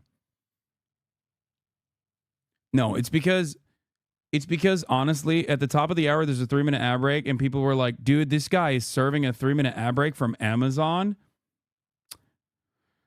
Real socialist, by the way. Can't be a real socialist if you're working with Amazon, baby. That's why. Would Marx vote for Biden? What? I don't fucking know. Probably. Who cares? And that's my answer. Okay.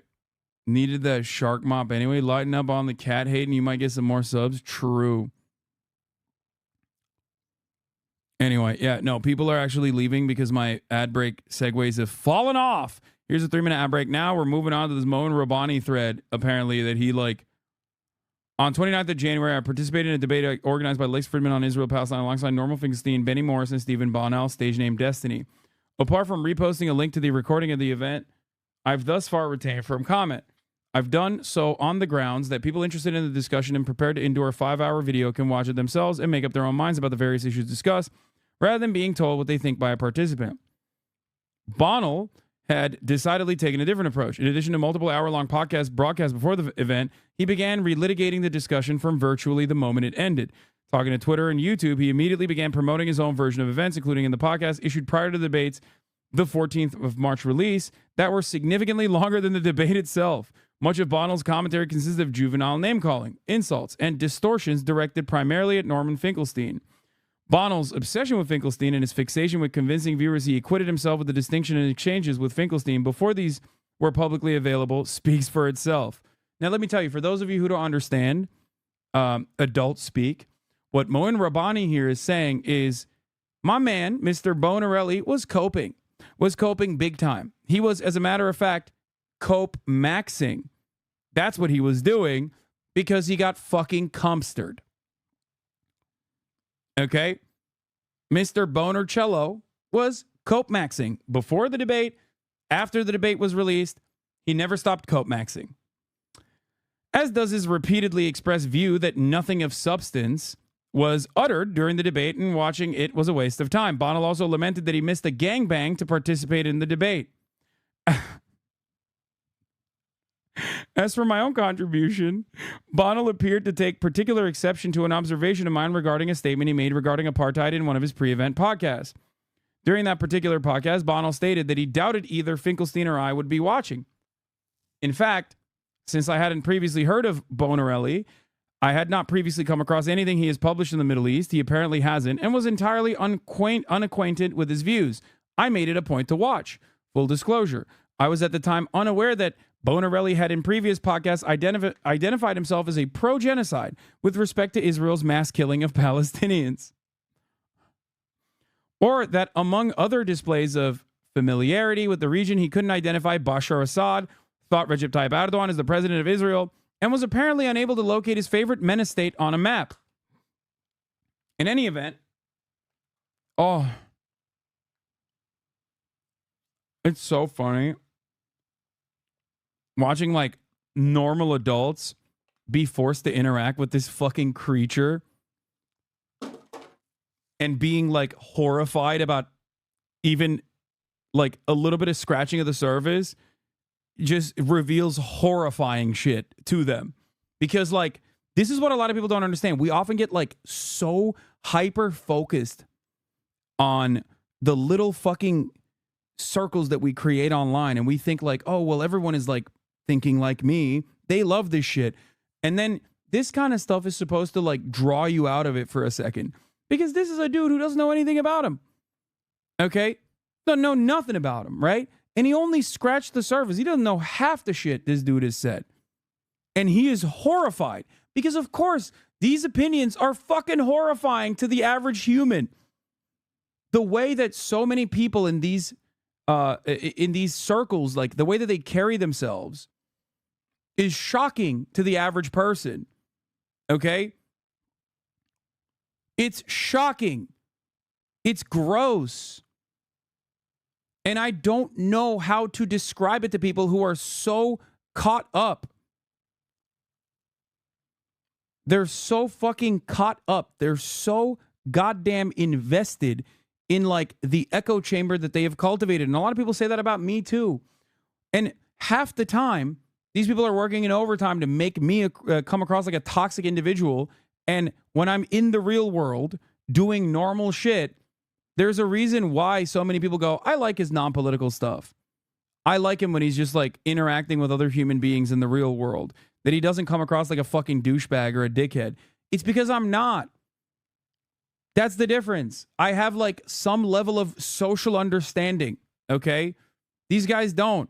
And they lean into that and they make that their superpower almost. And because there's a lot of other people online who have the same exact shortcomings, that kind of becomes the norm for them until someone that is not initiated in the world of like debate and discourse online and all this shit looks into it from the outside and goes, oh my God, that is so toxic. That is so gross. In any event, during the pre-debate podcast in question, Bonnell was explaining to his audience how he would dispense with the findings that Israel is an apartheid state, purportedly basing his views on the legal definition of apartheid, separateness. Bonnell asserted that Jim Crow did not constitute apartheid, but that Arab states have not extended citizenship to Palestinian refugees in their territory is a clear example of this crime. I recounted this statement to Bonnell during the debate. Once again, claiming to base himself on the legal definition of apartheid, Bonnell changed his position somewhat, this time to, I don't know if Jim Crow would have qualified for apartheid. Why did he do that? Because he recognized that he was basically talking to a larger audience there, and he didn't want to come across like a fucking asshole or a douchebag, at least, on that issue. For good measure, he added, just like if Israel were to literally nuke the Gaza Strip and kill 2 million people, I don't know if that would qualify for the crime of genocide. It remains unclear why the legal definition of apartheid leaves Bonnell clueless about the status of Jim Crow, but sufficiently confident to indict Arab states. After all, Jim Crow was a formal system of rigidly enforced segregation in the United States, imposed by state authority, enforced by legislation and violence, and confirmed by the U.S. Supreme Court. By contrast, Arab states were, at worst, exercising a universally recognized sovereign right to not extend collective citizenship to foreign refugees on their territory. Rather than clarify his position, he quickly changed the subject to Israeli civilian casualties on the 7th of October. Perhaps Mr. Bonarelli thinks there is a state named Arabia that is withholding citizenship from its Palestinian minority, or simply doesn't know, or care to know, how apartheid operated in his own country. What is certain is that he is entirely unaware that Jim Crow served as a model and inspiration for the South African white minority regime's racist policies, which bequeathed us the term and the crime of apartheid. In his post-debate podcast, the above exchange metamorphosed.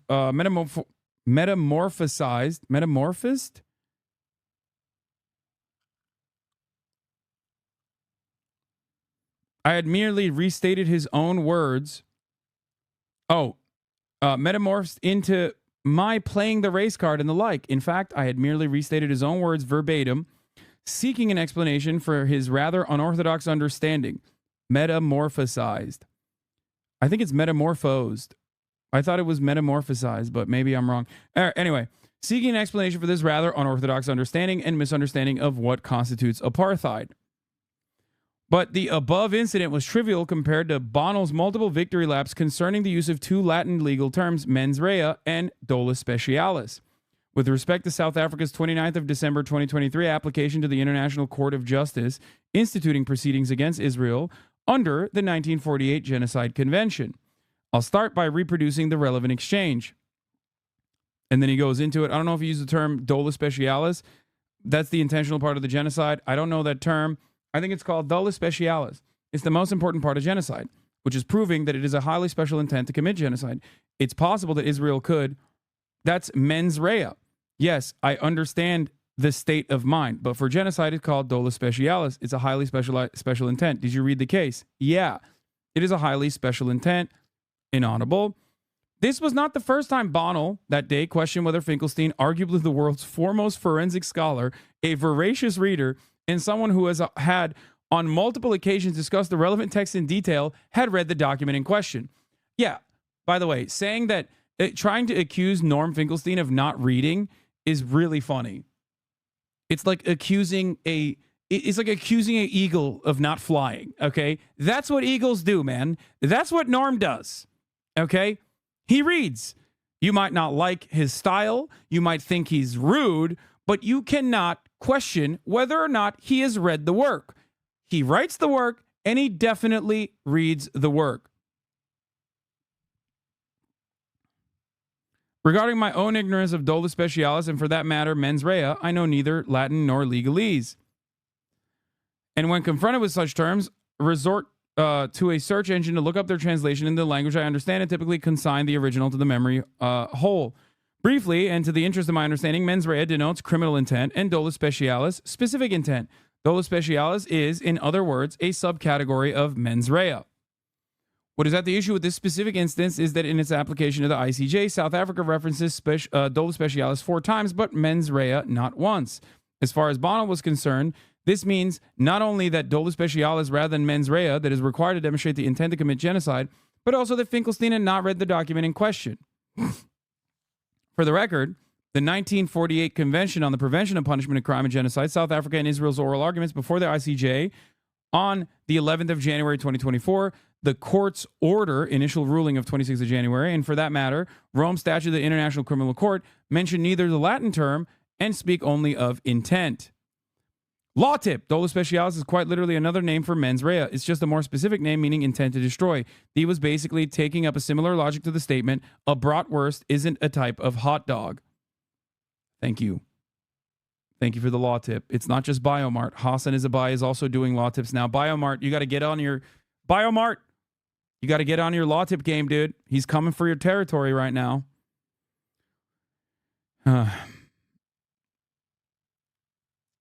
Broadus specialis worstus. Anyway, I'm skipping all this stuff. I was stating the obvious.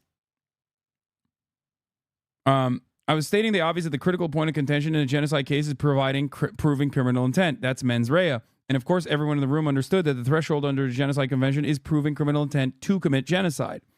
Given that Finkelstein has vested interest in the matter, I thought it would make sense to get an independent opinion and approach an international lawyer who has participated in cases before the ICJ unrelated to Palestine for clarification.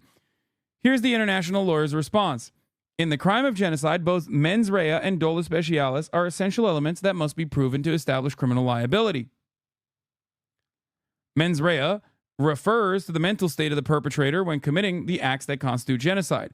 The perpetrator must have intent to destroy, in whole or in part, a national, ethnical, racial, or religious group as such, which can be inferred from the actions, statements, and policies of the perpetrator, which, by the way, Israel conveniently falls under that categorization almost entirely, which is why many International Court of Justice lawyers that have successfully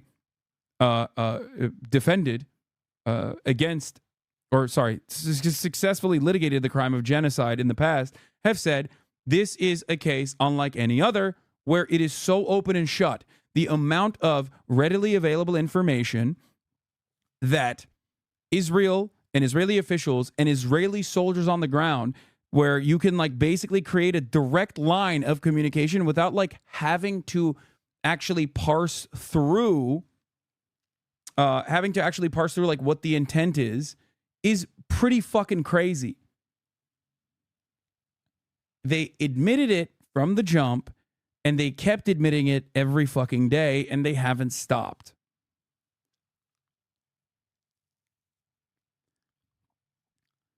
This 1000% validates Finkelstein's charge that Boner has read no further on any given subject than that subject's Wikipedia page. No, that's not true either. It's actually worse than that. Mr. Bonercello doesn't just read Wikipedia pages.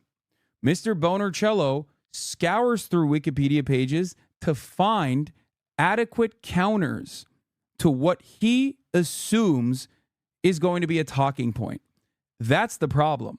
Because the reality is, for as slanted as Wikipedia is, on an issue as open shut as like Israel's genocide of Palestinians, you can read Wikipedia and gain the knowledge necessary to understand exactly what the situation looks like, no matter how slanted that information is. That's not what he's doing. My point from the jump wasn't that like, oh, Mr. Bonarelli only reads Wikipedia pages. My point was that he had already established his position as pro-genocide and that was objectively good. And then he engaged in post hoc rationalizations for it. And he utilized Wikipedia talking points, specifically armed with like little debate purgatory moments to try to make his argument seem more coherent. And of course, if you're doing that against someone who is not Norm Finkelstein or Moin Rabbani, who, even if they are on the right side of the issue of Palestinian genocide, they might not be able to deal with that. Norm, on the other hand, is a very specific demon. He is a stubborn debate pervert, on top of being incredibly well-read. So he, in many respects, is a perfect counter to Mr. Boner Dog's rhetorical prowess. Okay? That's it.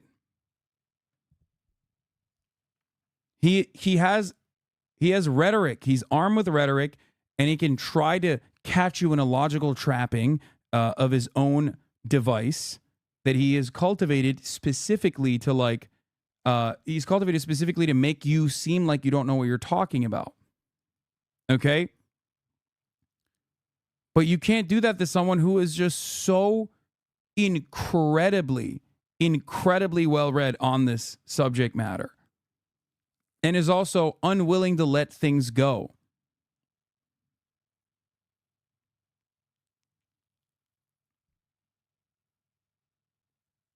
Literally posted about how pissed he was that two-thirds of his prep was useless because Finkelstein didn't fall into his talking points. Exactly. Because debates for the most part, especially online, are just about like trying to trap your interlocutors. Okay?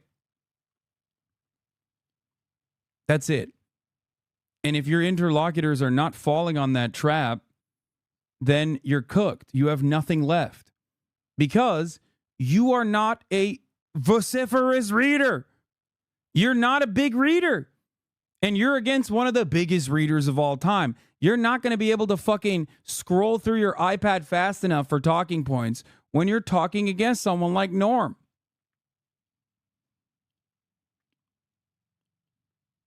He's on a totally different level.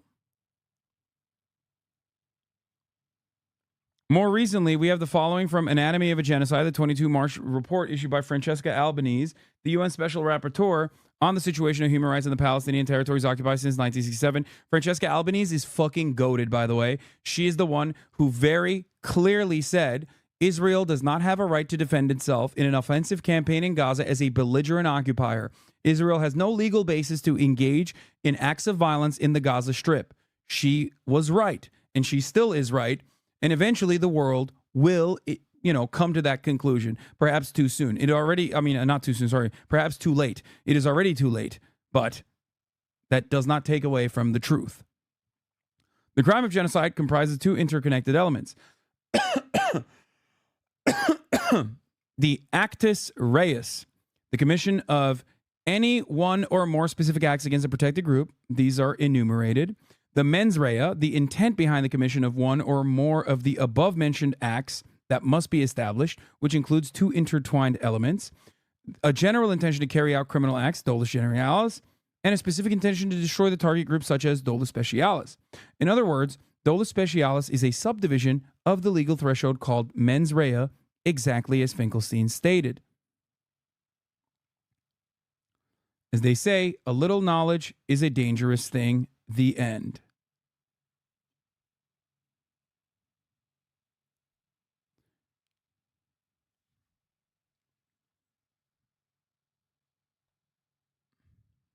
Let's repost this.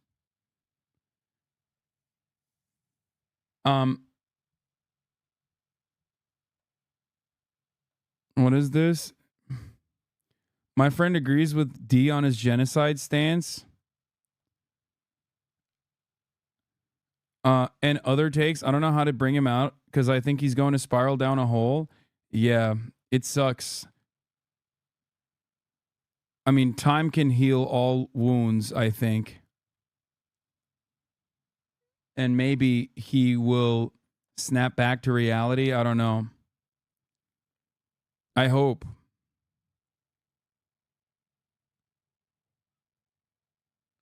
It sucks, man. I've experienced this in my like life as well. D claims that because Groypers posted clips of him not knowing basic facts about the MENA region, anyone else who brings up his lack of knowledge is just repeating Nazi talking points. Yeah, that's really funny that that's his like last level of coping. The fact that Nazis are so primed to his content is because he literally has like created a ground for them to exist in his community by like banning people who were fucking. What is this? Thread. Stephen Bonnell, stage name Destiny, responded to my previous thread with a series of his own tweets. True to form, it contained more juvenile name-calling, cowardly fuck, disgusting human, sniveling worm, etc. Regarding the issue of genocide, he appears to have appointed himself the resident expert of the phenomenon. How can you idiots claim to be scholars or have a strong opinion about genocide while still refusing to understand this term, dolus specialis? Stop talking about this. You are not qualified. That is so funny that he's like presenting himself as qualified to talk on this issue when like basically every subject matter expert disagrees with him on this. Like people who have successfully litigated the issue of genocide in the International Court of Justice disagree with him. But of course, it doesn't matter.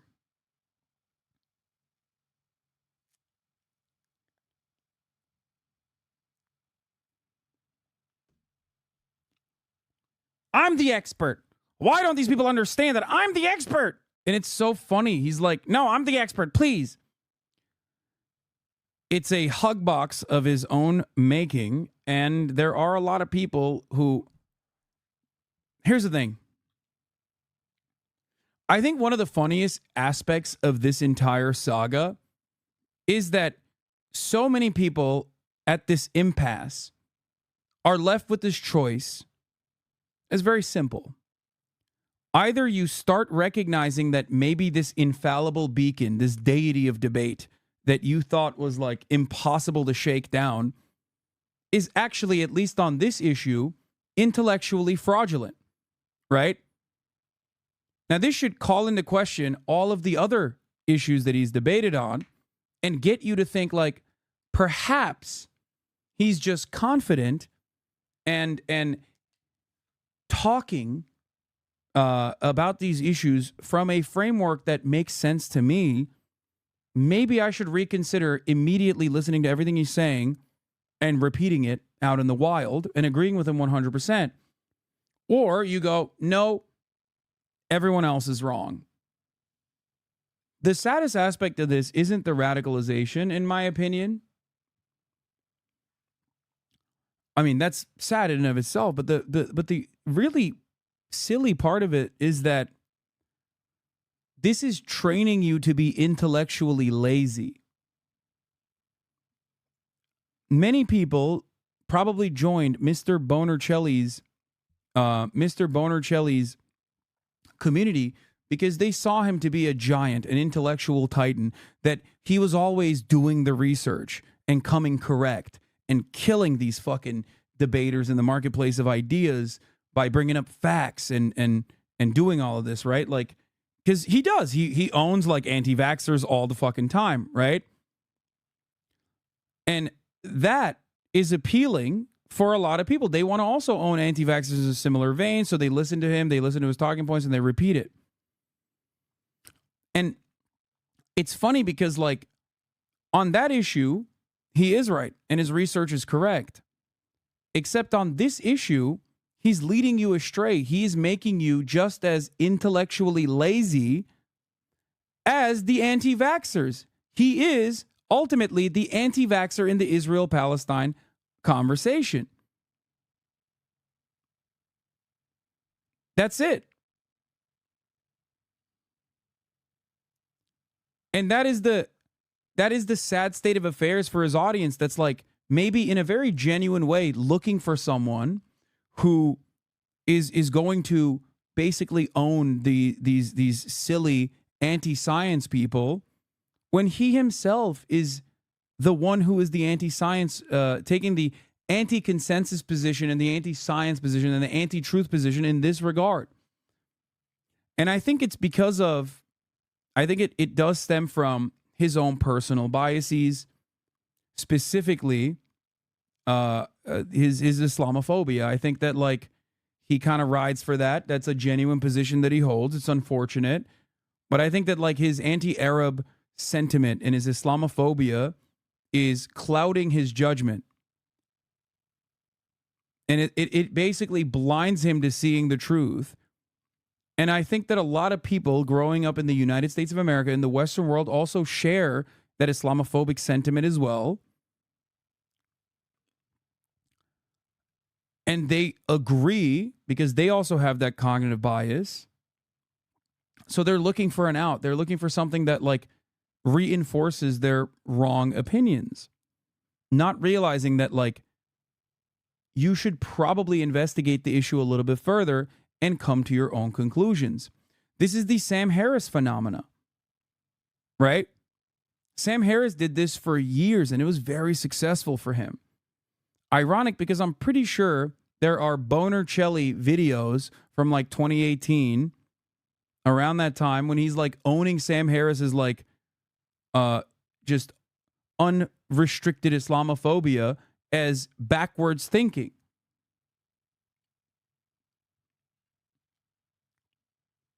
It's interesting.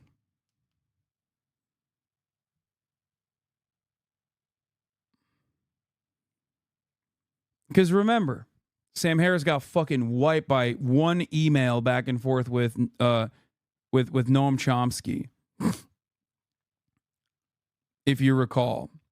Sam Harris also famously would say that white supremacists are actually not radicalized by some kind of text, but instead radicalized by their own living conditions in the United States of America, but never offered that same analysis to Islam and Arabs in general as a whole.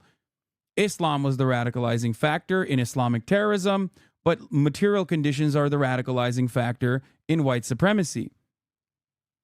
It's ironic because he's right when he's talking about white supremacists, but he's so fucking off base because personally, he doesn't recognize that like there is humanity. He's lost in his own sauce. He doesn't recognize that there's humanity to Arabs. There's humanity to the Muslims. If you can recognize that a dude living in fucking Iowa that can eat a burger every fucking day of the week for every goddamn meal could be radicalized into becoming a white supremacist, you should absolutely understand when the material conditions are as bad as it is in the Muslim world due to imperialism, due to destabilization, deliberate acts of violence against the Muslim world by the Western world with material interest, then yeah, of course those guys are going to come across more fundamentalist. It has nothing to do with Islam at all. Sam Harris once said that out of all the worst ideas in the world, Islam is the worst one. D has literally said similar shit to that statement. Exactly.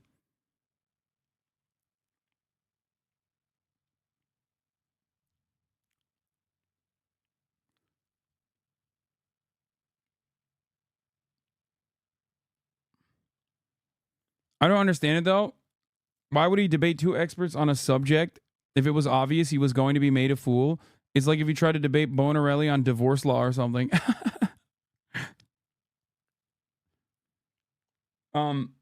Dunning-Kruger, arrogance, ego, wanting to ride the clout train.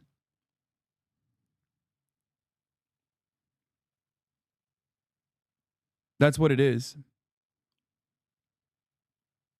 Knowing that like his audience, like his core fan base will not look at this and go, you know what, maybe this guy's in the wrong. Yeah, blind confidence. I mean, what do you expect from a dude, yes, who openly and proudly says he's Islamophobic and hates Muslims because he's an atheist, Of course, he's not going to say the same thing about Jewish people and how he's anti-Semitic. Because Islamophobia is considered permissible. Islamophobia is a career boost for you in the United States of America because Muslims are oftentimes depicted as enemies. That is the best way to justify the failed war on terror.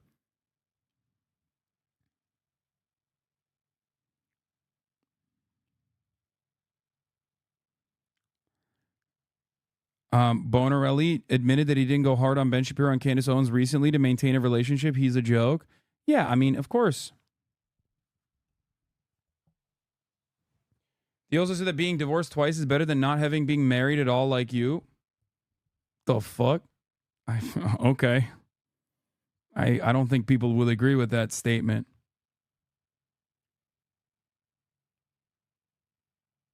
I think that's maximum. That's copious maximus. I was going to do an IRL today, but I realized that it's Easter Friday and apparently the streets are fucking empty.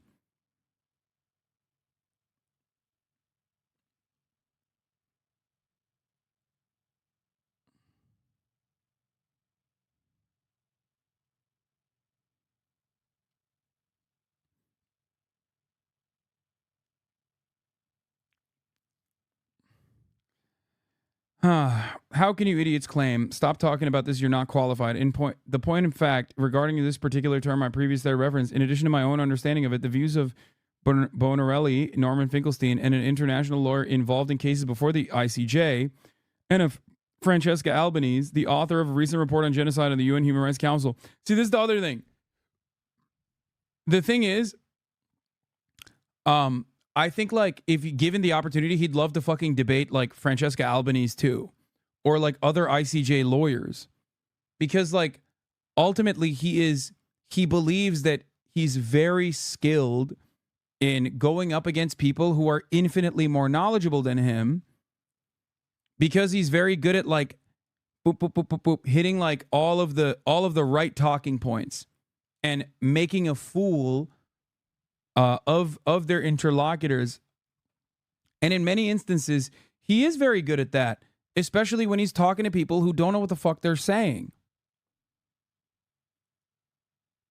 Okay? That's it. Because that carries big weight in the marketplace of ideas, especially because people that watch debates online watch it for fun. They are not watching it because they're, like, genuinely curious about all the facts. If they were, they wouldn't be watching a debate at all. They would be going to the fucking actual resources. You know?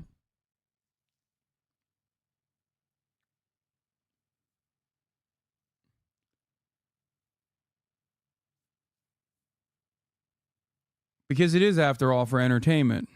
This one just happened to be very entertaining for us.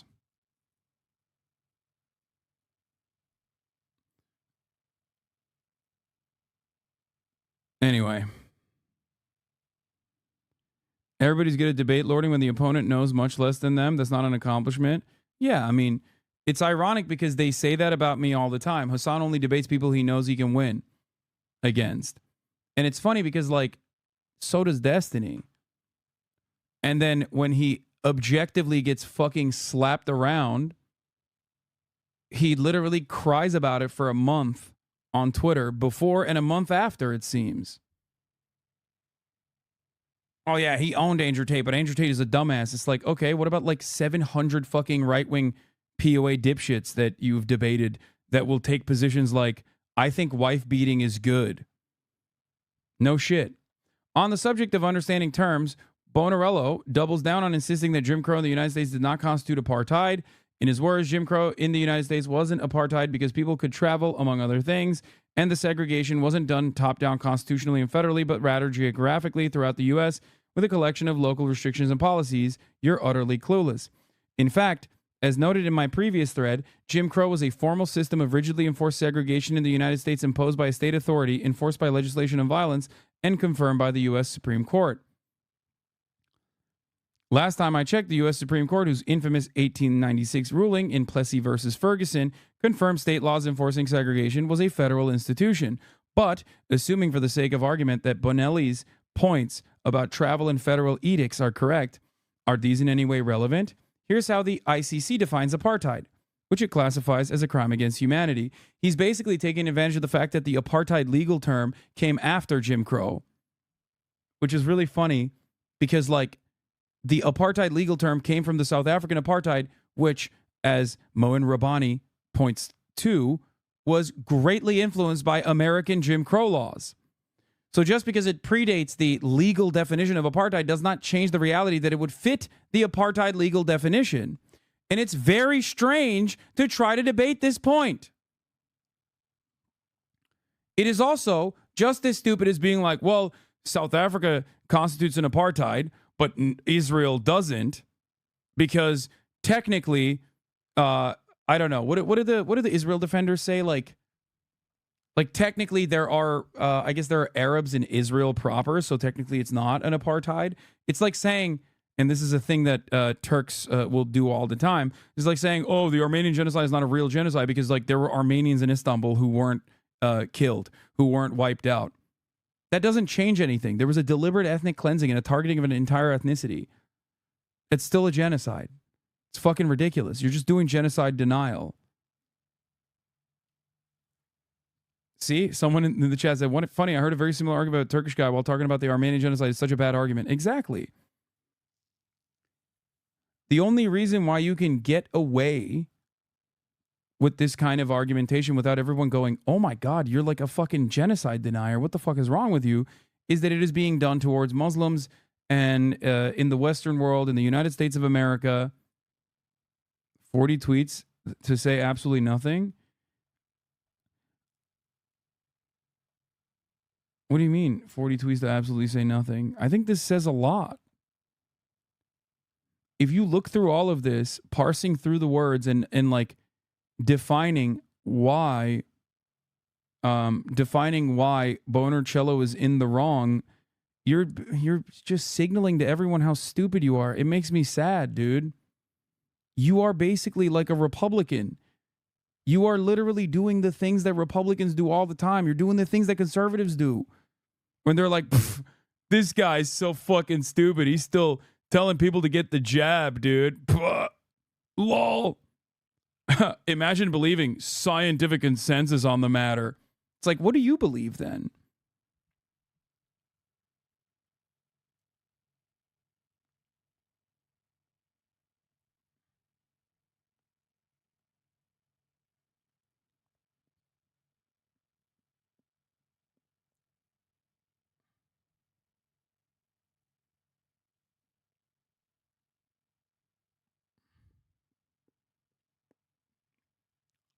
I don't know why people are so ready to voluntarily admit their own ignorance and take it one step further, celebrate it.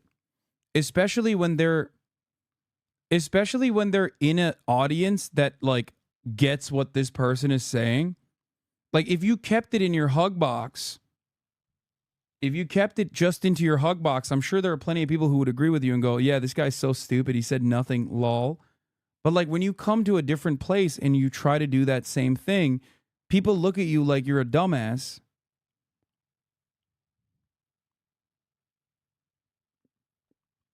Aren't you embarrassed to admit that? Don't you admit that you reading 40 tweets of words is a lot, motherfucker? People read whole books. Aren't you embarrassed to admit that? Yeah, I mean,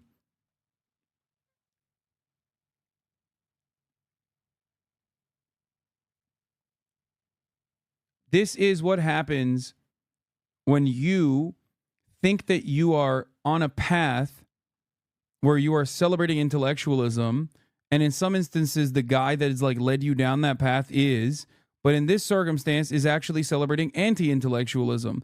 It dulls your senses. It makes you intellectually incurious, and when you do that, you've lost. Okay? You've lost the plot.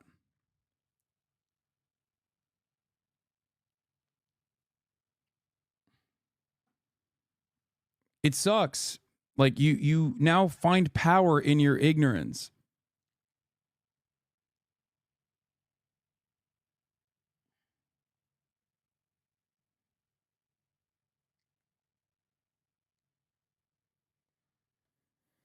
My coworker at J Street said that because there are Arabs in the government of Israel, it's not an apartheid. How do I argue against that? I mean, it's silly as fuck. I don't know what to explain to you other than the fact that there are 5 million Palestinians that live under Israeli control, and they do not have the same amenities as like citizens living inside of Israel. That's it.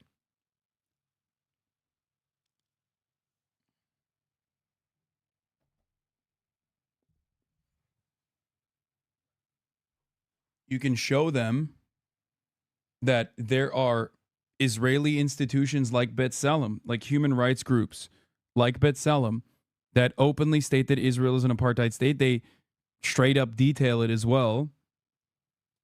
Restriction of civil liberties, freedoms, freedom of movement, freedom to participate in your religious beliefs, freedom of speech.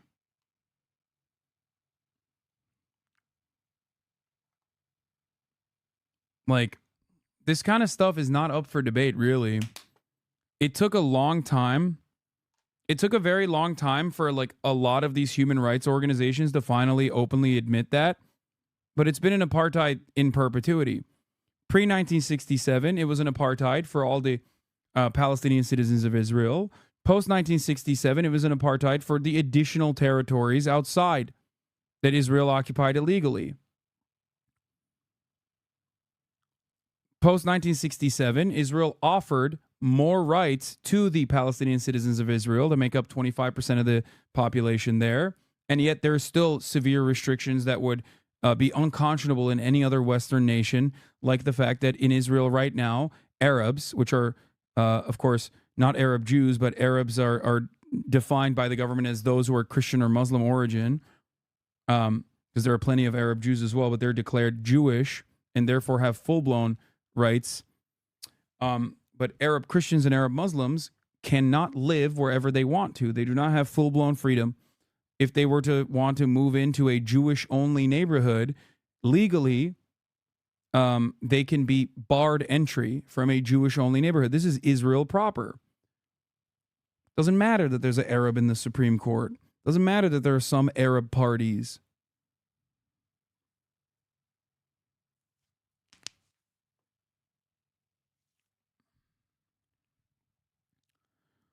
And as far as like genocide, how there is no genocide goes, well, I mean, there definitely is. And there is definitely genocidal intent. Tell them to read the ICJ court case that South Africa detailed.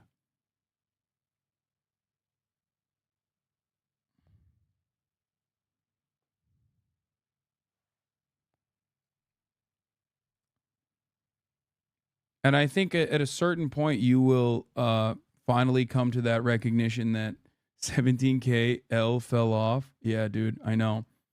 I hope that your favorite content creator will fall on to 17K one day. You know what I mean?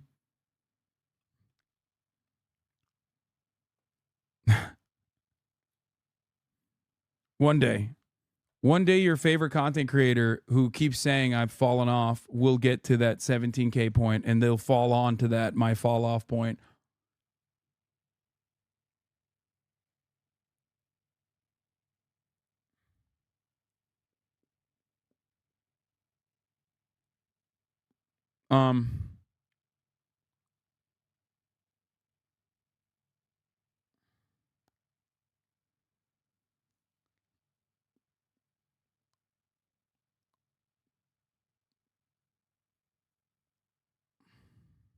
So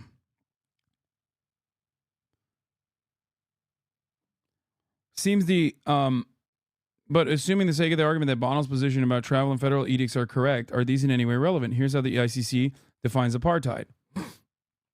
An institutionalized regime of systematic oppression and domination by one racial group over any other racial group or groups and committed with the intention of maintaining that regime. Seems the ICC didn't get Bonnell's memo about travel and federal regulations in time to incorporate them into the Rome Statute.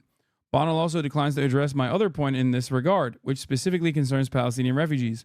If, in his view, Jim Crow did not constitute apartheid, why does he insist that Arab states exercising their universally recognized sovereign right to not extend collective citizenship rights to refugees on their territory are guilty of a crime against humanity? The end.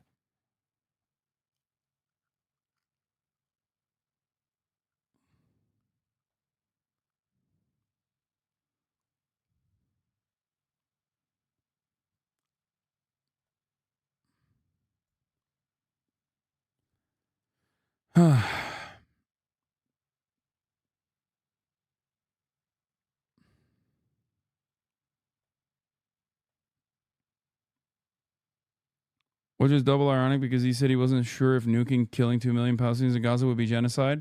That would quite literally be all of them. Yeah, right. It's like, how can you consider him unbiased after he openly said that? It should already be obvious. Nobody should listen to him. Yeah, but people will, because we are not very intelligent, but we want to present ourselves as intelligent. It is a very human thing. Okay? And if we have these like biases, and a person who is presenting themselves as like a super smart guy is very cleverly spitting talking points that maybe we can repeat to other people who are not as knowledgeable to make ourselves feel intellectually superior, then, you know, it's perfect.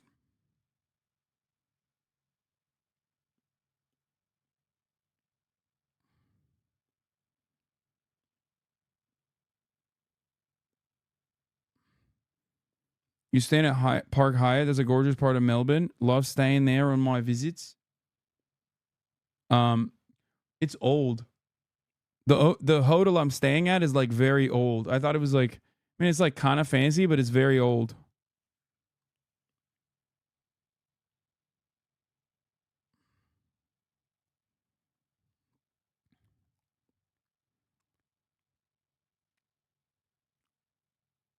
Oh, here, let's watch this.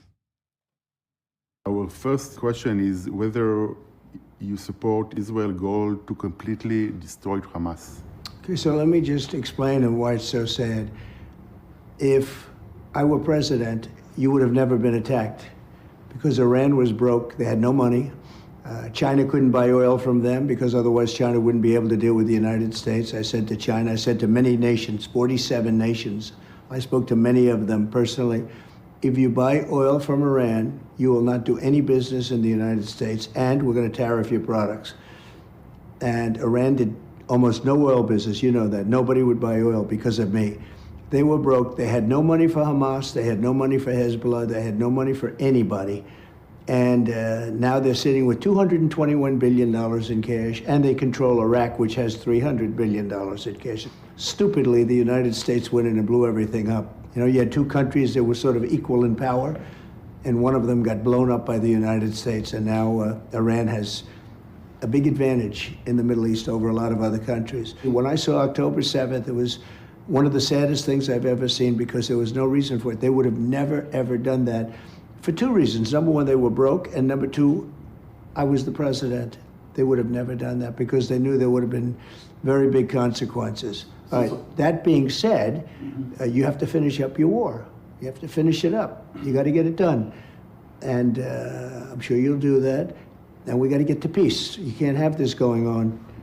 And I will say, Israel has to be very careful because you're losing a lot of the world. You're losing a lot of support. But you have to finish up. You have to get the job done. And you have to get on to peace. Well, look, there has been... Guys, by the way, just want to point out how not brigaded this is, okay? How definitely not brigaded this subreddit is. Hassan talks about how his friends began reaching out for concern over his life after Destiny and Twitter take his Discord messages out of context again. 57 upvotes, 479 comments.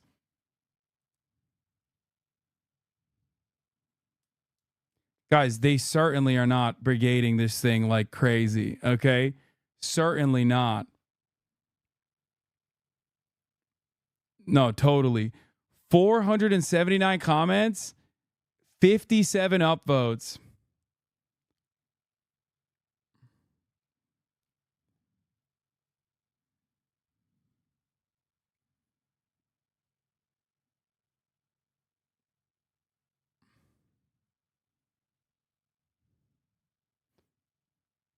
That's crazy.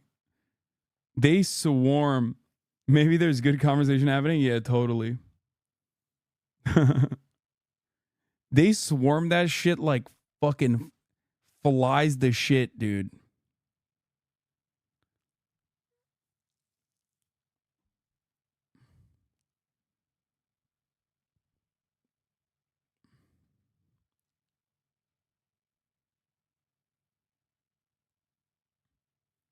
This is why Reddit is so funny and it's like so easily abused. Like people think that like Reddit is a great place for genuine discourse, and it's like, no, you can literally just like brigade anyone that says something reasonable. You know what I mean? Anyone that says something reasonable, you could just like fucking just silence it. They clipped a clip of you talking about a clip of a page clip from Hoscore. There's like Inception in here. Yeah, it's why it is how you arrive at like incredible hug boxes. Trump is better on Israel-Palestine than Biden and will be elected this year. Proof. Here, watch this. What? He has been, Trump has been saying like, Israel, you got to fucking stop it. You're losing support. He keeps saying that.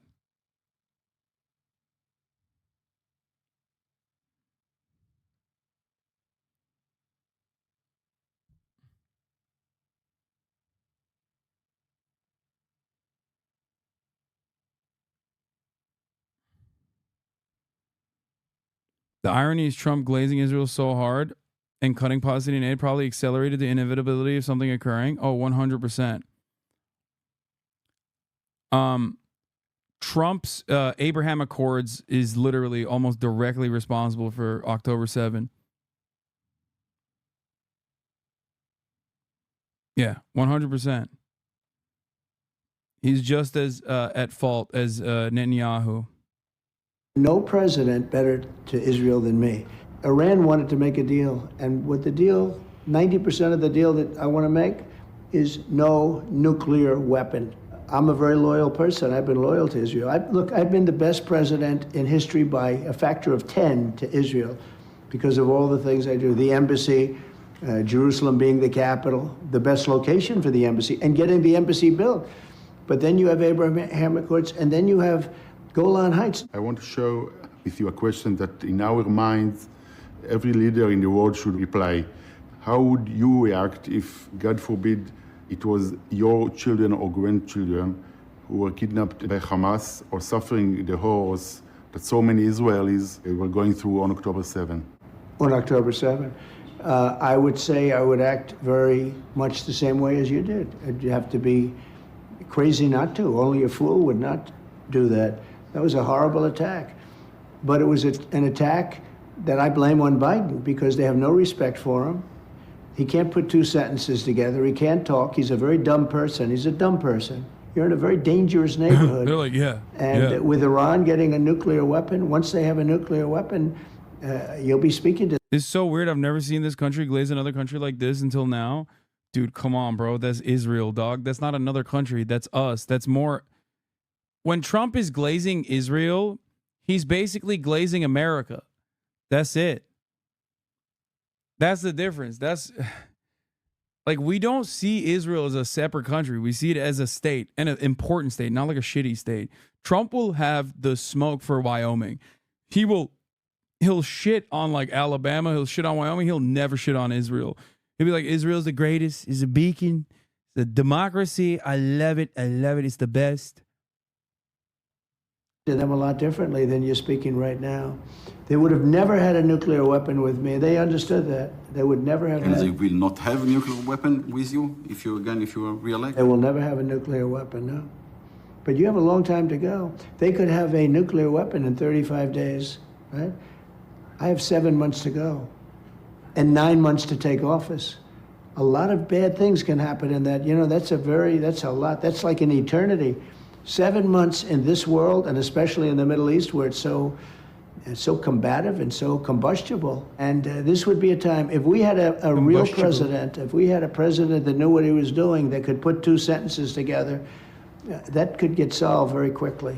Thank you Mr. very much. President, thank you very much Thank for this you. interview. Thank you both. All right, this morning, CNN is hearing from Larry David on what he thinks about Donald Trump. Oh, my Chris God. Wallace had a fascinating conversation with him. It can't go a day.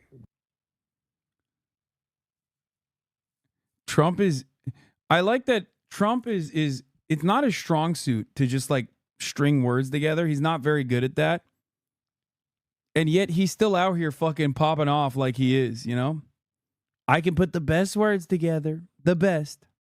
Without thinking about what he's done to this country, because he's such a little baby that he's thrown 250 years of democracy out the window by not accepting the He's results. such of a the, I lib. mean, it's so crazy. He's such a sociopath. He's so insane. He just couldn't admit to losing. And we know he lost. He knows he lost. And look how he's fooled everybody. He's convinced all these people that he didn't lose. He's such a sick man. He's so sick. Anyway, no, it hasn't impacted me at all. That's the quintessential Larry David right there. The full conversation streams tomorrow on Who's Talking to Chris Wallace. With me now, CNN senior a senior data reporter. Whatever you want, There's man. just a lot of words they threw in Why there. don't you put chief in there? CNN chief data reporter, I'm going to get in trouble for that. Harry Etten, it's great to see you. Look, what Larry David was talking about there is election denialism, which is very much in the news this week. The RNC now reportedly with a litmus test asking people, did Donald Trump actually lose the election? Talk to us about what the polls are saying about this idea of election denialism. Yeah, you know, if we look on Republicans, right? Republicans on Biden's 2020 win, legitimate. Let's go back to December of 2021. 39% said it was legitimate. 58% said it was illegitimate. Jump to December of 2023. Those opinions have not in any way shifted towards the actual truth. They have actually strayed further into the untruth. Now, 67% of Republicans believe that the 2020 election was illegitimate. Of course, they are on Fantasy Island. Everything that we know from the real data said that election was legitimate. The real Fantasy Island is thinking that there is no 3-minute ad break at the top of the hour when there is one, okay? You're in Fantasy Island if you think you're not going to see an ad at the top of the hour. You will see it. What is this? You're literally an immigrant? Oh my God. Can she say that? Can she say that? Okay. Okay. Respect. Respect. That's good. She got the smoke. Her Tesla is going to shut off suspiciously. Anyway, here's the 3-minute ad break now.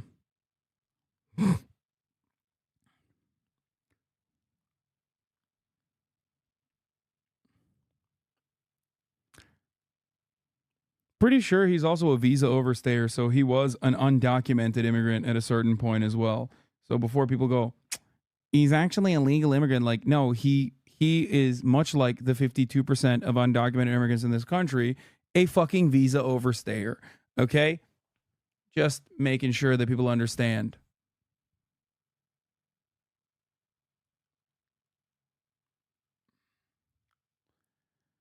There was some issues with his immigration when he got kicked out of one of his colleges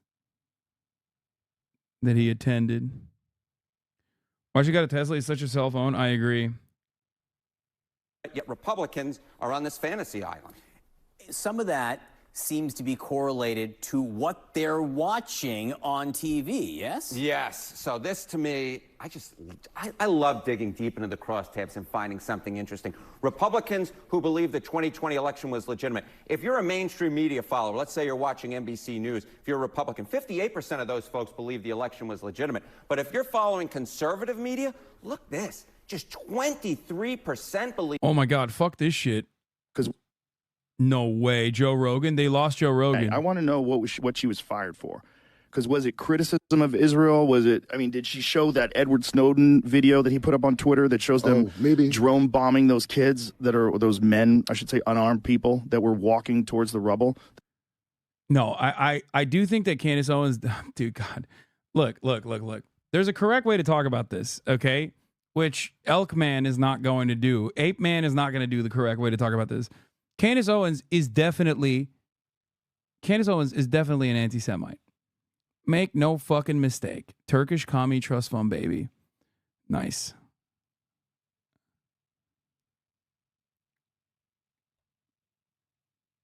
You suck, Nepo baby, fake commie Turkish trust fund baby.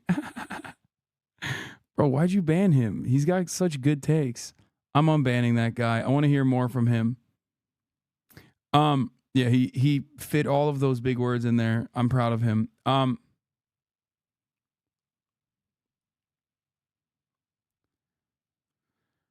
Candace Owens definitely anti-Semitic. This is why we have an awful community. No, these are, the opposition must not be banned for speaking the truth to power, dude.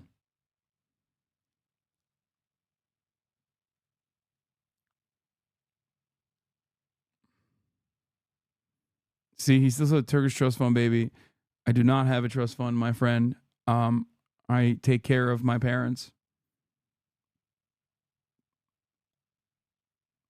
You can have some pets. We can have a little bit of pet.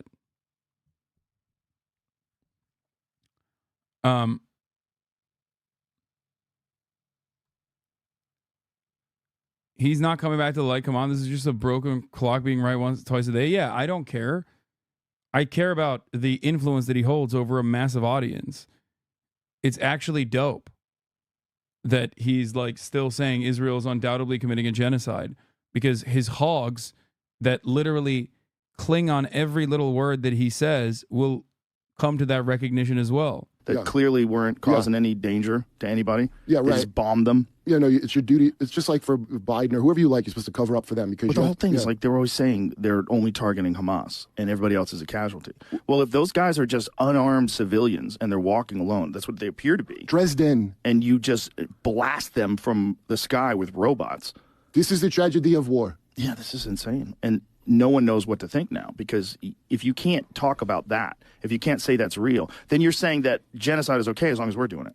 And that is what we're saying. And if you're saying that from a perspective of someone who literally went through the Holocaust, or your people, your tribe, went through the fucking Holocaust, and now you're willing to do it? I hope the irony's not lost on you. It's so nuts. It's so hard to imagine that someone where a culture, like a country was like officially founded in, what, 47? 48. 48? Okay, officially founded. So that's so recent. and you guys are willing to do what was done to you that led you to believe that you needed to start your own country? You're willing to do that at least on a small scale in Gaza. Like, there's nothing left. If you see the videos, let's see some recent footage of Gaza. Damn, bro. What the fuck? He popping off, dude. Hey, I want to know what she was fired for. Because was it criticism of Israel? Was it?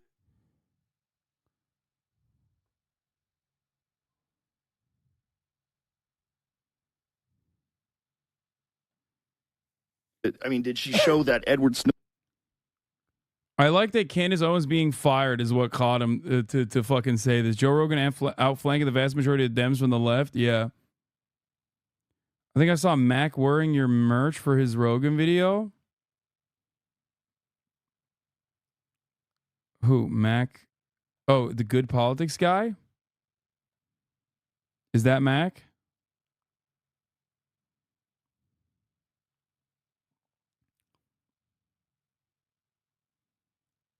Right after that, he shits on SJW Palestine protesters. Nice, of course. You got to do a little column A, column B, dude.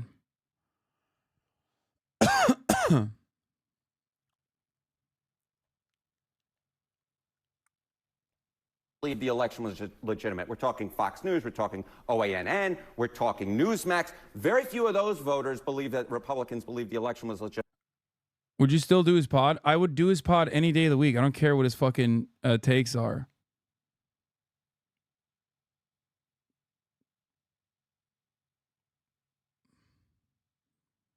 Like, I don't give a shit. I would love to go on his podcast. It's a massive platform. Like, oh, there's this part that I wanted to talk about as well. The NBC caving the liberal host and firing Ronna McDaniels, which was insane move, by the way, by NBC to just like hire Ronna McDaniels was so psychotic. Why the fuck did they think that that would be valid to do? Far more Republicans who follow the mainstream media actually believe the truth. My statistics professor, no doubt, is yelling at the screen right now. I said it was a correlation. We don't know whether it's correlation or causation, but it's there. It's there. It's there. Now, what about this idea of a litmus test? The RNC apparently asking people who want to work for them what they think about the election. What about the idea of it as a litmus test? Yeah, among all Republicans, they don't like the idea of a litmus test, right? Most Republicans believe that there should not, in fact, be a litmus test. Only 38% believe that there should be. Compared to the hardcore Trump backers, those who backed him at the very beginning of the campaign, the majority of those do, in fact, believe that the party should not be accepting of those who do not believe the election, essentially saying, you better believe that the election was illegitimate if, in fact, you're going to be a public official. But among all Republicans, no, they don't believe there should be a litmus test. But among those hardcore Trump backers, they absolutely believe that there should be. This is who's running the RNC That's right now. exactly right. Talk to me about voters as a whole, because we've only been talking about Republicans up until now. Yeah, all adults on Biden's win. Most Americans believe that Biden's win was legitimate. Stuck in all this conversation about just focusing on Republicans, most Americans believe that the 2020 election was legitimate. 36%, still a very large portion, believe it's illegitimate, but that's focused mostly among Republicans. You're looking among independents, you're looking among Democrats, you're looking overall. Most of those folks, in fact, do believe the election was legitimate, which, of course, it was, John. Harry Etten, thank you very much for that. That was terrific. I think you could be doing things at the same time. NBC dropping former RNC chair Ronna McDaniel as a paid contributor. The move comes less than a week after her hiring was announced. And crows before bros. Fun crow fact. If you want to befriend a crow, please do not feed them any salted meats or bread. Salt causes neurological degradation in birds, and bread has no nutritional value. If you want to support your local murder, you can feed them unsalted peanuts and hard-boiled scrambled eggs. You see a crow with avian pox, stop feeding them for a few weeks to stop the spread of the virus. Thank you for the fun crow facts.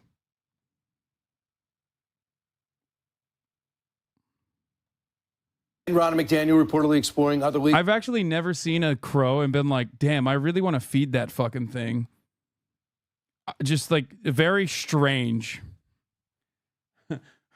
I've never been like, oh man, I really want to feed that bird. But also, I do feel like if I had a salty treat in my hand and the situation demanded it, I probably would have, before this fun crow fact, I probably would have fed the crow the salty treat, not realizing that it will cause neurological disorders within the crow. So thank you for this fun crow fact. If I am walking down the street and I am overcome with emotions and want to feed a crow, I will make sure that the snack that I'm feeding it is not a salty one.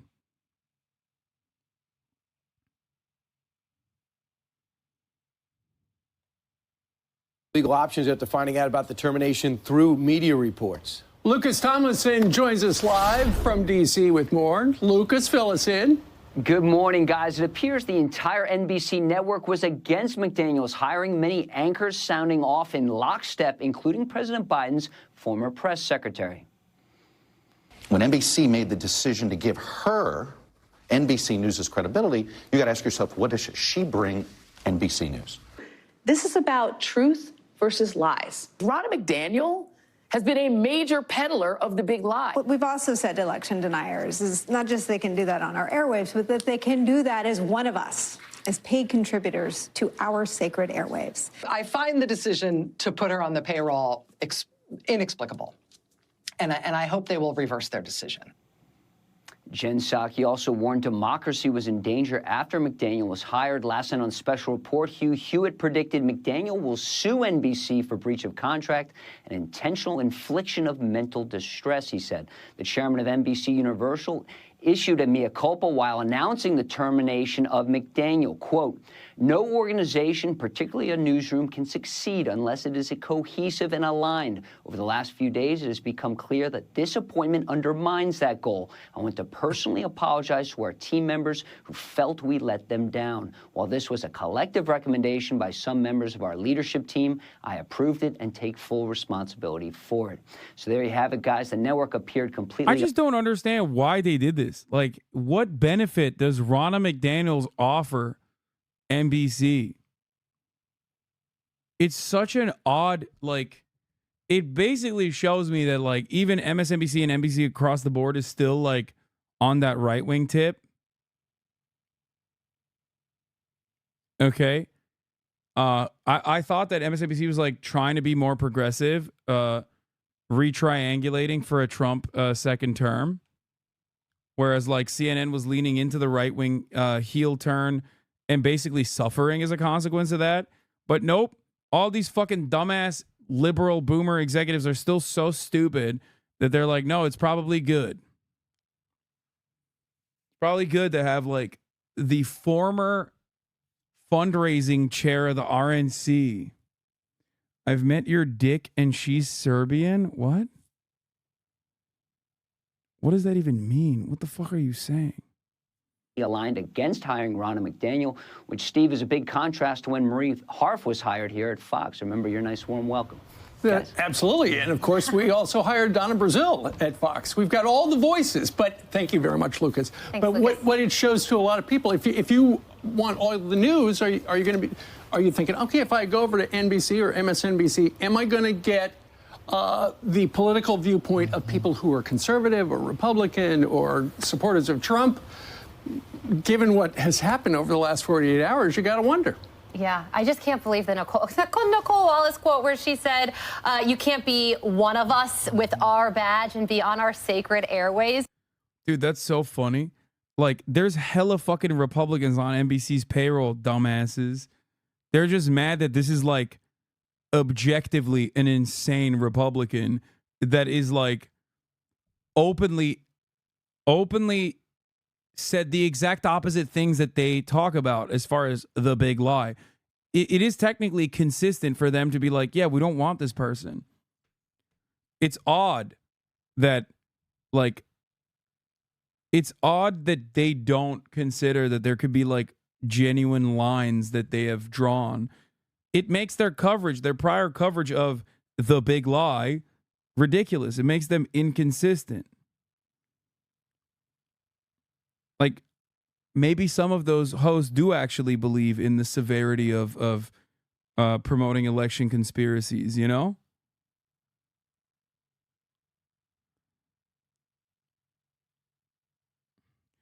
Is Hassan coming to Brisbane? Nor. I've also canceled the IRL proportion of the stream today because unfortunately it's Easter Friday and nothing is open. So, or nor, I said, nothing is open. March was scouting out the streets earlier today and said that literally everything is closed because it's Good Friday. Good Friday. Good Friday.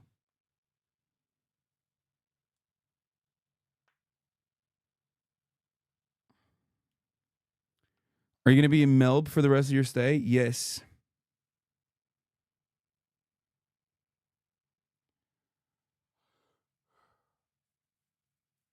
This Christian shit is out of control. Yeah, I feel like Australia cares about Christianity way more than we do, honestly. I'm kind of shocked. Australia actually unironically cares about Christianity, it seems. Like, America, do we care about Christianity? I don't think so. We care about fucking Applebee's way more.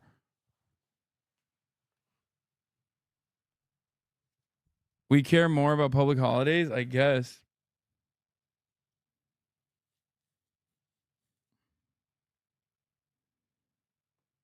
You can go spider collecting in the park. In the park. We'll pretend so long as we get the public holidays, mate.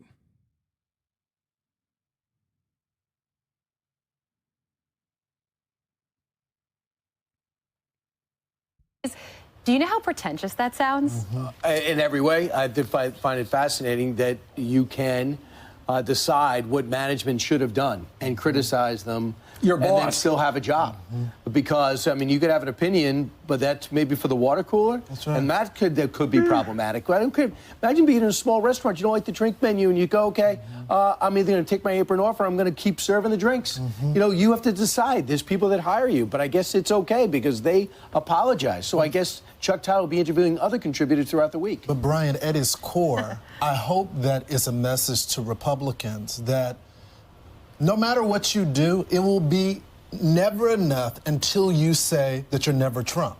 That is the red line for the people there, because Ronna McDaniel, as you saw in the interview, changed her position on some things, tried to be a little bit more palatable for NBC, but it was never enough. And she was asked to apologize to the country on air, but they never asked any of the Democrats that objected. You got Jim McGovern, who objected to the Alabama votes. Jamie Raskin objected to the Florida votes. Jayapal objected to the Georgia votes. So when they're brought on NBC, are they asked to apologize to the country? It's just such a double standard when it comes to the liberal opinion versus Republican For 4 opinion. years, Hillary Clinton said that Donald Trump's an illegitimate president, and he knows it. They all said the Russian Stacey situation, Abrams. the laptop. Stacey Abrams. So why are you letting someone on the air who said the laptop? Okay, dude. Twitch just made a huge change. Piers Morgan versus Ben Shapiro on Israel Hamas. Jon Stewart deconstructs Trump's victimless 450 million. Didn't Nicole Wallace advocate for the invasion of Iraq by peddling a WMD hoax that killed like 1 million people? Why don't they care about her? Why doesn't she cross the line? I don't think you guys understand. The lines are stupid. They're busted. Okay?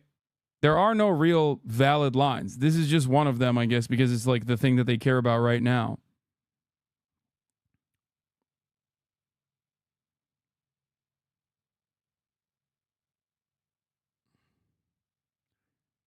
Church.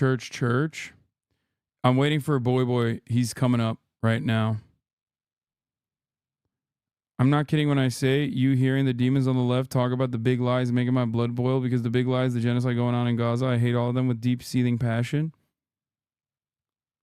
Have you had Shapes yet? Yes, I did. As a matter of fact, I also did a TikTok. Let me see if I can like get to my TikTok without signing in.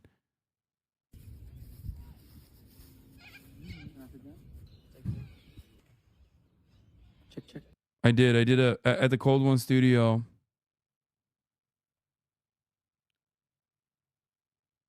I did another taste test. On my Australian snack review taste test. Okay, we got Grain Waves by Some Bites, sour cream and chives. It looks like fucking Sun Chips. That's what it is.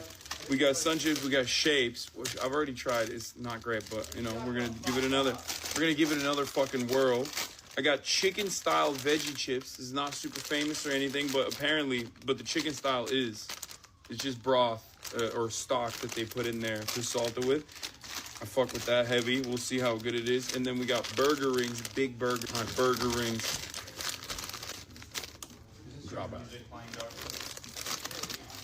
Oh, okay.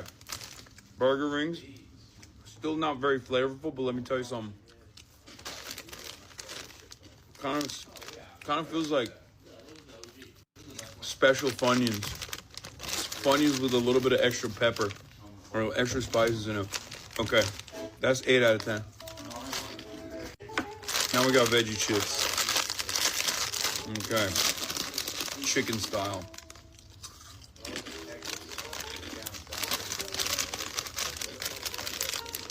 Kind of mid. I just wish that it was saltier, you know what I mean? I feel like American snacks are so sodium slammed. This, on the other hand, no sodium. Not enough sodium. Not enough bad stuff. Not enough chemicals. 5 out of 10. Up next, we got Grain Waves. Grain Waves. Some Bites. Same shit as Sun Chips. I hate Sun Chips. So, let's see. I'm not already a big fan of this, but... Oh.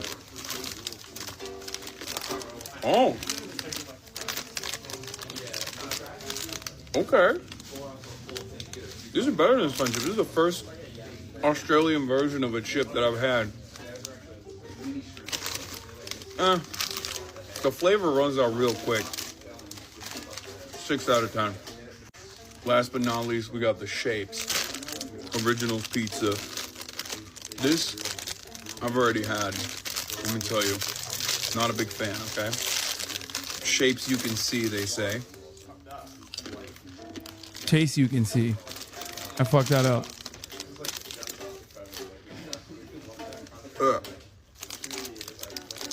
You know what this is like? It's like the LaCroix version of an actually good snack. It's like a watered down diet version of it. Shapes pizza. The pepper and the spices run out immediately. 4 out of 10. American snacks are better because we have more chemicals and more bad shit, I think. We don't have those pesky regulations, so American snacks are still on top, with the exception of the burgery, which is pretty good. Before I end it, I forgot. This one is a legend. Twisties. So, the Twisties, they're basically like Flamin' Hot Cheetos, but without the Flamin' Hot. It leaves much to be desired. Okay? I don't understand why you would want Flamin' Hot Cheetos and be like, I just don't want the Flamin' Hot. It makes no goddamn sense. 6 out of 10. All right, I'm back on my Australian snack. I love when you do things like this. This is how I introduce you to my friends. My one buddy knows you as the streamer who threw a party for his dog lol. Hell yeah. Bro, iDubbbz? Yeah, I've been hanging out with my man. Cheese and bacon balls, Smith's chicken chips, chicken twisties, trust me. Have you had Golden Gay Time? No.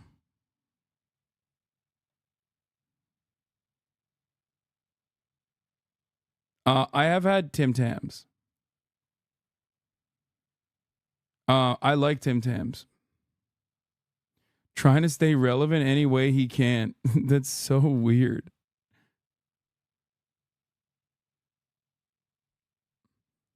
This is because their government regulates because they have to pay for healthcare if those chemicals affect their citizens. Yeah, bloody dictators, mate. It's a fucking nanny state.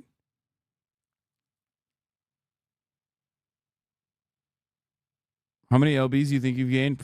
A lot, probably.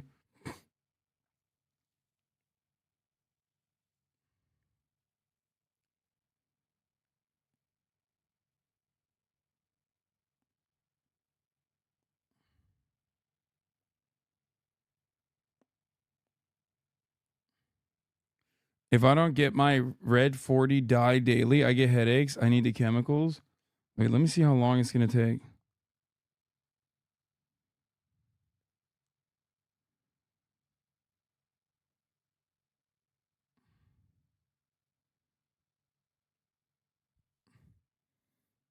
Well, you look skinny. Thank you. Buy VB right now. Don't worry. I'm going to slam some VB long necks.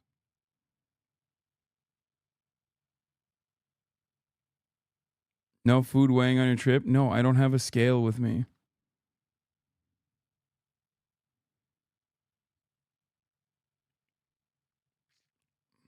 Fucking VB long neck. Cracking a fucking cold one with the boys. VB long neck. Have you been watching Australian news and is it different? No. I have not been watching Australian news. No bottle-os open on Good Friday, mate. True. You look like you're starving, little bro. That's awesome. 20 to 8 in the fucking morning. Slam some crownies, mate. Nothing beats those Turkish snacks, though. Let's be real.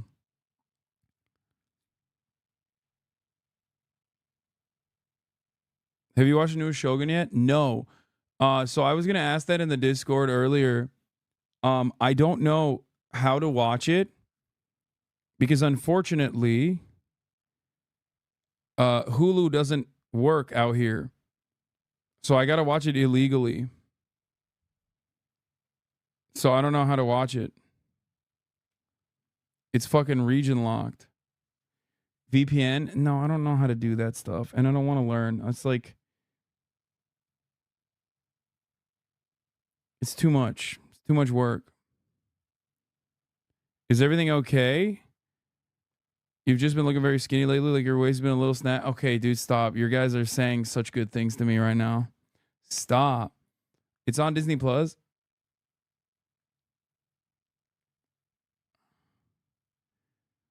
I think I have Disney Plus.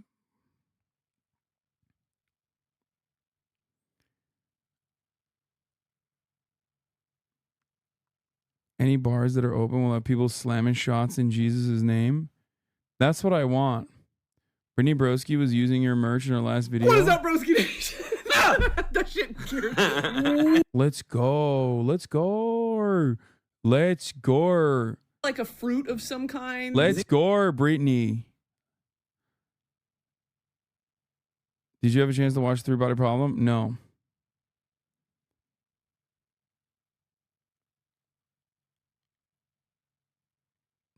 Dude, it's actually really nice out today. It just kind of sucks that it's 75 degrees Fahrenheit. Show us. Oh, here. Sorry, I didn't realize it wasn't on.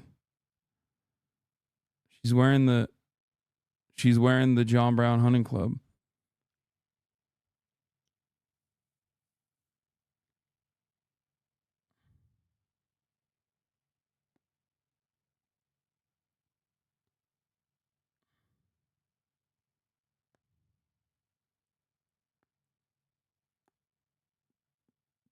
Don't read these out loud. Use Streamio. I do use Streamio. It's fucking fire.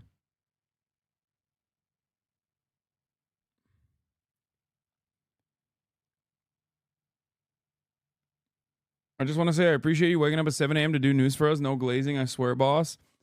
Yeah, I look like I'm in a hostage situation with this cam. Dude, I want to show you how beautiful it is behind me, but like you get blasted in the face with a fucking flashbang when I peek open the curtain because like sunlight is like directly hitting behind me. In the morning, you could get a better view of what's behind me because it's actually very pretty. I got the oldest church in Australia behind me.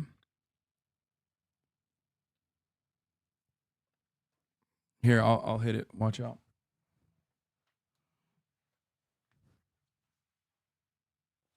Flashbang.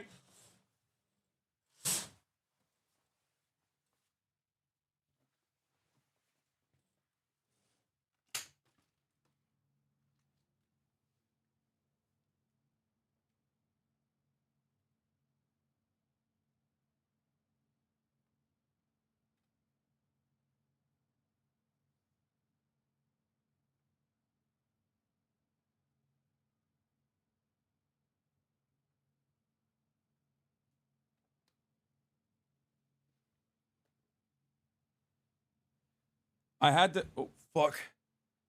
I had to put, well, you can't even see me. I had to literally put these outside, and they only now, 4 days later, only now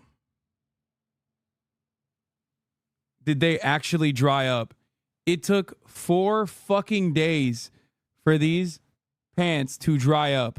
4 days.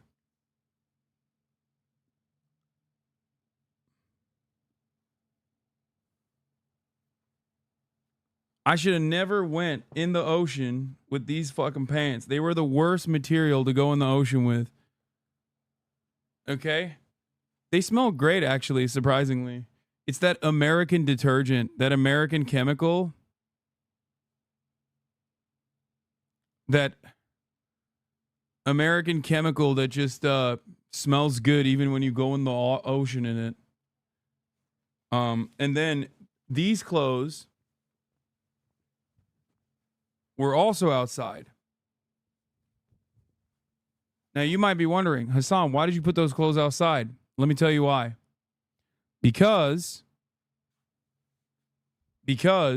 I wore them to the hot pot last night, and although I did not get the hot pot on me, because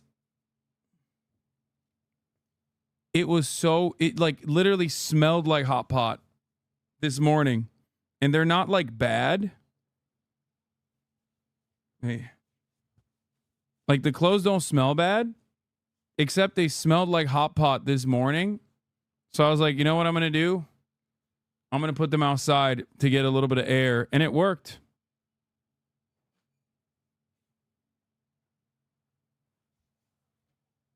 Same with these pants.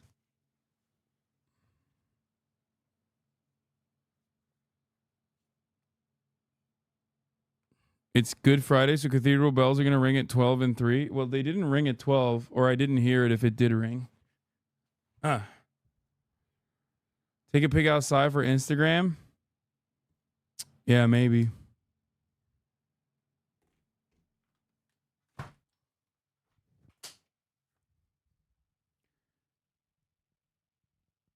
But yeah, this is my you should go to the aquarium. DM'd you Shogun on Discord. Thank you.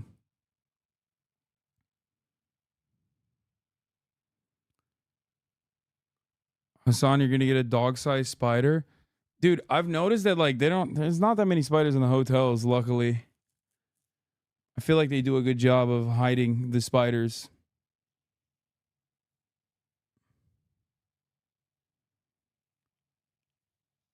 It's Friday there and you didn't give us the Mufasa because it's not Friday for you.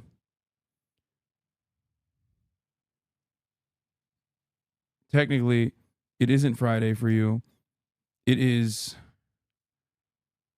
Dude, this looks worse now. I feel like this looks more like a hostage situation. This looks like I'm like hiding my identity unless it auto focuses on me.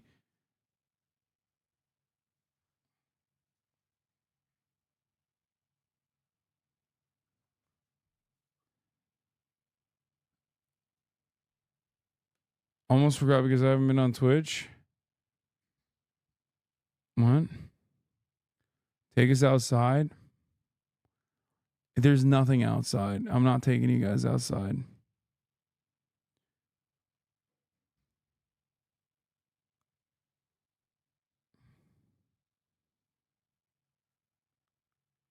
Every time you lean forward, it gets brighter.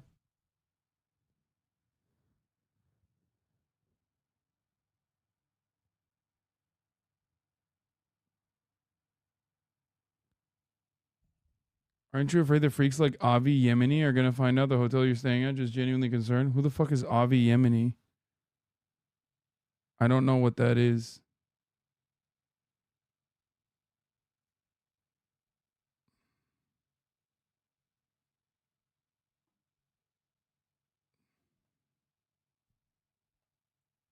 What is he going to do? Come and suck my dick? Like, I don't understand. He's Australian Ben Shapiro.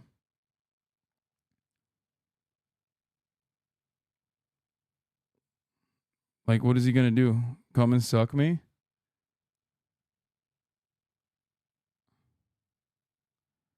You doing fun day on tomorrow? Yes. My goal right now is to put out the tradie IRL stream, hopefully with Liza Beam. Okay. Hopefully we can do that tomorrow. He's been feeling kind of ill. Okay. I am gonna try to do that tomorrow. And then I'm planning on doing another podcast with Ian, iDubbbz, and Laserbeam and Alexa. We're probably gonna do that here actually. And then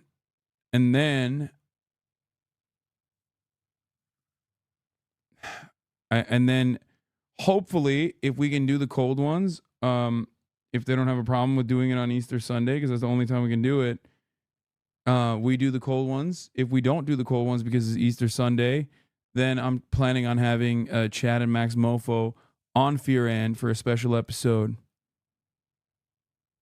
Aren't you staying with the boys? The boys do not live in Melbourne. I'm in Melbourne.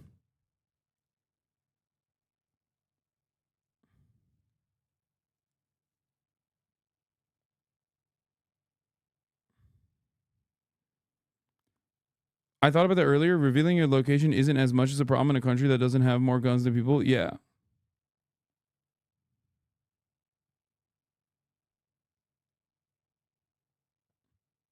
Are you more jacked than a kangaroo? Yes.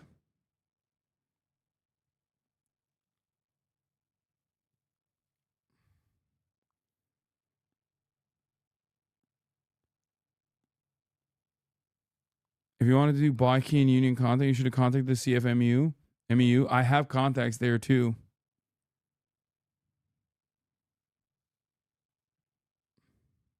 Come back to Sydney and play with our nature more. Dude, this is crazy. Look how much is fucking. Look at this. I'm like doing crazy stuff here. Director work. You see that?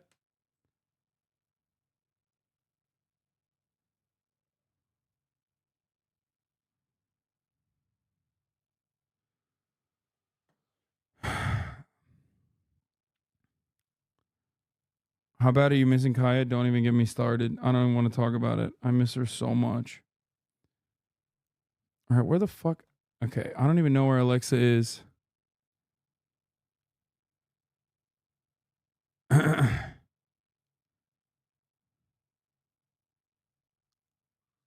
Where is this man? All right, you know what?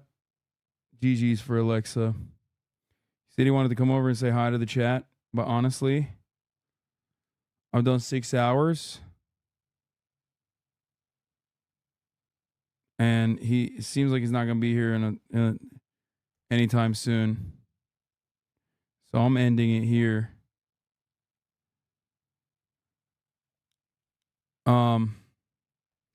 You'll get more Alexa time tomorrow, though, so don't worry. I'm going to go and, I guess, try to find something to do. Maybe get a little 10 going. Nice little fucking 10. Get a little sun.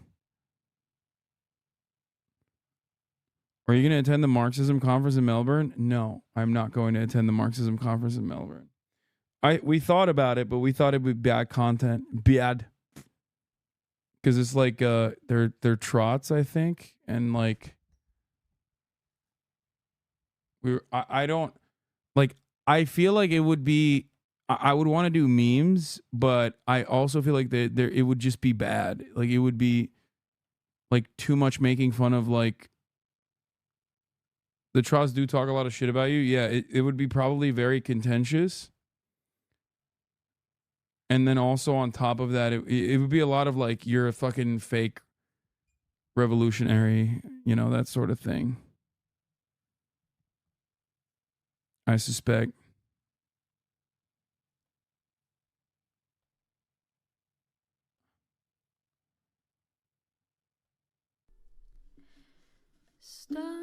Anyway, that'll be all for today. Tomorrow I will do another morning stream, and then after the morning stream, we have a big dinner tonight. But after the morning stream, I'm planning on doing an IRL as well. So get excited. Get fucking excited, mate, for the content.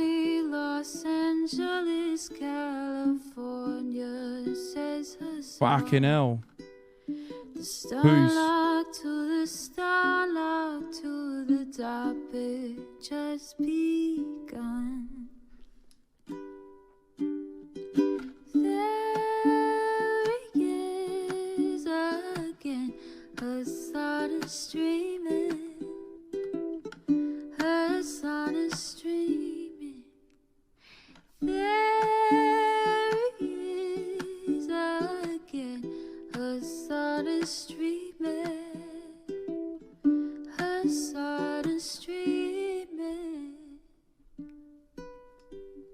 Reviewing the P.O. box, Uncle Uger's face.